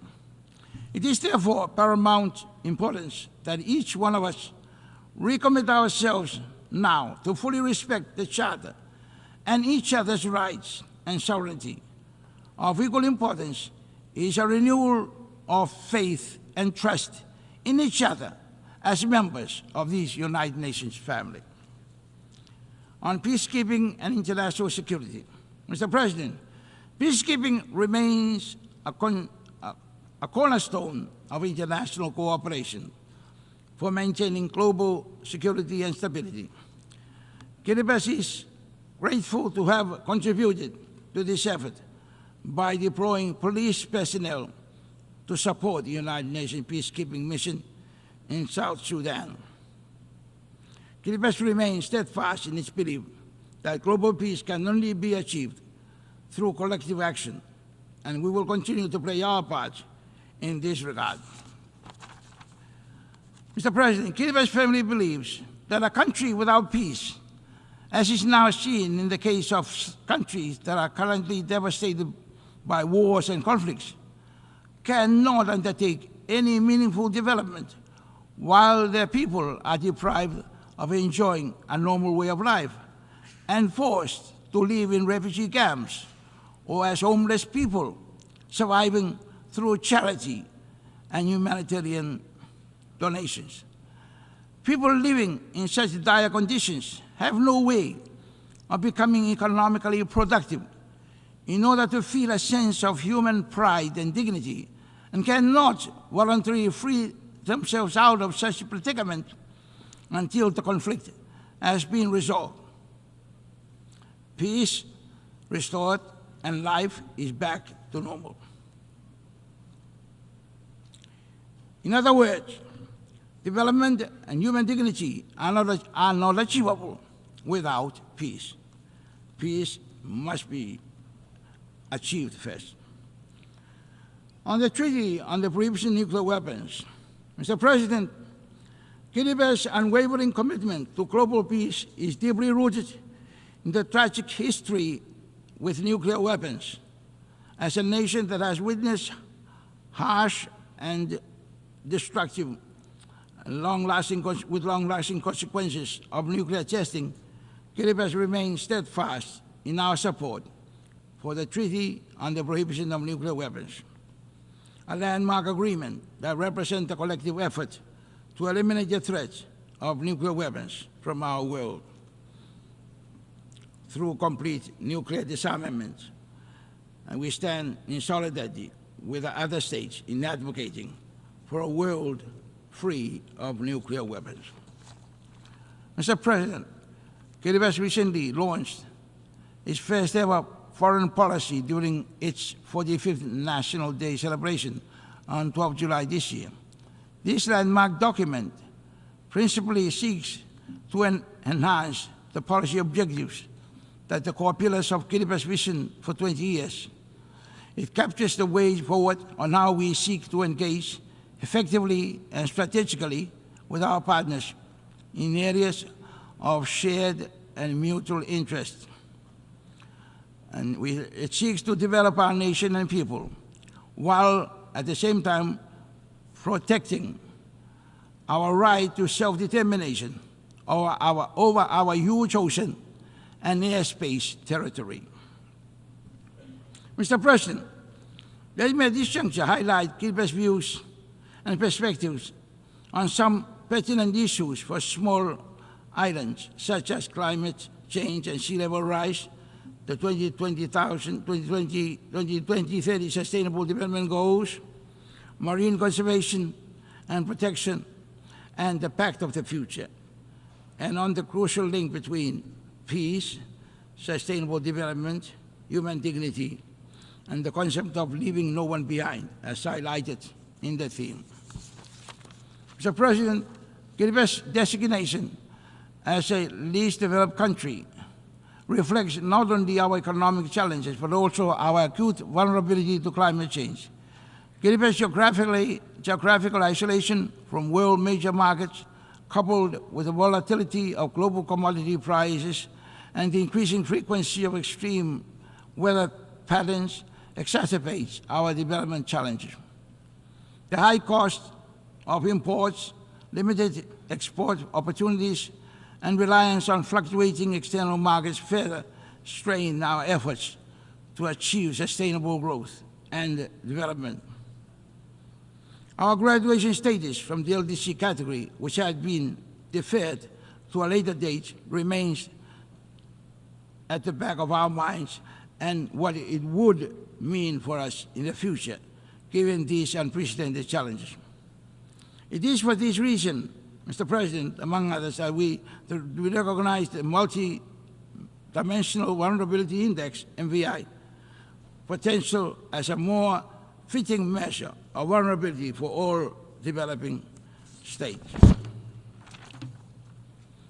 On climate change, Mr. President, we believe that humanity must be well informed about the riches and the resources of the planet that are finite and must not be overexploited to the extent that the planet's Earth's health and wealth is compromised, as is now evident in the climate crisis caused by the overexploitation of the planet's resources during the past century of industrialization. While the international dialogue on climate change has been extensive, Kiribati urges that we move beyond words to concrete action. The commitments made in the international forums, including the COP meetings, must translate into tangible results on the ground. As we continue to advocate for mitigation, it is clear that adaptation and resilience building are critical for low-lying atolls like Kiribati. Coastal protection remains a priority for Kiribati, and while adaptive measures such as the planting of mangroves and demarcating of seagrass continues, there is a dire need for interventions in hard infrastructure such as resilient seawall. Climate change is undeniably the driving force behind sea level rise. Kiribati continues to grapple with the challenges posed by sea level rise, which endangers our land, agriculture, and our way of life. The IOC's declaration on sea level rise and statehood encourages our dedication to building resilience against climate impacts and emphasizes the urgent need for global action. The United Nations recognition of the profound impacts of climate change and sea level rise through the establishment of high-level platform to address sea level rise during this session is a notable and welcome step. It reflects the urgency of addressing climate change and its devastating consequences on vulnerable communities worldwide, in line with the commitment of the 2050 Blue Pacific Strategy. We strongly advocate for global climate action, including maintaining the 1.5 degree Celsius goal and addressing sea level rise as essential to safeguarding the livelihoods, identity, sovereignty, and security of the Pacific Island communities, especially low-lying atolls, which are only 2 or 3 meters above sea level. On sustainable development goals, Mr. President, as we continue our journey towards achieving sustainable development goals by 2030, Kiribati has localized SDG in a 20-year development roadmap or vision called KV20, with its primary aim to make Kiribati a healthy, wealthy, and most peaceful nation by 2036. This localization effort ensures that the SDGs are not merely theoretical goals that are embodied in our national policy projects and initiatives. Sustainable development is crucial for the long-term resilience and prosperity of Kiribati and other small island developing states. However, the realization of these goals require enhanced capacity development, technology transfer, and stronger data support systems to better meet the unique and special circumstances of vulnerable countries. Kiribati also commits and looks forward to the implementation of the Antigua and Barbuda Agenda, ABAS, focusing several key areas aimed at promoting sustainable development, resilience, and addressing the unique challenges faced by small and developing states, such as climate change, resilience, sustainable economic development, access to financing, biodiversity, conservation, to name a few. ABAS reflects the need for tailored solutions that recognize the unique circumstances of states while promoting sustainable development and resilience against external shocks. On marine conservation and protection, Mr. President, fisheries continue to hold prominence as a priority sector within our KBS vision for 20 years plan. Given that ocean resources are significantly contribute largely to our economy. Kiribati's huge reliance on the tuna fishing license revenue, which finances about 70% of the government's annual expenditure budget, makes it mandatory for the government to take special care of the health of the marine environment, as evidenced in its adoption of the marine spatial planning of its entire 3.5 million square kilometer of its tuna-rich ocean resource. In order to promote public awareness and participation in marine protection and conservation, a number of programs have been launched in some villages and communities in which people are encouraged to make village-based rules protecting fisheries in the areas against overexploitation and sanctioning offenders in accordance with well-accepted cultural practices. However, our limited capacity in monitoring the surveillance of our large economic zone are highly susceptible to illegal, unregulated, and reported fishing, IUU, fishing expeditions. Considering our heavy reliance on our fisheries for livelihood and revenue, Kiribati remains deeply concerned about the ongoing challenge of IUU, which undermines not only our national effort to sustainably manage marine resources, but also global progress towards achieving the Sustainable Development Goals. IUU fishing significantly impacts our national economy by depleting fish stocks, undermining sustainable fishing practices, and reducing revenue for local fisheries. This threatens the economic stability and the livelihood of our people dependent on fishing. We acknowledge the assistance of our partners rendered in addressing this gap and in providing the surveillance support. Kiribati calls upon the international community to strengthen cooperation and action to combat IUU fishing, ensuring that sustainable fisheries management become a reality for all nations, especially those most vulnerable to its impact. Kiribati is acutely aware of the profound significance of the ocean to our livelihood, culture, and environment. And this is why we invest a lot of effort in the preservation and protection of our marine environment.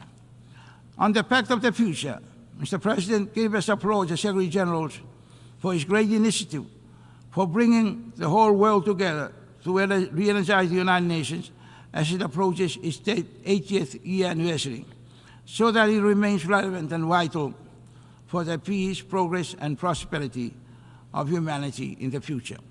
The proposed Pact for the Future offers an essential roadmap strengthening global cooperation on key issues including climate change, digital transformation, and peace building.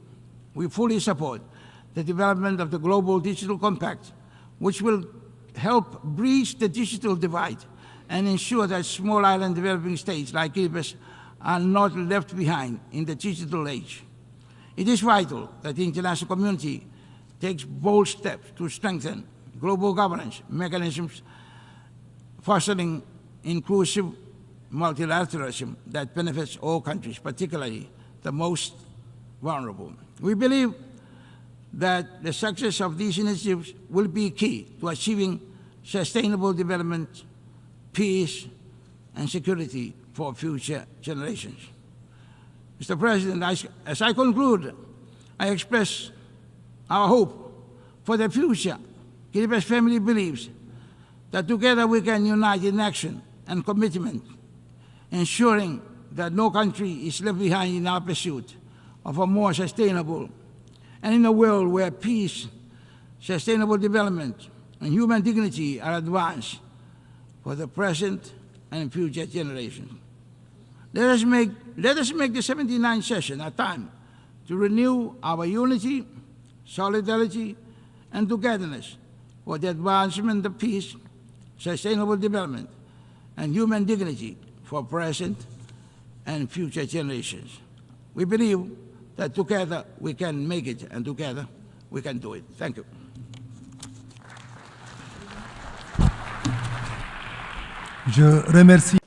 I thank the head of the delegation of Kiribati, and I now give the floor to His Excellency Mr. Mohamed Siad Douale, head of the delegation of Djibouti.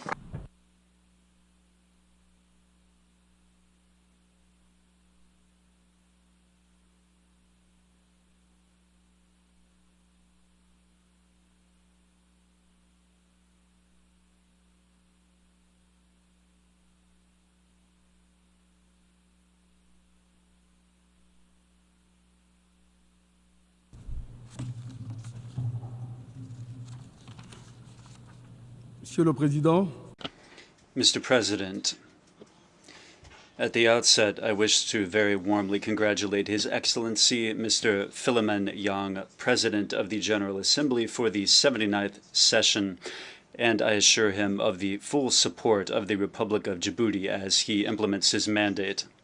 The topic that you have chosen for this session, acting together for the advancement of peace, sustainable development, and human dignity for present and future generations, encapsulates and reveals what millions of human beings are calling for all around the world. A world that is less unequal, more cohesive, more peaceful and prosperous.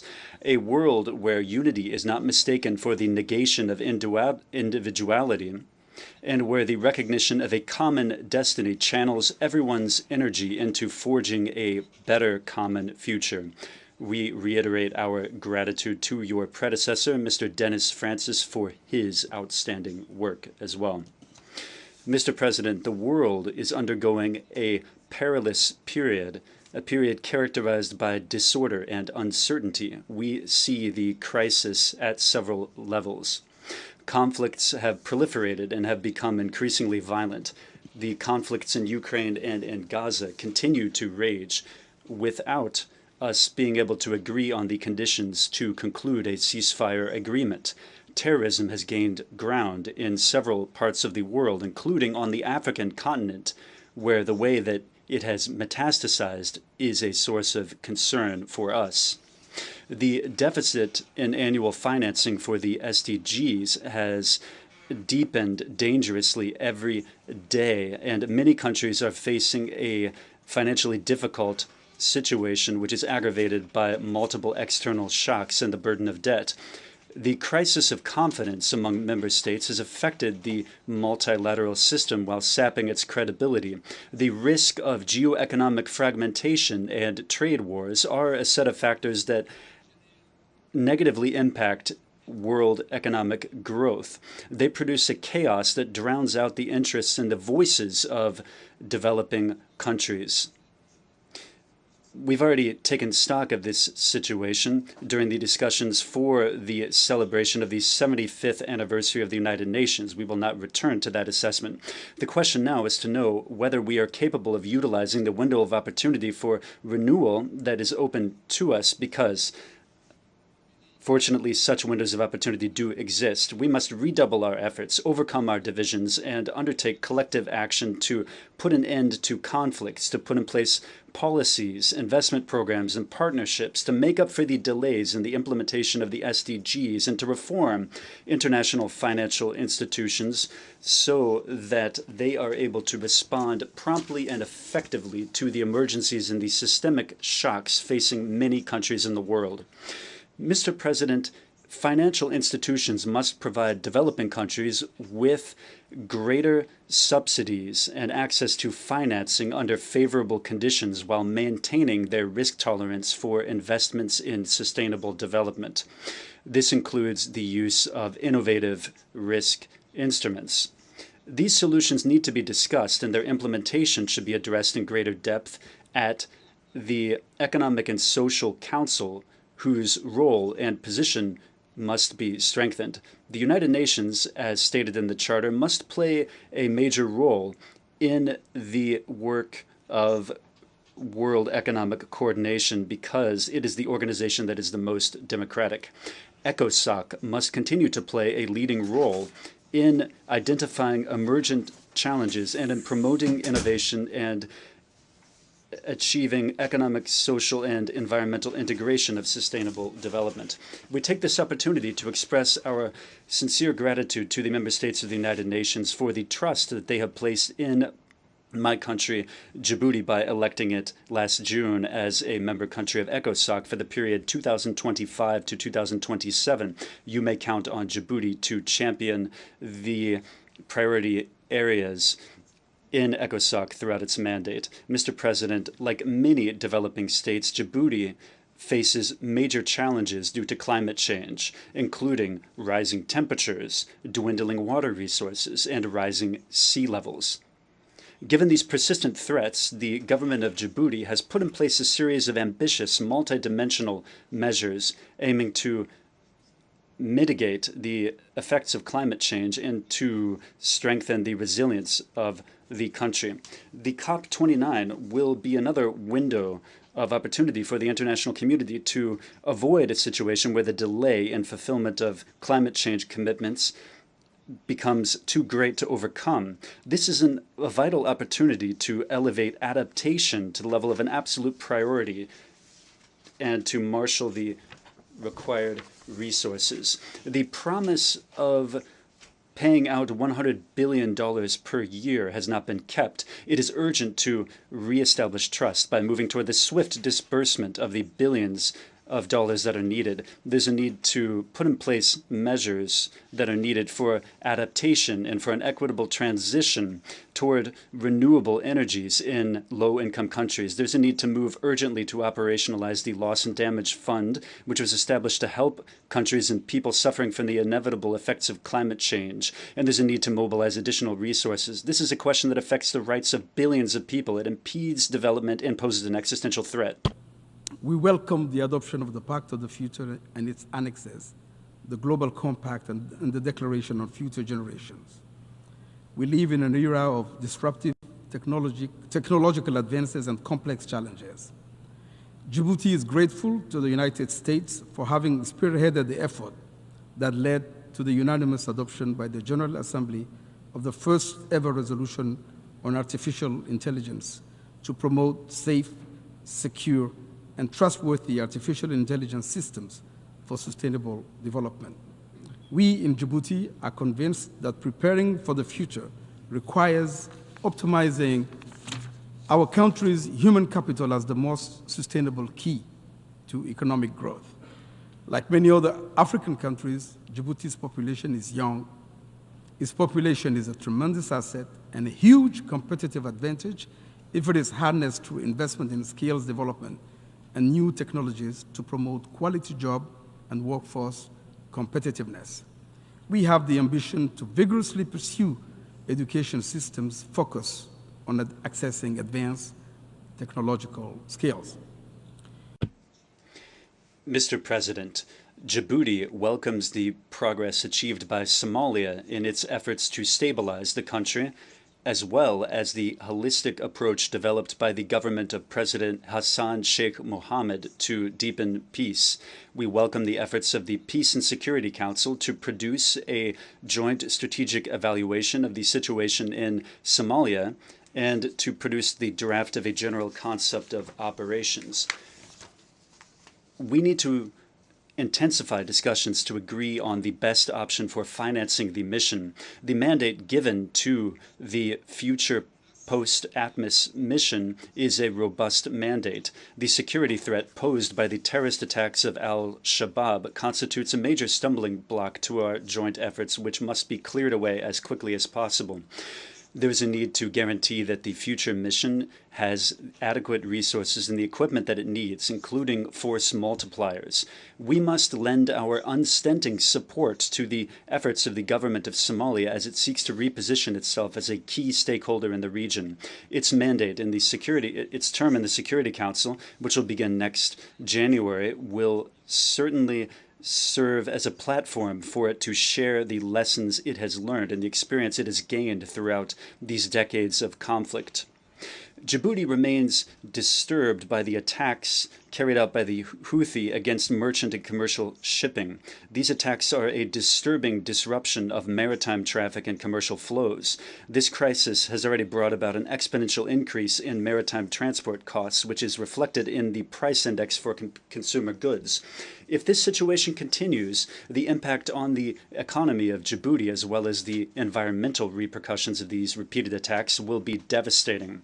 We call for solutions to be found to ease the regional tensions which are causing the deterioration of the situation in the Red Sea. And we want to see diplomatic efforts stepped up to reach a favorable outcome to the peace process in Yemen under UN auspices. We are profoundly alarmed by the continued deterioration of the situation in the Middle East and Gaza and the West Bank in particular. The violence continues unabated. We are profoundly saddened by the continuous loss of lives, in particular children in Gaza, the collective punishment of the Palestinian people, the indiscriminate and continued bombings, and the unlawful occupation in the form of a total siege.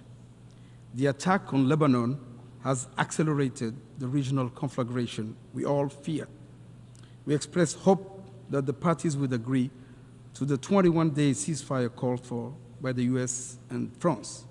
We must avoid at all costs an all-out war. We welcome the resolution recently adopted at the General Assembly 10th Emergency Special Session by an overwhelming majority. The solution demanded by the Security Council, the General Assembly, the Arab Peace Initiative, and by all the 140 states that already recognize the state of Palestine is a two-state solution. It is the only solution that can lead to lasting peace and security. And this is the very solution that has been blocked by Israel's defiant insisting on maintaining its occupation of Palestinian territory in perpetuity. Mr. President, we are troubled by the continued deterioration of the situation in Sudan, the third largest African country and a founding member of IGAD. We are saddened by the tragic loss of lives, the destruction of infrastructure, and the devastating humanitarian catastrophe that it has caused. Djibouti, under the leadership of President Gele, current chairman of IGAD, has held many meetings at summit level to explore avenues for a peaceful resolution of the conflict. Djibouti reaffirms its commitment to the territorial integrity, sovereignty, political independence, and unity of Sudan. In line with African Union Peace and Security Council decisions, we underscore the importance of ensuring the protection of the Sudanese state, its institutions, and its people. We just recently held in Djibouti, in partnership with the United Nations, a retreat of mediators with the ultimate goal of harmonizing the various initiatives aimed at ending the conflict. We call on the Sudanese armed forces and the rapid support forces to honor the commitments made in Jeddah and subsequent negotiations, and further urge them to guarantee full, safe, rapid, and unhindered humanitarian access. We call on Sudanese leaders to have the Sudanese people's best interest at heart. We call on all external actors concerned by the conflict in Sudan and in a position to do so, to use their influence and bring constructive pressure to bear on the parties so that they commit to a mediation format with the ultimate objective of achieving a negotiated settlement of the conflict. We need to act determinedly and in unison. We must not give up on the prospect of peace in the Sudan. Mr. President, Djibouti stands ready to complete the normalization process with our neighbor Eritrea, and we stand ready to find a negotiated settlement to the conflict on the basis of international law, including the unresolved border dispute and other outstanding issues. The fate of our missing combatants is uppermost in our hearts. Their families need closure. To conclude, at UNGA 79, we have made significant commitments. We have adopted the Pact of a Future, a bold and ambitious document which bestows important responsibilities to our organization and strengthens it. It also calls for a reformed global governance structure.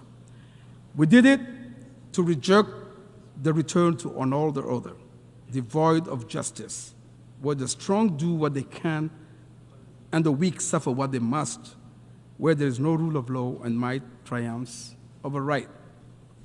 We did it for our own sake and for the sake of our posterity, because we have no choice but to stand up and stand together to prevent a descent into the morass. We now have to honor the commitments made. The stakes are high, because if you don't, the United Nations will continue to be reduced to a symbolic space where non-binding commitments are made but never implemented. Thank you for your attention.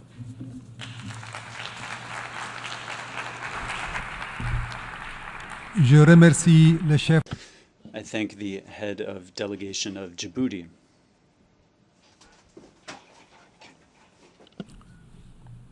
Je donne maintenant la parole. And I'll give the floor to His Excellency, Mr. Ernest Roy Musio, head of the delegation of Rwanda.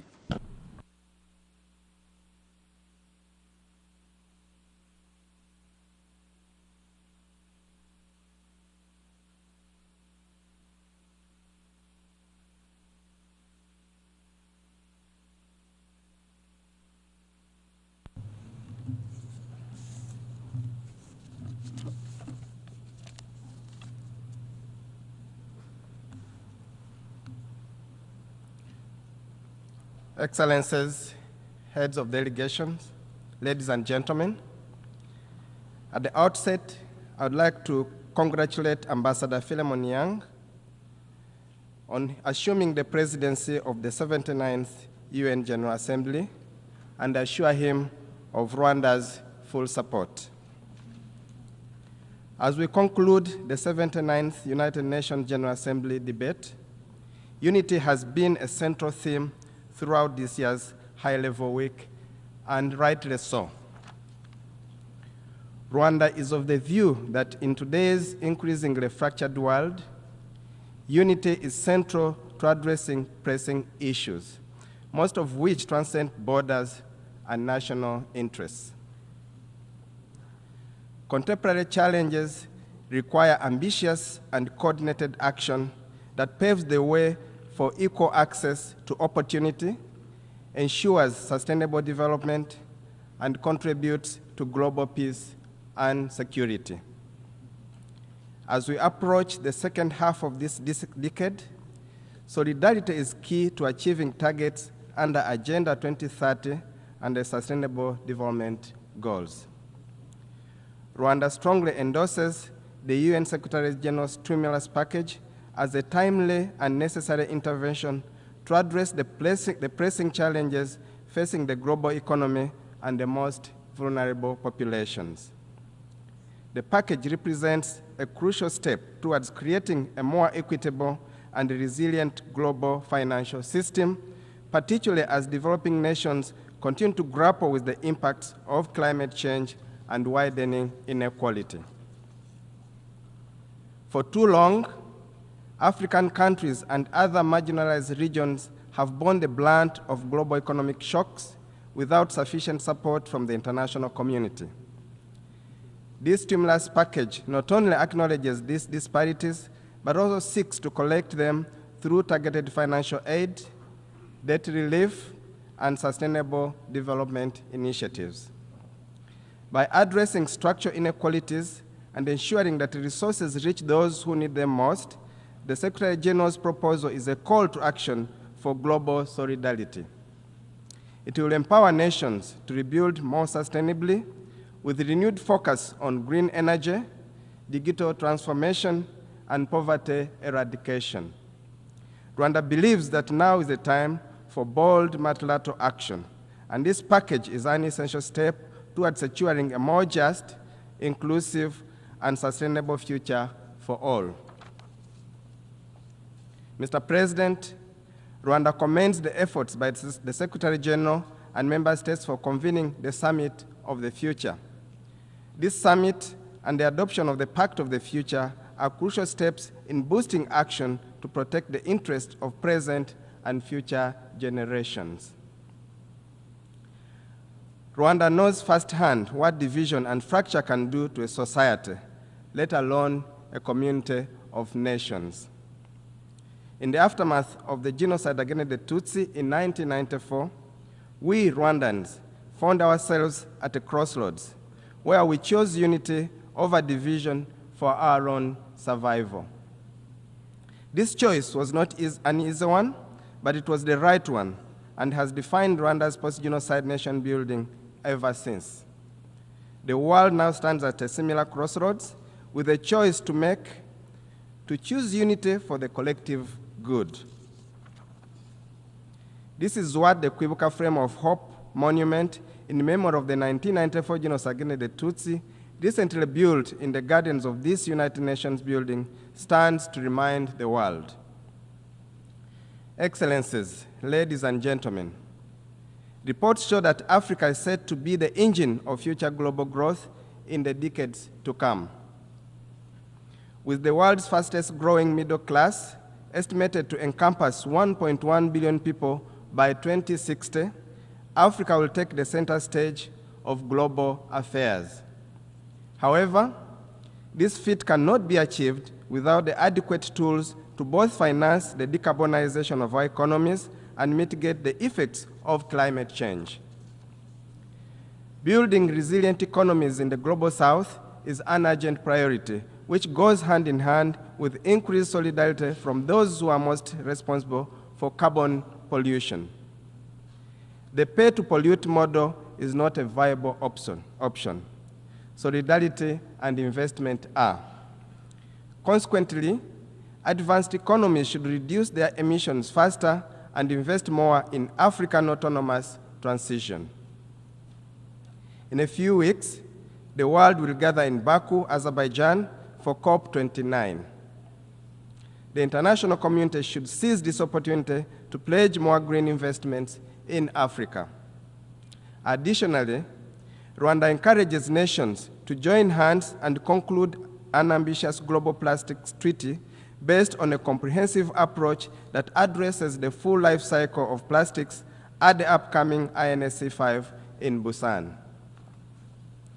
We have a historic opportunity to demonstrate our collective resolve to end plastic pollution for the benefit of current and future generations. Rwanda stands ready to play a positive role in that direction. Excellencies, esteemed delegates, the year 2024 marks 2 decades since Rwanda's first deployment of troops under the United Nations peacekeeping banner. Today, Rwanda is among the top contributors with deployment in missions across Africa. And yet, insecurity in our region has reached unprecedented levels. This is evidenced by the rising threat of radicalized insurgency in the southern part of the continent, terrorism in the Sahel, or the presence of state-sponsored genocide militias right by our border. Mr. President, no more than ever, cosmetic fixes must be avoided in favor of long-term solutions addressing the root cause of these conflicts. Security is not only achieved by silencing the guns. It is also achieved by building a fit-for-purpose global governance system capable of quickly adapting to crises. Reform of multilateral financial institutions is complementary to the reform of the United Nations Security Council, as both are crucial for creating a more equitable and effective global governance system. The financial institutions which shape global economic policies and the UN Security Council, which ensures peace and security, must evolve to better address the diverse needs of today's world. Without reform, these bodies risk perpetuating inequalities, particularly for Africa, which has historically been underrepresented in decision-making processes. Reforming both the financial institutions and the UN Security Council is vital to ensure fair representation, foster trust among nations, and effectively respond to the pressing challenges of the modern era, such as economic instability, climate change, and conflict. In this regard, Rwanda fully supports the reform of the UN Security Council to enhance its effectiveness and efficiency. Such reforms are necessary to address long-standing injustices faced by Africa, ensuring that the Council becomes more responsive to contemporary global challenges and dynamics. Only through these changes can we build a system grounded in equitable rules, unity, and solidarity. As we conclude this General Assembly, let us remember that history will judge us not by the challenges we face, but how we respond to them. The reforms we seek are not just necessary, but inevitable to ensure a future grounded in justice, equity, and solidarity. Rwanda stands ready to work with all nations, and we believe together we can build the world we want, one where no nation or continent is left behind. Let us seize this moment, for the future of humanity depends on it. I thank you for your kind attention.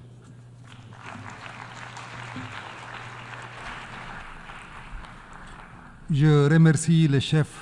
I thank the head of delegation of Rwanda. Je donne maintenant la parole à son Excellence. And I'll give the floor to His Excellency Jose de la Gasca, head of delegation of Ecuador.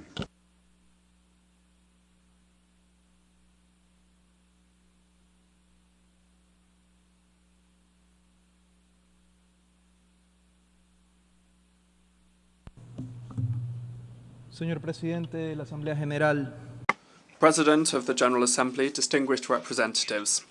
I begin by bringing you the regards of the President of the Republic of Ecuador, Daniel Noboa Asin, who is the leader of a young government and is a young leader who has sought to break the patterns that prevented us from delivering the change that his generation was calling for and that my country is calling for. Ecuador is a country of 18 million inhabitants with huge potential in which young people are fighting on a daily basis for a better future, changing the reality that they inherited. They believed in the transformational project that President Noboa put forward, and now they see a country of opportunities and progress, based on the respect for human rights, in which there is a firm commitment to root out corruption and impunity. Mr. President, ladies and gentlemen, despite the fact that it might look like the global and multidimensional crises are overwhelming us, international law and the principles and aspirations of the United Nations Charter must remain our guiding light. Therefore, I reiterate Ecuador's commitment to multilateralism, peace and sustainable development, the peaceful resolution of disputes and respect of individual freedoms and human rights. I reaffirm the unshakable commitment and respect of Ecuador to the ideals and principles that gave life to nations. We must implement the Pact for the Future, the Global Digital Compact, and the Declaration on Future Generations that were adopted last week. This will help the UN from moving on, from no longer being a photograph taken 79 years ago, and rather for it to better reflect the contemporary world. Ecuador welcomes any initiative that encourages inclusive prosperity and democracy, because we know that its sustainability is closely linked to the peace of a nation, because there's an inextricable link between peace and development, and between development and peace. Therefore, Ecuador is working to achieve the Sustainable Development Goals, and we have shown that the so aspired to Objective 16, which is peace, justice and strong institutions, is being met with synergy and is interlinked with 125 of the 169 goals of the 2030 Agenda. We must understand it. When we strengthen democracy and institutionality, we fight violence in all of its manifestations. Tackling corruption, we achieve better justice and peace for our citizens. We bring about an impact on the reactivation of the economy and providing decent jobs, reduction of poverty, hunger and malnutrition. Mr. President, building a future of better prosperity and peace requires combating organised crime, transnational organised crime and drug trafficking that undermine institutionality and erode the social fabric of our democracies. In December 2023, President Noboa, in the framework of the Ecuadorian presidency of the Security Council, warned members about a wave of transnational and narco-terrorist organised crime threatening the rule of law, state control and border security. Faced with this challenge, the national government of my country has adopted responsible decisions and is waging an unshakable, unrelenting fight that past governments avoided. However, national actions are not enough when it comes to the threat of transnational organised crime that has resources that significantly go above the ones that are used to fight it. Only by strengthening efforts and working in a coordinated and effective way with the international community can we defeat this phenomenon.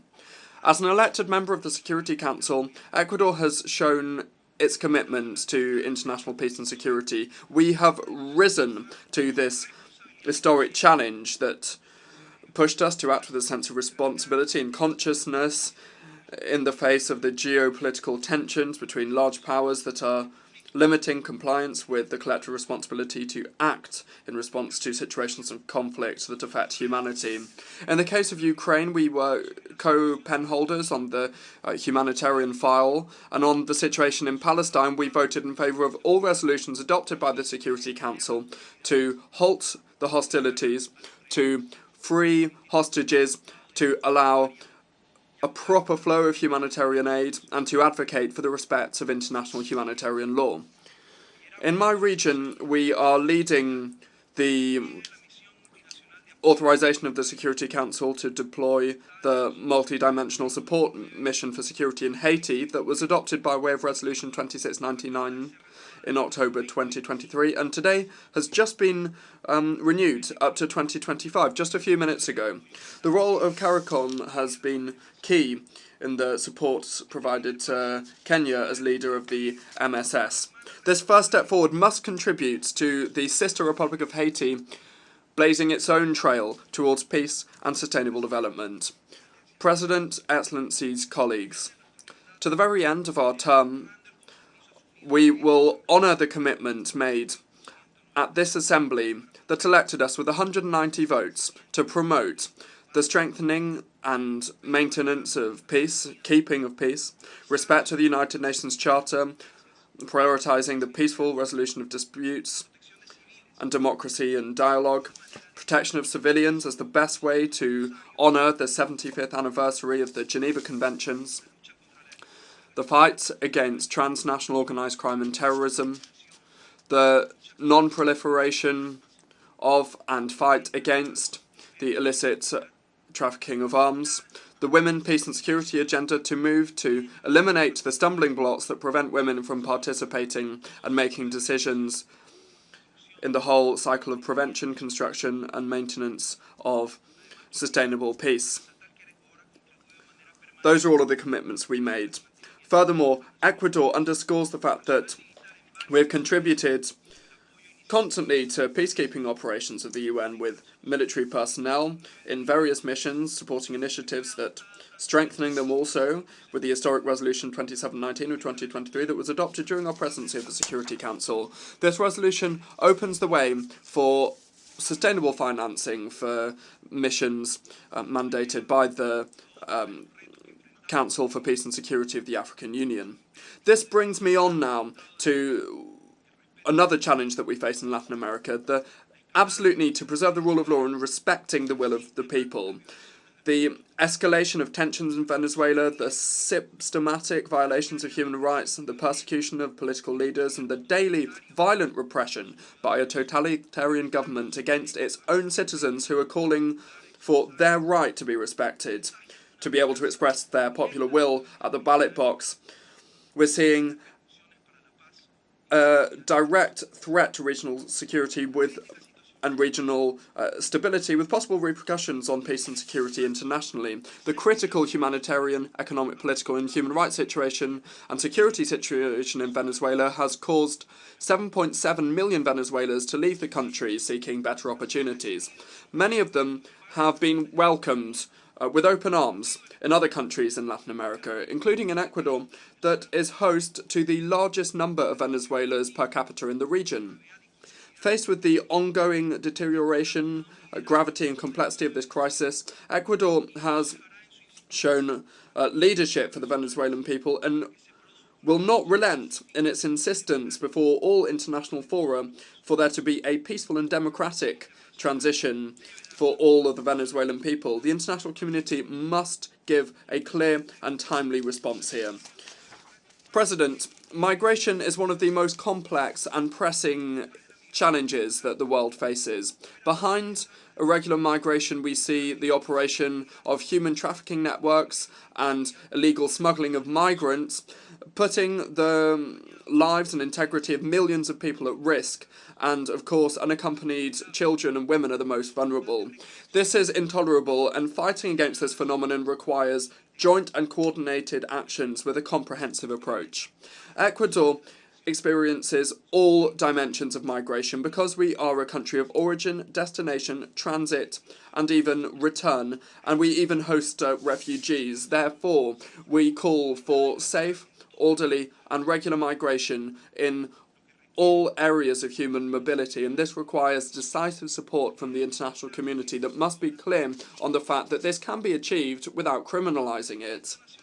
The international community must also be united in facing the devastating effects of climate change. Today, Ecuador is suffering from the worst drought in the most recent decades, and this shows how important it is to care for our ecosystems and to invest in infrastructure to deal with this issue. As a mega-diverse country with unique ecosystems that are also fragile, like the Amazon, the Andes, and the Galapagos Islands, we are committed to conservation of biodiversity, and we are updating the national biodiversity strategy, and we have set forth a transition policy, an ecological transition policy that preserves our natural heritage. These efforts require more of a sense of joint responsibility from the international community, especially when it comes to finance, technology transfer, capacity building and scientific research that are currently not up to the mark. The Paris Agreement and the principle of shared but differentiated responsibilities must not be undermined. In fact, they must be strengthened. Ecuador also supports initiatives in the realms of protection, conservation, and sustainable use of the ocean. And we should see this through the entry into force soon of the agreement, the BBNJ agreement, and the organisation of the 3rd UN Oceans Conference in 2025. Our commitment is further reflected in the efforts that the Ecuadorian presidency of the committee tasked with drafting a legally binding instrument to eliminate plastic pollution is pressing on with. The Ecuadorian presidency is pressing on with that. We hope that this will be delivered soon and that the Galapagos Islands, which are a World Heritage Site, will be the venue for the signature of this instrument. President, security,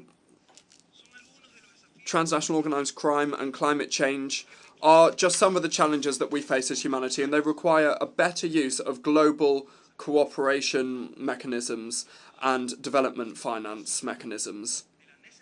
Ecuador is convinced of the need for a true transformation of global governance and its institutions to provide them with legitimacy and thereby avoid them being condemned to irrelevance. And this includes the Bretton Woods institutions and this very organisation. Perfecting the bodies of the UN system is not the ultimate goal, but rather just one step forward to achieve the ultimate goal, which is peace and security in the world. Therefore, bearing in mind the relations between the main organs, in order to benefit from a stronger and more effective Security Council, we also require a more modern and effective General Assembly. We must reaffirm the role of this General Assembly so that it can bring about the necessary reform of the Security Council. Ecuador is clear on the fact that we are a non-permanent member of the Council, and we are finishing our term in December this year. But we also know the role of the elected members when we act together is fundamental, and we must continue on this front. An essential part of the transformation is the participation of women in leadership positions. Ecuador reaffirms its support for a woman from the Latin American and Caribbean region to be the next United Nations Secretary General.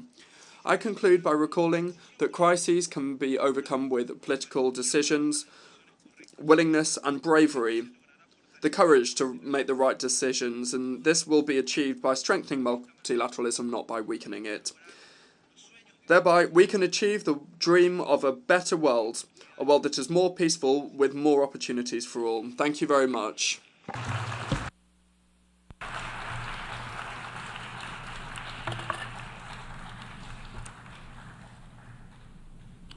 I thank the chair of the delegation of Ecuador.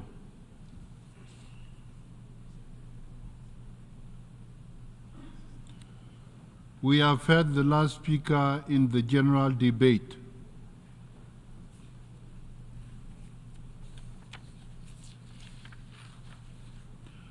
Excellences, Mesdames et Messieurs. Excellencies, ladies and gentlemen, as we conclude the general debate, I extend my sincere gratitude to all the member states for their active participation in the debate. The discussions that we had this week show the importance of multilateral cooperation, which we need to overcome the challenges our world faces. In this month of September, we came together for the general debate in a period that was particularly tumultuous. Delegations addressed the pressing challenges that face us, the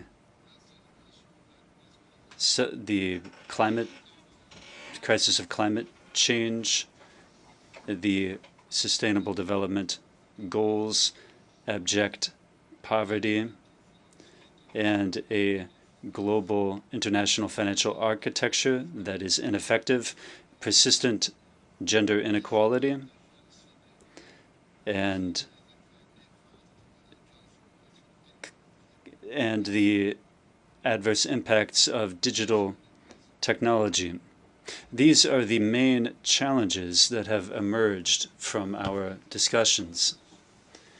We need to continue to build on the Summit of the Future. This summit was marked by the adoption of the Pact for the Future and its annex, which aimed to revitalize our multilateral system and international cooperation. The Pact for the Future and the Global Digital Compact and the Declaration on Future Generations appear as a solid promise to galvanize our efforts toward the achievement of the 2030 Agenda for Sustainable Development. Our Pact for the Future essentially aims to address the challenges that are impediments to international cooperation and have been for many years. These challenges are what make it problematic to achieve solutions, which can be achieved through this agreement and its annex. I call upon all states and stakeholders to work toward effective implementation of the Pact for the Future and of its annex. My office has also instituted an awareness-raising program in this regard to be applied throughout the 79th session of the United Nations General Assembly. We stand ready to receive any advice or any assistance to facilitate our actions. Ladies and gentlemen, while we are meeting in New York, violent conflicts are raging in Gaza, Lebanon, Sudan, and Ukraine. This is unfortunately not an exhaustive list, of the conflicts and crises affecting member states of the United Nations. In the last few days, the world has seen an extremely dramatic escalation of violence between Israel and Hezbollah in Lebanon. That escalation risks causing war in the entire Middle East region. As we speak, peace in the Middle East is hanging delicately on a shoestring. There is pervasive tension and uncertainty in the region. Thousands of people have lost their lives. Many others have been displaced. Infrastructure has been destroyed. This must stop, and it must stop now. The world must not allow an all-out war to happen in this volatile region. We call on all parties, Israel, Hamas, and Hezbollah, to urgently conclude a ceasefire and for all remaining hostages to be freed immediately and unharmed. I also call on all those with influence on the parties to demand an immediate ceasefire and dialogue. I further call on all states supplying weapons to the region to desist from such actions and give peace a chance, for no sustainable peace will be achieved militarily. Negotiations and diplomatic solutions must take precedence over brutal force. The Charter of the United Nations instructs that member states settle their disputes peacefully so as not to endanger international peace and security. As you heard me saying at the opening of the general debate, only a two-state solution based on relevant UN resolutions can guarantee lasting peace and security for both the people of Israel and Palestine, and indeed for the rest of the region. Excellencies, during the general debate we heard from 190 member states, including contributions from 71 heads of state, 42 heads of government, 6 vice presidents and crown princes, 8 deputy prime ministers, 53 ministers, 3 vice ministers, and 7 chairs of delegations. Moreover, we heard from 3 observers. Ladies and gentlemen, during the general debate this September, it was disappointing and frankly unacceptable that only about 10% of the speakers were women. This glaring disparity speaks to a deeper issue that we cannot ignore. We must do far better on gender equality, and this cannot simply be a talking point. It must remain a priority on our agenda, demanding action, not just acknowledgement as we move forward. Excellencies, ladies and gentlemen, in my opening remarks of the general debate, I emphasized that only by working together, despite our differences, can we confront and overcome the complex and discouraging challenges before us. Only through dialogue, listening, and collective action can we find solutions that benefit all of us. The theme I chose for the 79th session, Unity in Diversity, for the advancement of peace, sustainable development, and human dignity for everyone everywhere, is not just a guiding principle, it is a call to action. The theme reminds us that our strength lies in our diversity and our ability to unite stakeholders around our common goals. Let us all move forward together with this spirit of unity and shared responsibility. Let us continue our work with the clear aim of building a peaceful, just, and dignified future for all. Thank you.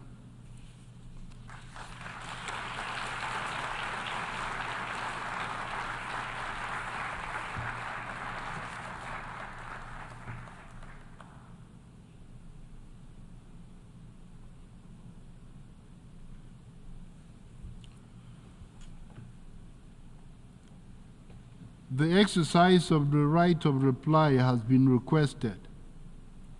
May I remind members that statements in the exercise of the right of reply are limited to 10 minutes for the first intervention and to 5 minutes for the second intervention, and should be made by delegations from their seats.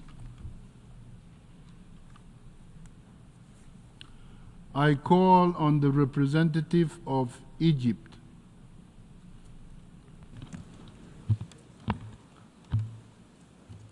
Mr. President, Egypt categorically rejects the reply delivered by Ethiopia representative to Egypt's statement during the general debate. If Ethiopia were to reflect on its own conduct and behavior in the region, Ethiopia would recognize that it's the party that is the principal source of threats to peace, security, and stability in the region. It was Ethiopia that concluded a memorandum of understanding that infringed on the sovereignty and territorial integrity of a sisterly neighboring African state, Somalia. It's Ethiopia that has repeatedly violated cardinal rules of international law and undermines the principle of sanctity of international borders, which is established in African laws and practice.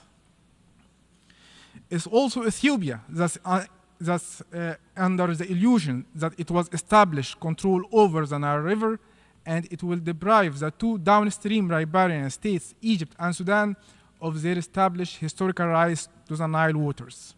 Ethiopia ought to relinquish its aspiration of regional hegemony. Ethiopia also ought to realize that fabricating baseless allegations against other states and inventing fictional external enemies are nothing but futile attempts that are meant for internal consumption to distract attention from Ethiopia's many domestic challenges that are of its own making. Egypt, which is an ancient civilization, a responsible state in Africa, and a voice of peace and prosperity globally, does not engage in deplorable conduct of this nature. We call upon Ethiopia to exercise responsibility and to desist from threatening its neighbors and from engaging in conduct that undermines stability in Africa. We also invite Ethiopia to return to the African family as a contributor to peace and stability in the region, and not as an agent of insecurity and destabilization. Thank you, Mr. President.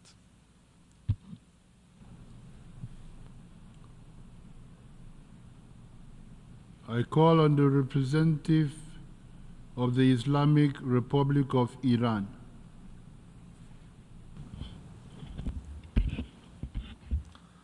Bismillah ar-Rahman ar-Rahim.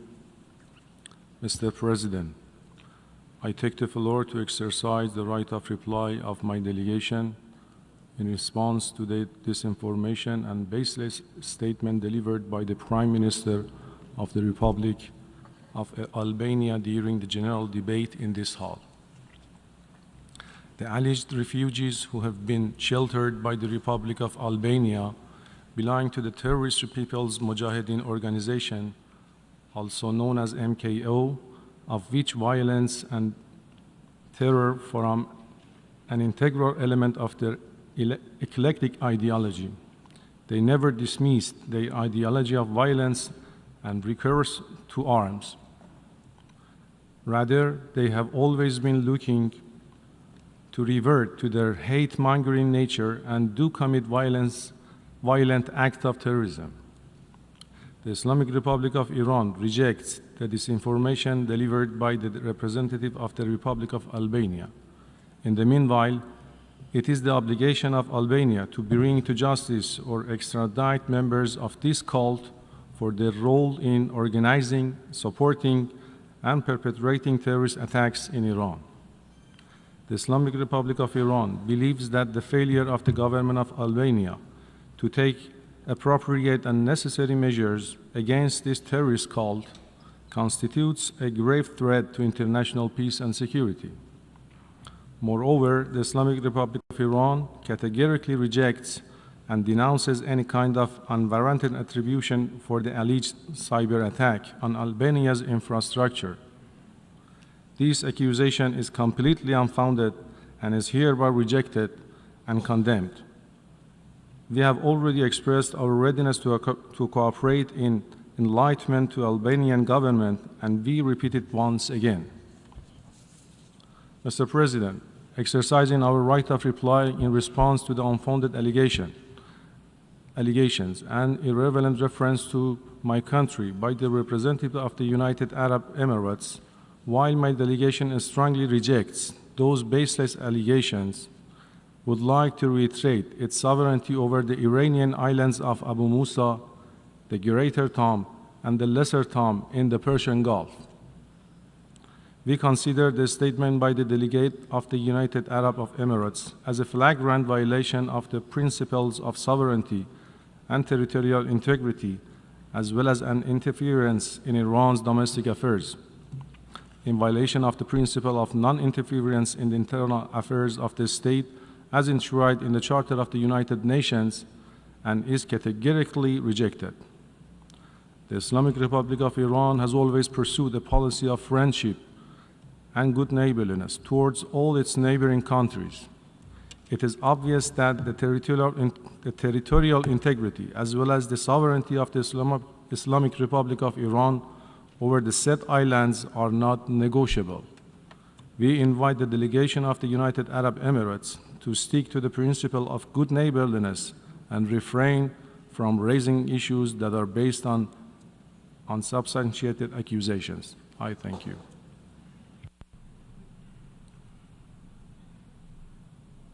I call on the representative of the Republic of Korea. Thank you, Mr. President.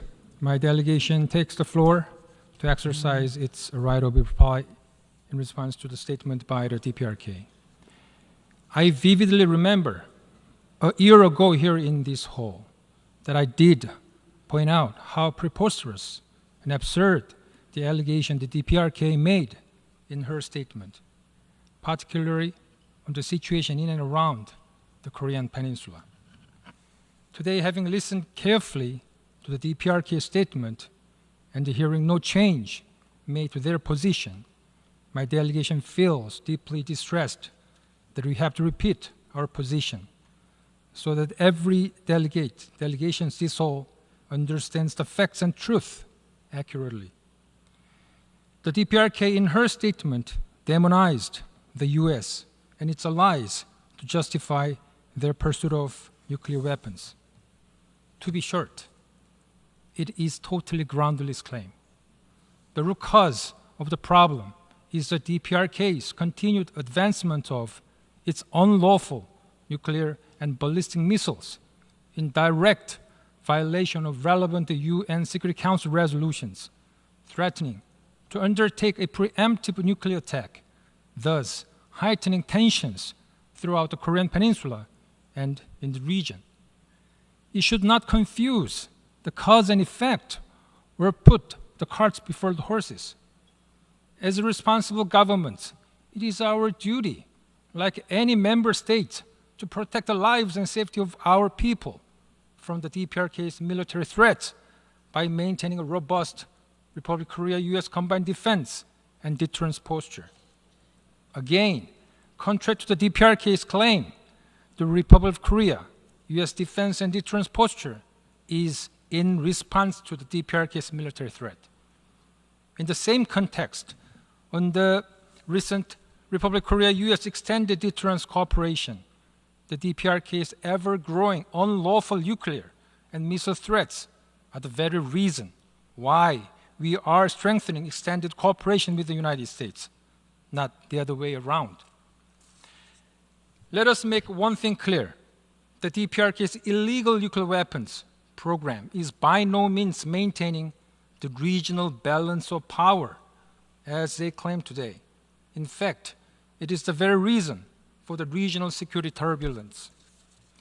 Lastly, my delegation would like to remind that it is the UN Security Council resolutions, all of which were unanimously adopted, that prohibit the DPRK's nuclear and ballistic missile program.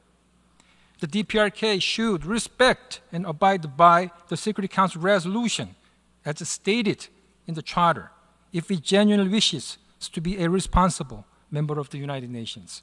I thank you, Mr. President.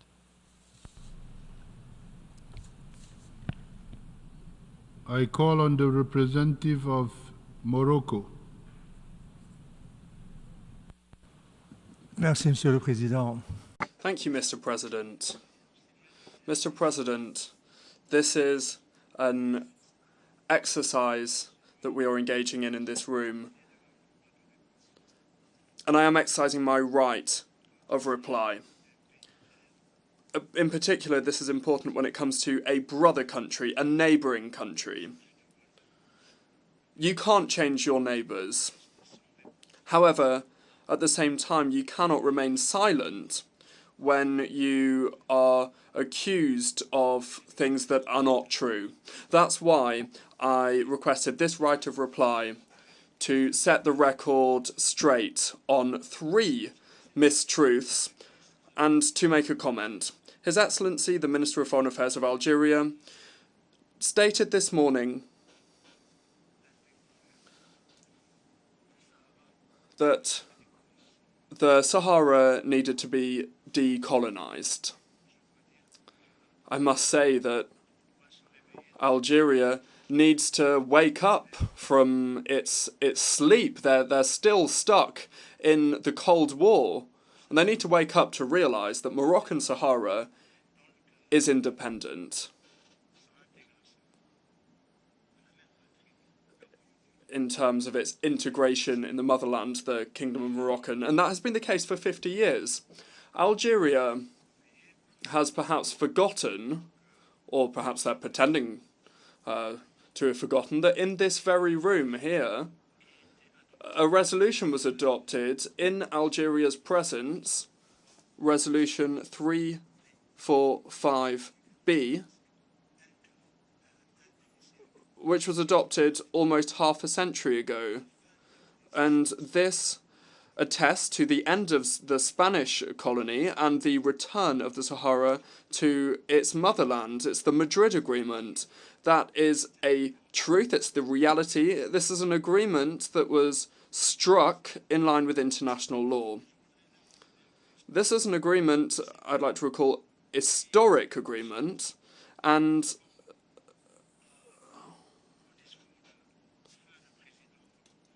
the late President Boumediene, during the Arab League summit in Rabat, talking to his brother princes and heads of state, stated that he would support any formula that would allow the Sahara to be decolonized. Well, 1 year later, 1 year after that, Moroccan Sahara was indeed decolonized. That's the first counter-truth I wanted to respond to. The second one, Mr. President, the Algerian minister stated that his country supported the efforts of the Secretary-General. In that regard, I'd like to say that it's absolute nonsense. It's not true, Mr. President. Just because, and a lot of people must know, the envoy was nominated 3 years ago, he was appointed 3 years ago. Why hasn't there been a single meeting here or anywhere else? Well, the reason is because Algeria is refusing to return to the negotiating table. It's refusing to take its seat at the negotiating table. It's renouncing the political process, and Algeria is rejecting the resolution that is based on a political process. And the minister said this morning that he supports the political process. It's really quite bizarre that Algeria say that they want to support the efforts of the personal envoy and the efforts of the Secretary General. However, they are imposing the conditions, who can come, who's allowed to participate, who's not, and it's quite strange that Algeria, who claims to support the political process, are opposed to their name being cited in rejecting the resolution, even though they are cited in all the Security Council resolutions as a main stakeholder in this regional dispute, and that they must return to their seats at the negotiating table. We hope that when the Minister of Foreign Affairs of Algeria will meet the personal envoy this afternoon, he'll be able to tell him finally that Algeria is returning to the negotiating table, that they'll be able to give him that good news, that they'll be doing that in line with the Security Council resolution and in line with the statement made by that very minister this morning from that rostrum up there. The third mistruth, Mr. President, the minister accused Morocco of falsifying an immutable reality. We sometimes say that there's nothing worse than a blind man that doesn't want to see.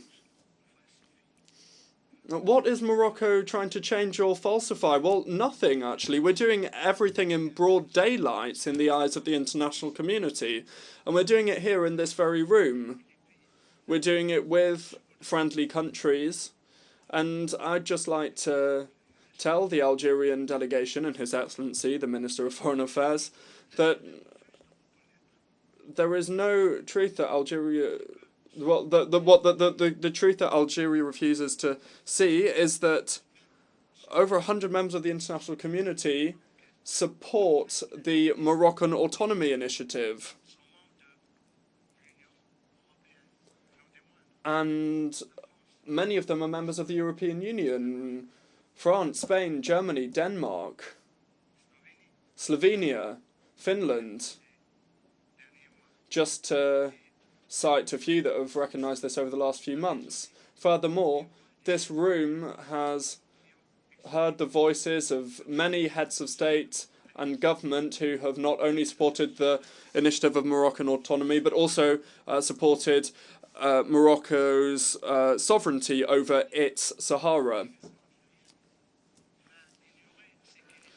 The next truth that the Algerian delegation is pretending to ignore is that 29 consulates have been opened in Moroccan Sahara, and the 30th one is currently being built and will be opened soon, and there will be others. And I hope the Algerian delegation will put on a different lens so that it can finally see the light, see what exactly is happening in Moroccan Sahara. Another reality is economic development. That's something that Algeria does not want to see in the Moroccan Sahara. Motorways, the longest bridge in Africa. We have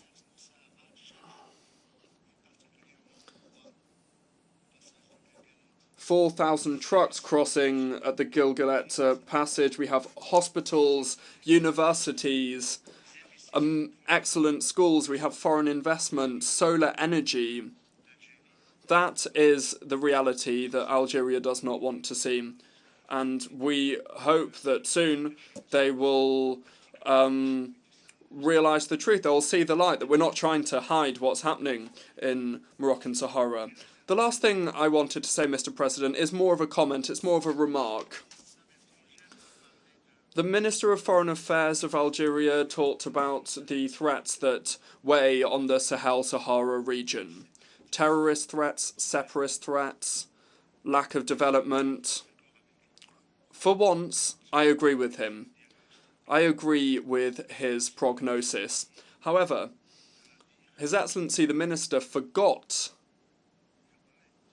to mention the remedy and also the causes. Because what is the cause of this? Well, it's Algeria. Algeria is responsible for all of the problems that the Sahel and the Sahara face. Because where do the terrorists and extremists hide? Where do they seek refuge? Where do these separatists seek refuge? Well, the answer is in Algerian territory. It's true, Mr. President. There is a terrorist threat in the Sahel-Sahara region. There is a separatist threat. There is an extremist threat, but it's because of your country. Algeria's borders are crossed and full of terrorists and separatists. Furthermore, the minister didn't talk about the remedies either. The solution is simple.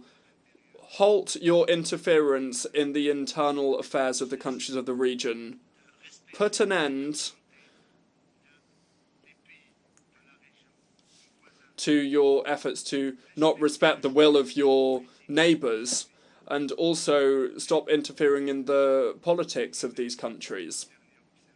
And my last observation, re-listen to the speech of the eminent minister made on Saturday from this rostrum here at the General Assembly.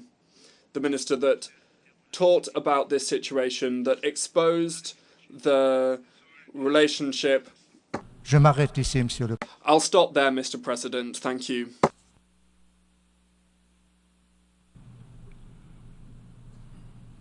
I call on the representative of the United Arab Emirates.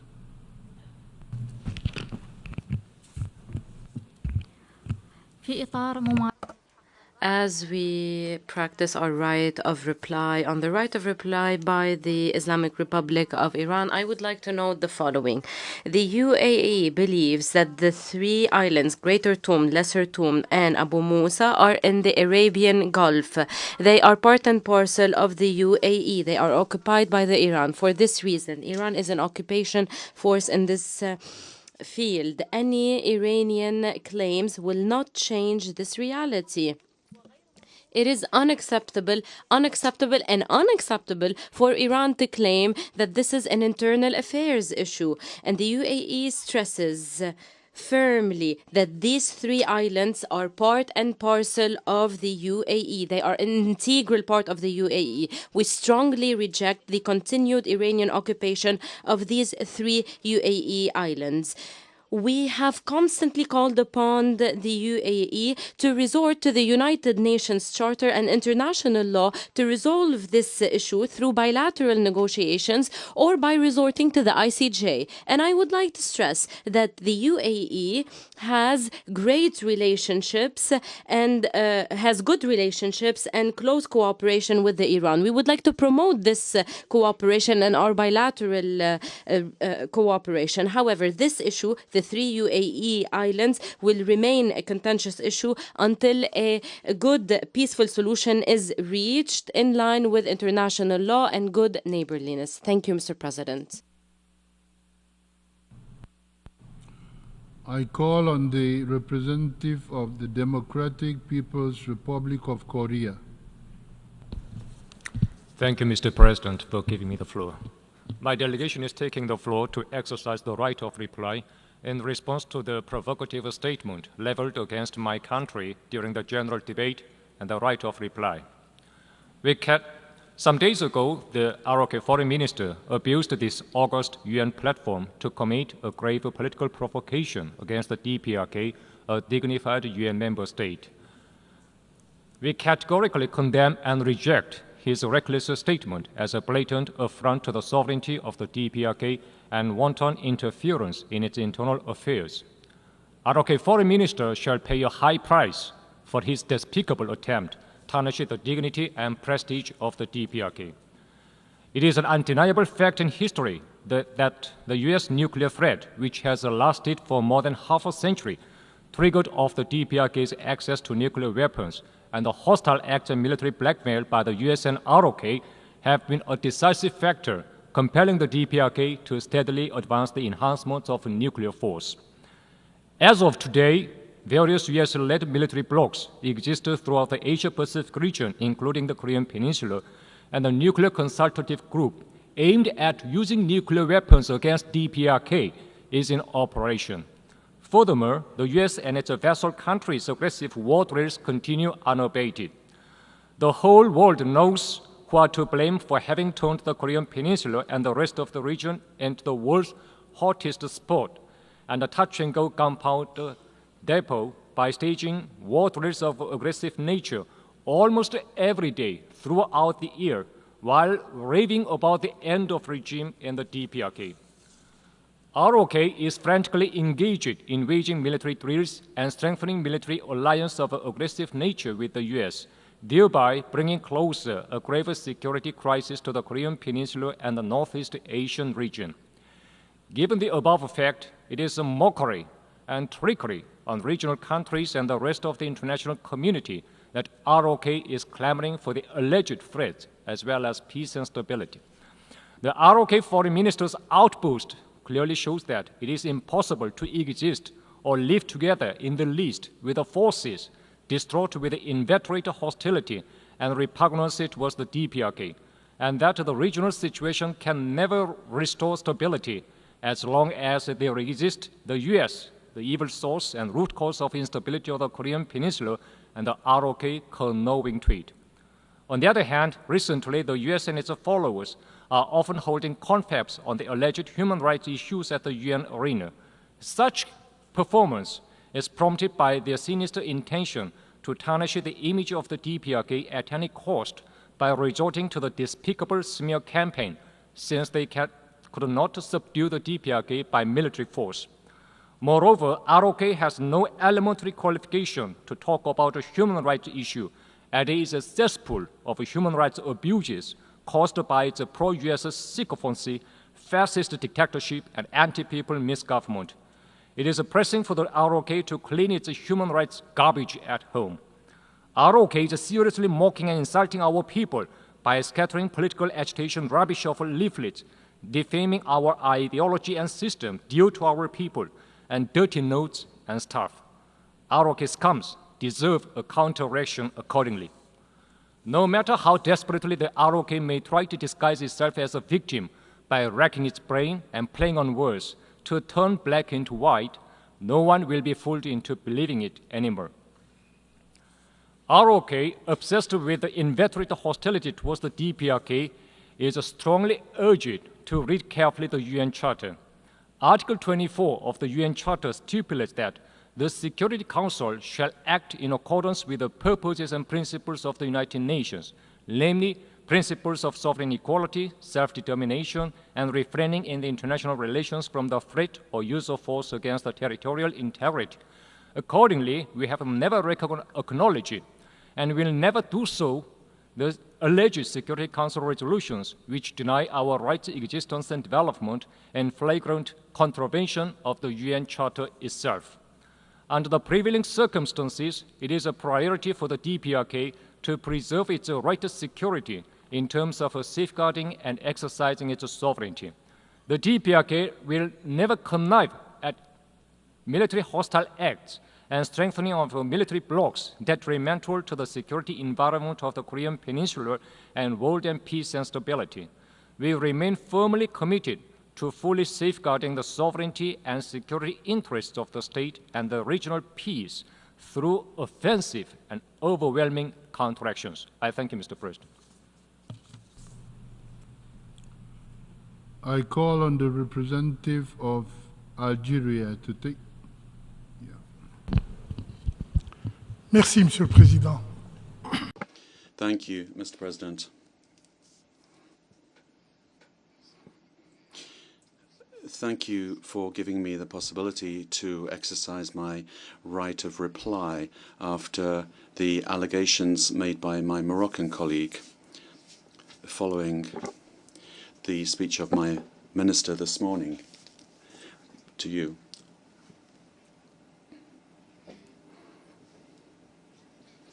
And I would like to remind us all that since Algeria's independence in 1962, so 62 years ago,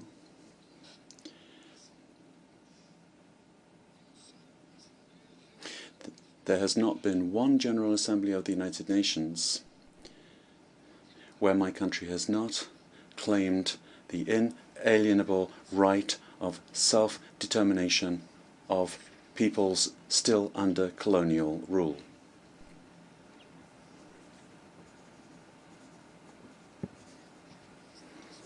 And I ask myself the question, a lot of states or delegations have referred to the issue of the Western Sahara from this very forum. Why? The distinguished delegate of Morocco, does he want to single out the declaration of my minister from this rostrum? Why would he want to do this?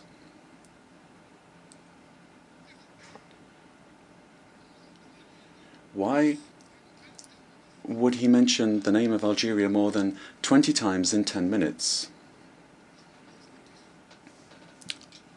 I wonder, this attempt to take a subject on the agenda of this General Assembly and act as if it's just the concern of two countries will not work. And I'd like to stress here 3 points. Firstly, we should reread my minister's statement on the issue of the Western Sahara. The General Assembly might learn something, and I think my Moroccan colleague might learn something in so doing. And I quote, "My country aspires to put an end to the colonization once and for all by turning the final page of this chapter, as we unfortunately see in the Western Sahara." The Secretary General of the United Nations and his special envoy may count on our full support in their efforts to enable the two parties to the conflict, Morocco and the Polisario Front, to resume the process of negotiations in order to arrive at a political solution that will guarantee the Sahrawi people the full exercise of their inalienable rights to self-determination. And to those who want to impose a colonial fait accompli by gaining time, by falsifying facts nobody can argue with, and by attempting by various maneuvers to turn attention away from what is clear and established, we, Algeria, reaffirm that colonization sooner or later will end up disappearing, and the legitimate rights of the Sahrawi people will undeniably be recognized. That's the first point. The second point, Mr. President, is that the United Nations, through the General Assembly, through the Security Council, have indeed begun this process of decolonization by creating MINURSO, the United Nations mission for the referendum in Western Sahara. But that work is currently being blocked by the occupying power, which is Morocco, and which uses all kinds of maneuvering to postpone this referendum, including with the rather shady project of supposed autonomy. And if that project was really such a hot deal, why not put that forward for a referendum with the Sahrawis? Are you afraid of the call for freedom of the Sahrawi people? Algeria, for its part, and all those that support the right to self-determination of the people of Western Sahara call for a consultation, a referendum of the Sahrawi people. Thirdly,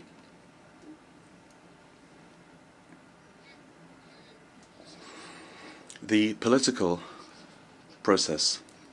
Yes, a political process is part of negotiations between the legitimate representatives of the Sahrawi people and the occupying power, Morocco.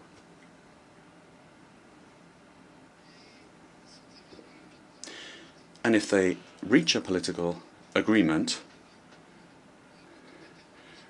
under the inalienable right of self-determination, Algeria would be very happy about that. Mr. President, I don't want to prolong this session, but I would like to recall that the right of the people of Western Sahara to self-determination is solidly anchored in international law and resolutions of the General Assembly and the Security Council. And my country, Algeria, based on our history and values and our fundamental principles, will never fail to stand alongside oppressed peoples under colonial occupation, which is the case of the people of Western Sahara. And it is with that determination that will never change, and this deep-seated conviction that we, for our part, will continue with our unfailing support for the people of Western Sahara so that they are able to fully access their inalienable right to self-determination. I thank you. I now call on the representative of Morocco for a second intervention. Thank you very much, President. I'm very grateful, my brother, Ambassador of Algeria, for having reread the part of his minister's intervention on Moroccan Sahara. That now, it means that those that didn't hear it or who weren't here weren't in the room, will understand why my country wished to exercise its right of reply. Because the Algerian ambassador, what did he do? Well, all he did was confirm with more aggression and with more virulence and more detail what was said. And more the better, really, because now the international community can understand why Morocco referred to Algeria 20 times. Why 20 times? Well, quite simply because every day that passes, you drag in the Secretariats, you train the Secretariats of the Polisario Front. Every God-given day for half a century you've been hosting terrorists, militia. Every day, every God-given day for half a century, you are letting them cross borders to come and attack us. Thousands of Moroccans have died because of you, Ambassador, because of your country. Suffering has been inflicted. And there are even foreign citizens who've been killed too.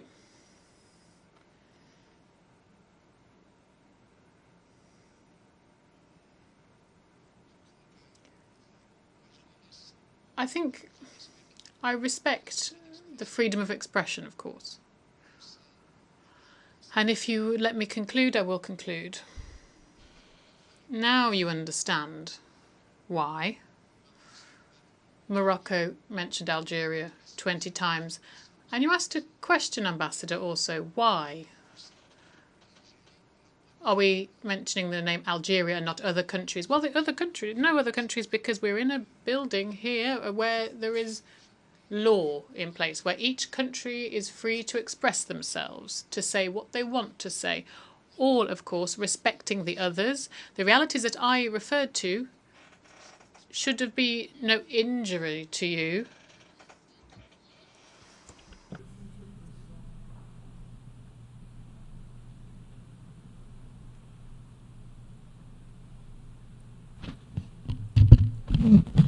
Merci, Monsieur. Thank you, Mr. President. I'm sorry to interrupt the distinguished representative of Morocco, but as President, could you please ask him to address himself to you as President of this meeting and not to me? Thank you.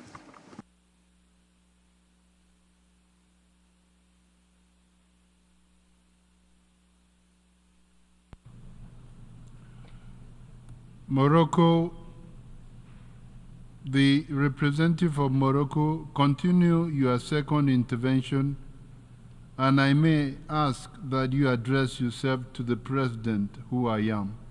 Thank you. Merci. Thank you, President, and I will be happy to do so. All I was doing was responding to accusations that were made against my country by my brother from Algeria, but given that he doesn't wish me to address him, I will speak to Algeria. Algeria. Why is Morocco addressing Algeria and not the other delegations who discuss self-determination here in the UN? Well, quite simply, President, because we believe in the principle of the right and freedom of expression. We are here in a place where international law rules. Everyone can say what they wish. But why are we addressing Algeria? Well, because Algeria is the source of all our problems, because Algeria created the Polisario, because it's Algeria who is financing the Polisario, because it's Algeria who's paying the Polisario, because it's with Algerian passports that the separatarists from the Polisario Front are travelling around the world. It's in Algeria that there are the camps. It's the Algerians who are misappropriating humanitarian assistance with the Polisario Front. So that's why we're addressing Algeria.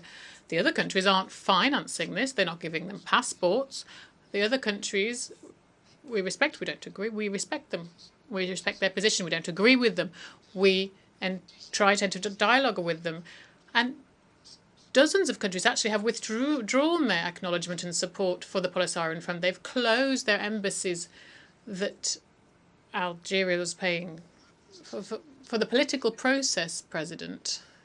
It's unfortunate that my brother from Algeria, and I hope he will let me call him my Algerian brother, we can't let him falsify the reality of the political process. It's at a dead end because Algeria simply does not want to, as I said, is rejecting the resolution, does not want to host personnel, and when they say it's as long as it's confidential and it's not communicated, etc., basically they don't want to return to the table for dialogue, for negotiations now. Morocco wraps up. He's reached the 5 minutes. Let him conclude. Okay. I'll stop there, President.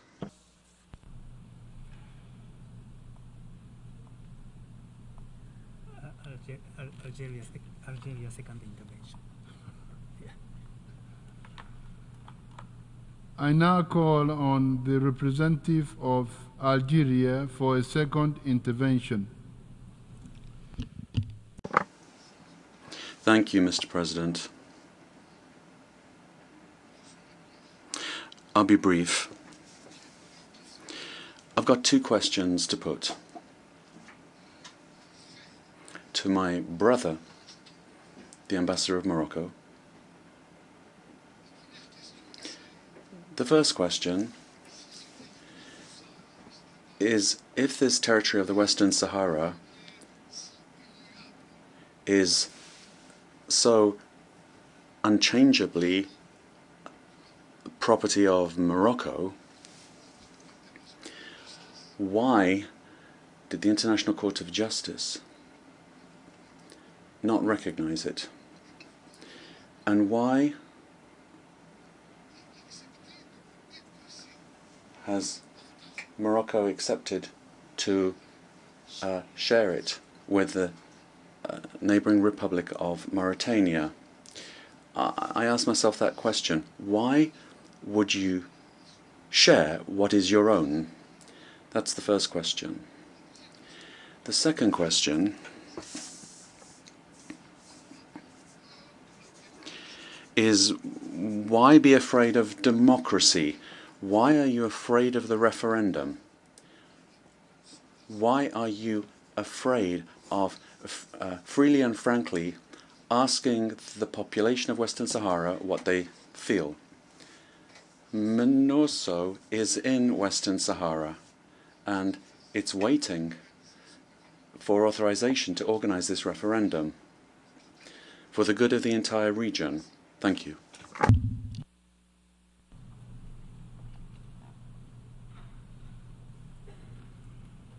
May I take it that it is the wish of the Assembly to conclude its consideration of Ethiopia second intervention. Ethiopia second.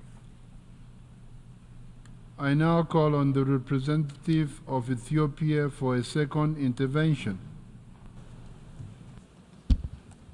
I thank the President.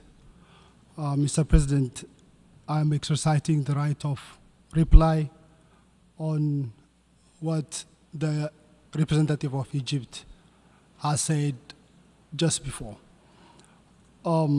Egypt is dumping arms in the region, in the Horn of Africa, that could potentially fall in the hands of the terrorist groups, Al-Shabaab.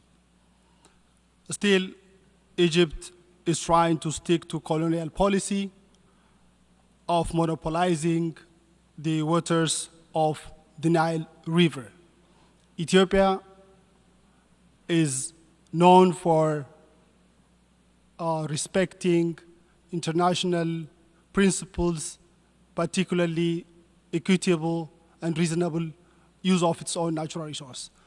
I thank you, Mr. President.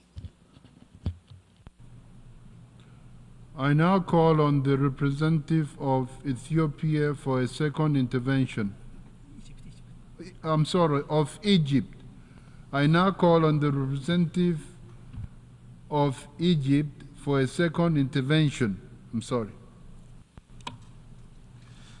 سيادة الرئيس. Mr. President, once again, Ethiopia has just proven what we said before regarding its approach.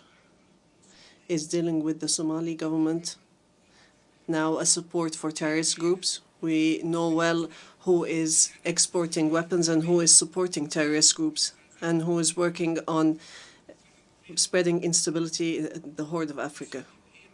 Ethiopia is the one who is doing this.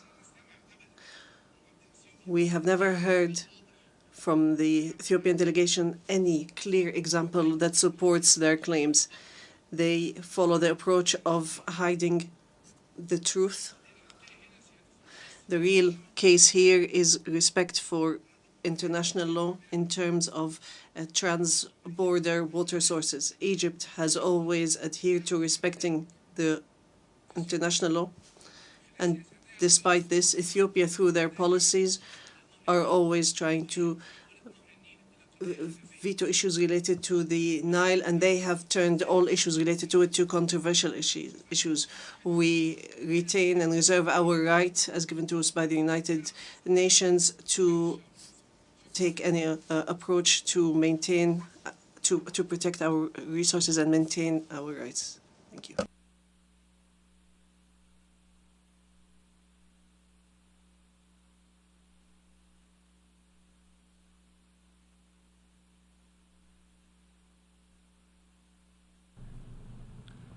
I call on the representative of Iraq.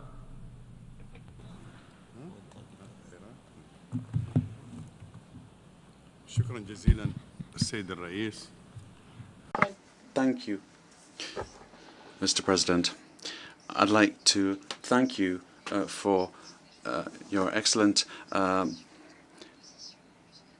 presidency of the general debate. I'd like to thank the United Nations and member states. And we have, and those states who have rejected the Israeli actions and attacks on civilian infrastructure and violated the sovereignty of member states. in flagrant violation of international law and international humanitarian law.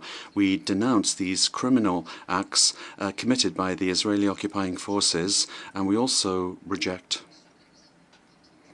what we have heard from the Prime Minister of this occupation force and the accusations made against countries in the region and really to all members of the United Nations. We call upon the United Nations and its various bodies to act quickly in order to put an end to these acts of Israeli aggression and to protect the region from the results of this aggression. Indeed, the inability of the Security Council to put an end to this aggression has encouraged the occupation forces to continue their attacks on Palestinian territory. The conflict has now spread to Lebanon as well as other countries in the region. These ongoing acts of aggression and barbarous crimes of the Israeli occupying force, and particularly the attack against Mr. Nasrallah, will lead to total war in the region, which will fully destabilize the region and which will also have an effect on international peace and security. Thank you, Mr. President. May I take it that it is the wish of the Assembly to conclude its consideration of Agenda Item 8? It is so decided. This meeting is adjourned.